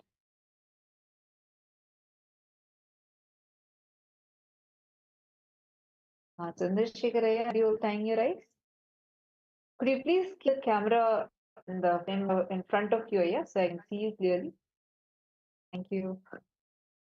Okay, great. Now, connect intensely with Swamiji. See through your third eye and describe what is the exact color. What is the exact color of the card that I'm showing to all of you? And what is it that is written in this card? chant Bhava. Whatever Swamiji reveals us to you, let it be revealed. Be aware of whatever is being revealed in your life. Just start verbalizing everything. Chant the Mahavakya for a few minutes. Bring your complete awareness to your third eye. You will start seeing now in your third eye. Chant the Mahavakya.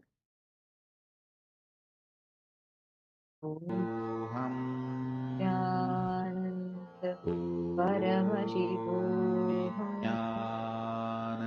Intensely connected, Swamiji. Through your three eyes, the color and the words that are exactly shown. Whatever is revealed to you, start verbalizing it. Continue to chant the Mahavakya. Paramashivoham Nithyananda Now, I request all of you, please untie your eyeband, and you can post, please remove your eyeband in the chat. What is the exact color and what are the words that you saw through your third eye? Exactly whatever came, post it now. Nithyananda Paramashivoham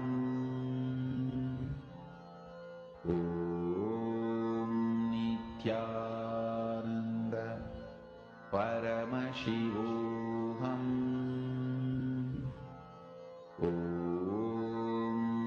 Nithyananda Paramashivoham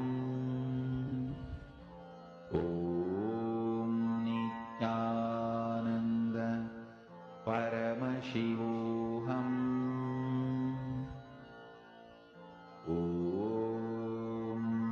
Nithyananda Paramashivoham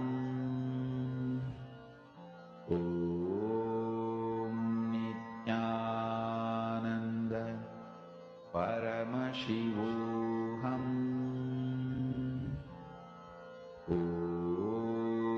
Nithyananda Paramashivoham. Okay. So, you all have posted your answers. Shall I show you now what the actual color was? Ready? 3, 2, 1. This was the exact card that was shown. This is the pink color card that was actually shown. And the words written here is love, inner chattering. These are the words that are written. Hope you're able to see this.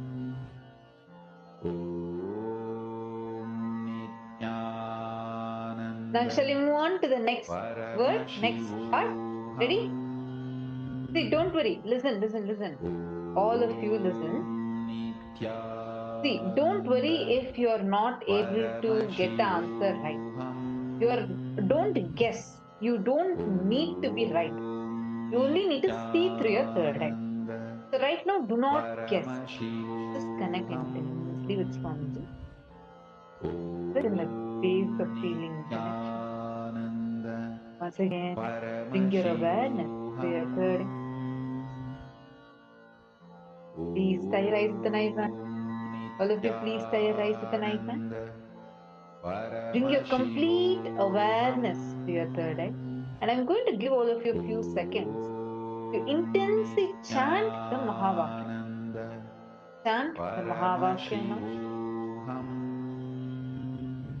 Bring your awareness to the third and vibrate intensely with the Mahavakya. Nithyananda Paramashivoham.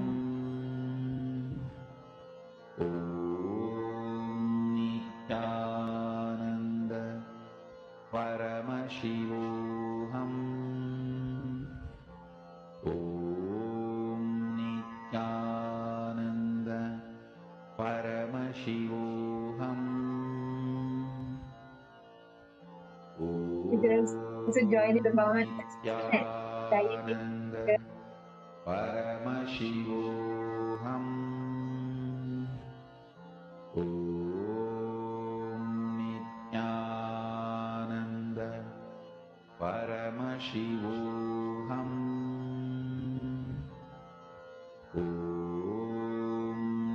Nithyananda Paramashivoham. Om Nithyananda Paramashivoham.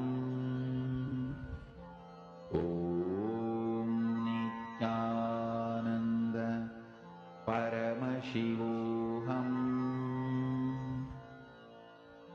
Om Nithyananda Paramashivoham. Om Nithyananda Paramashivoham. Om Nithyananda Paramashivoham. Om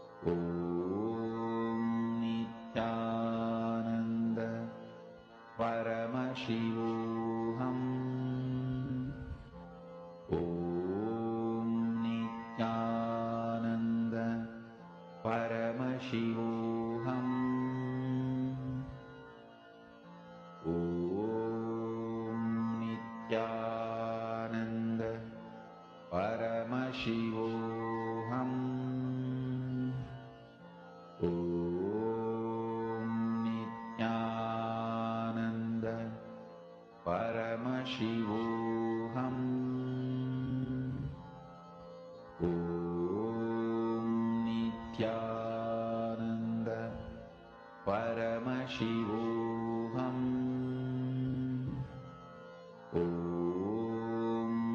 Nithyananda Paramashivoham. Om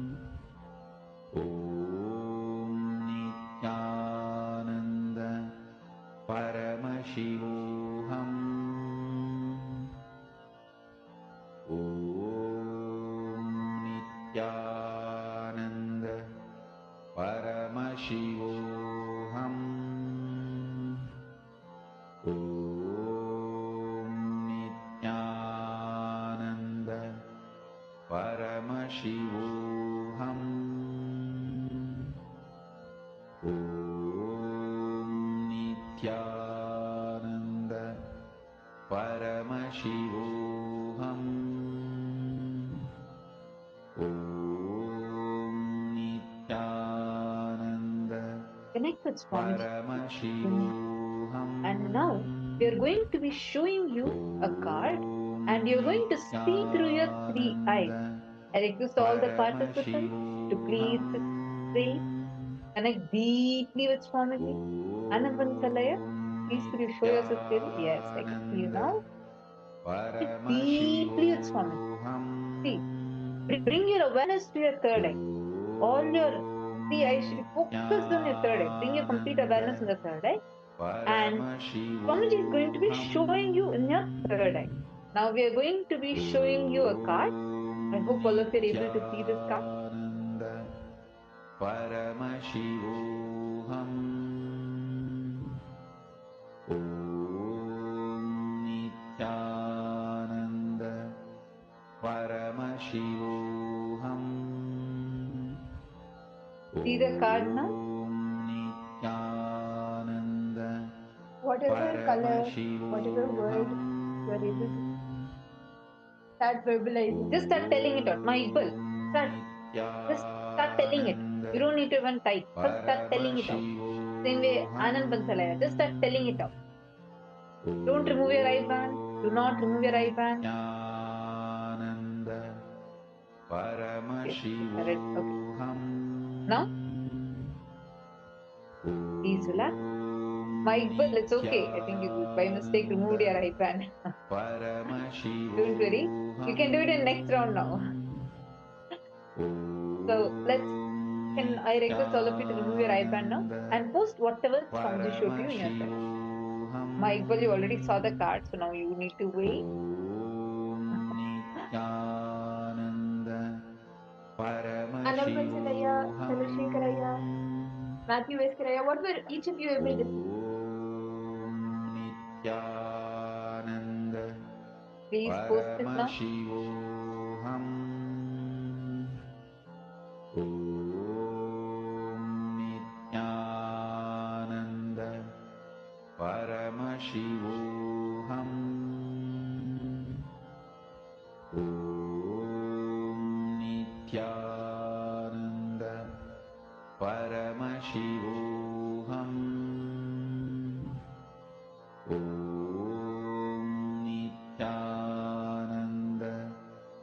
Paramashivoham.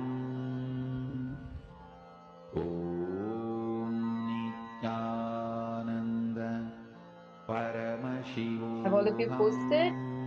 Okay, shall we see now what the actual answer is?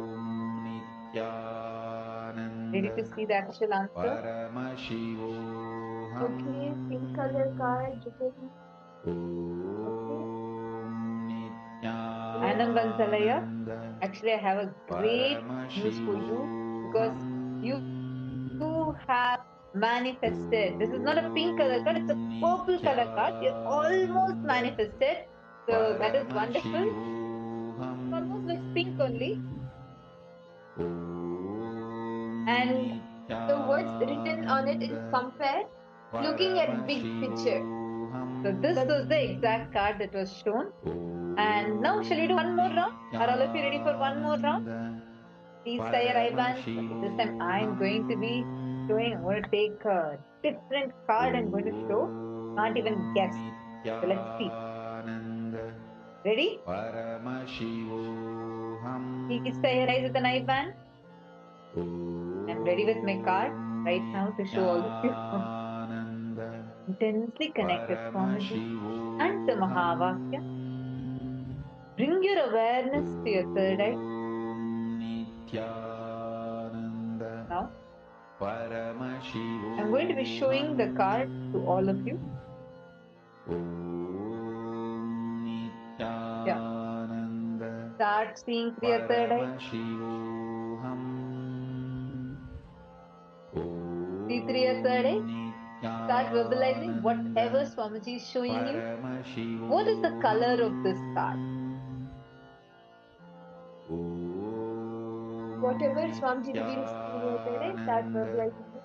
It could be words, letters, colors, whatever you see. Bring your awareness completely to your third eye. And you literally feel your Kundalini Shakti flowing from the spine, the base of your spine, all the way to your third eye. Experience that intense energy, Swamiji, who's flowing through you and manifest. See through your third eye. Swamiji will clearly show to you now what is the exact color, what is the exact word. The intensity.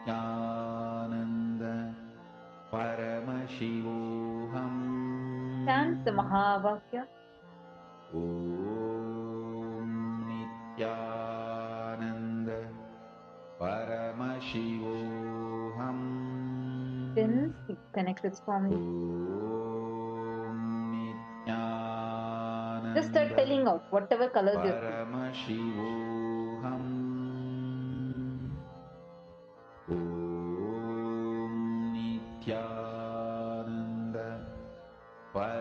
Keep your third eye. Now, please open your eye and post here in the chat what is the exact color and word that you see. Now, even each of you to post whatever was revealed to you in your third eye. Without maybe 2 rounds it was pink and purple, maybe this round also it could be. So, whatever was revealed in your third eye. See, Swamiji will always show you in the third eye. So whatever was revealed to you, tell only that without filtering it, without any guesses.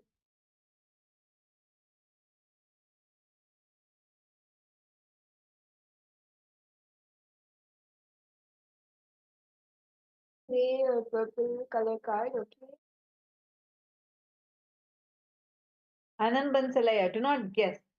Tell exactly, actually you saw. What did Swamiji show to you?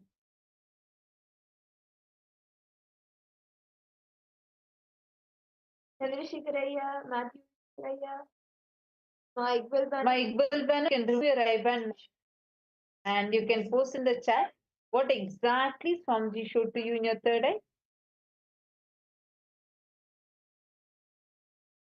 He's so afraid that God, by mistake also, I am not going to see the card again.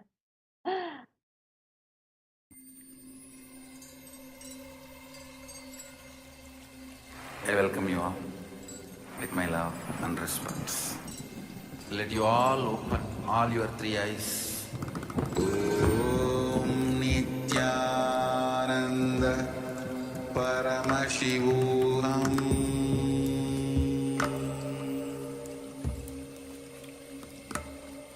Om Nithyananda Paramashivoham.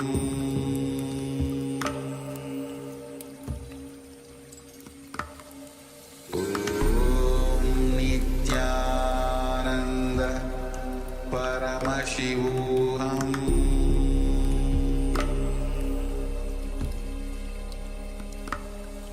Om Nithyananda Paramashivoham.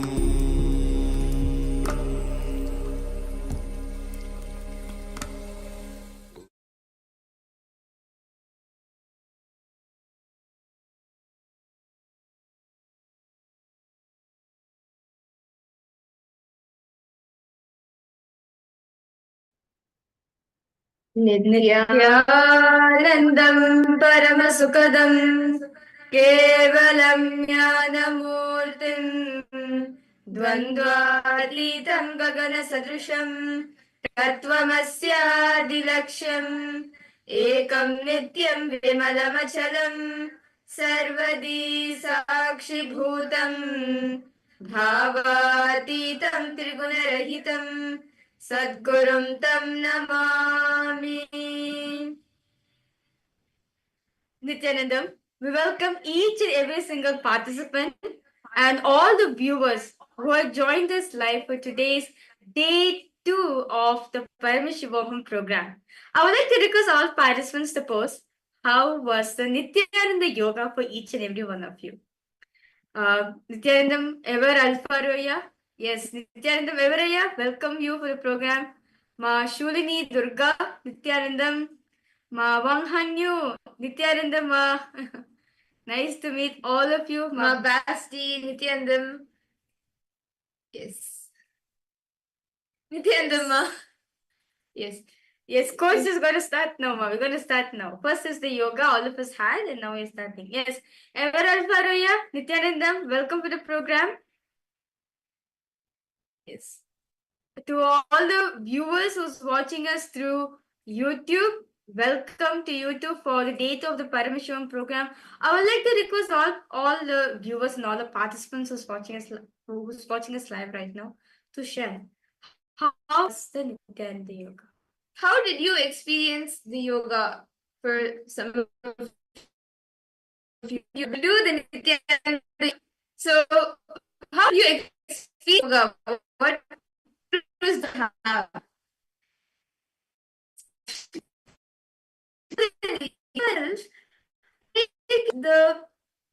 the group body, the science of enlightenment,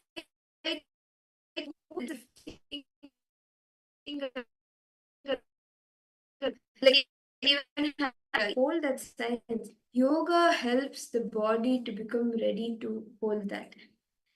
Yes. Ever Alfaraya, were you able to do the yoga? How did you like it? And what breakthroughs did you have? Ma Basdi, Ma Shulini Durga, Ma Sharmain, Ma Wang Hunyu. All of you can post.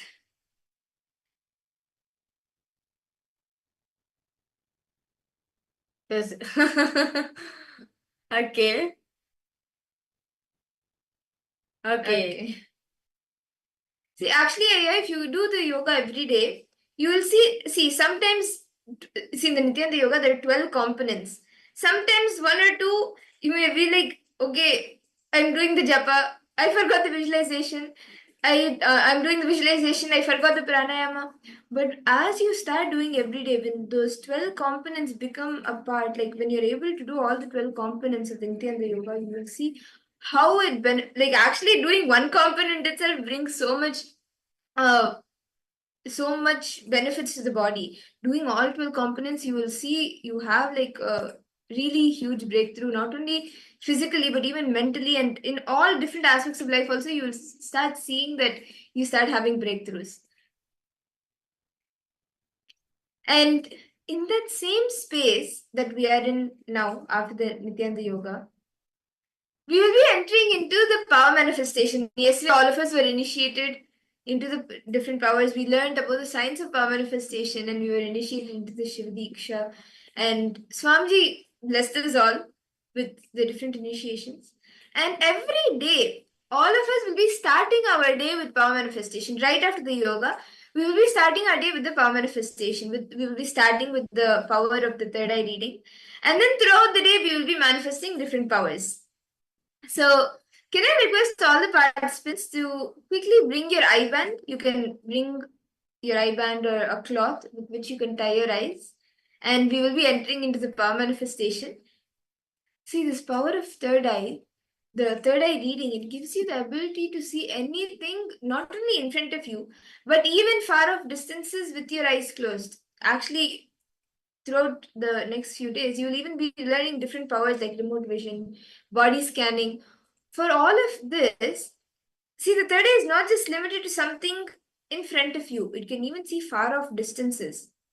And anything, like even if you keep a partition and all of that, you will be able to see. So, with your eyes closed, with your eyes blindfolded, whatever is there in front of you or around you, you will be able to start seeing that. So, can I request all the participants to please quickly bring the eye band or any cloth with which you can tie your eyes? Today, all of us will be seeing numbers. So, we will be projecting a few numbers to all of you. And what you will be doing is you will be seeing through your third eye what the number is what number is being projected. So, can I request all the participants to now please close your eyes? Sit straight and intensely chant the Mahavakya. Just connect to the space of oneness with Swamiji. In the pure space of unclutching. Just become a vessel or like a something that Swamiji can flow through you. Just become a vessel for Swamiji to fill you. Become an instrument for Swamiji to flow through you.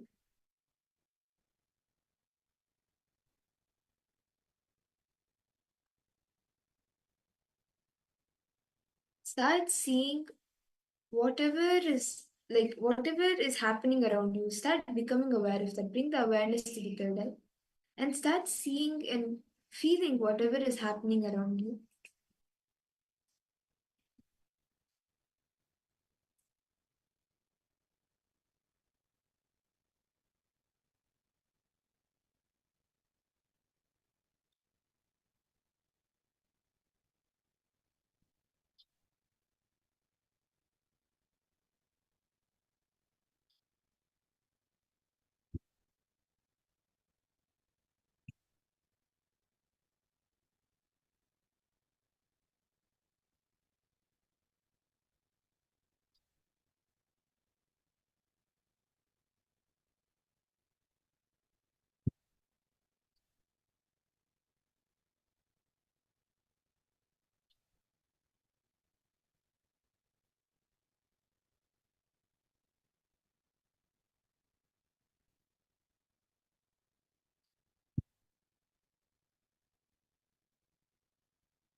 Yes. Now we will be projecting a number for all of you.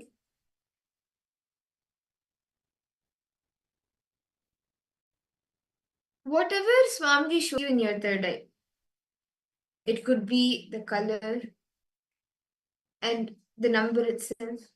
But whatever Swamiji shows you, start verbalizing that. Do not make any guesses. Just as Swamiji reveals to you, Exactly that, without any filtering, without any changing.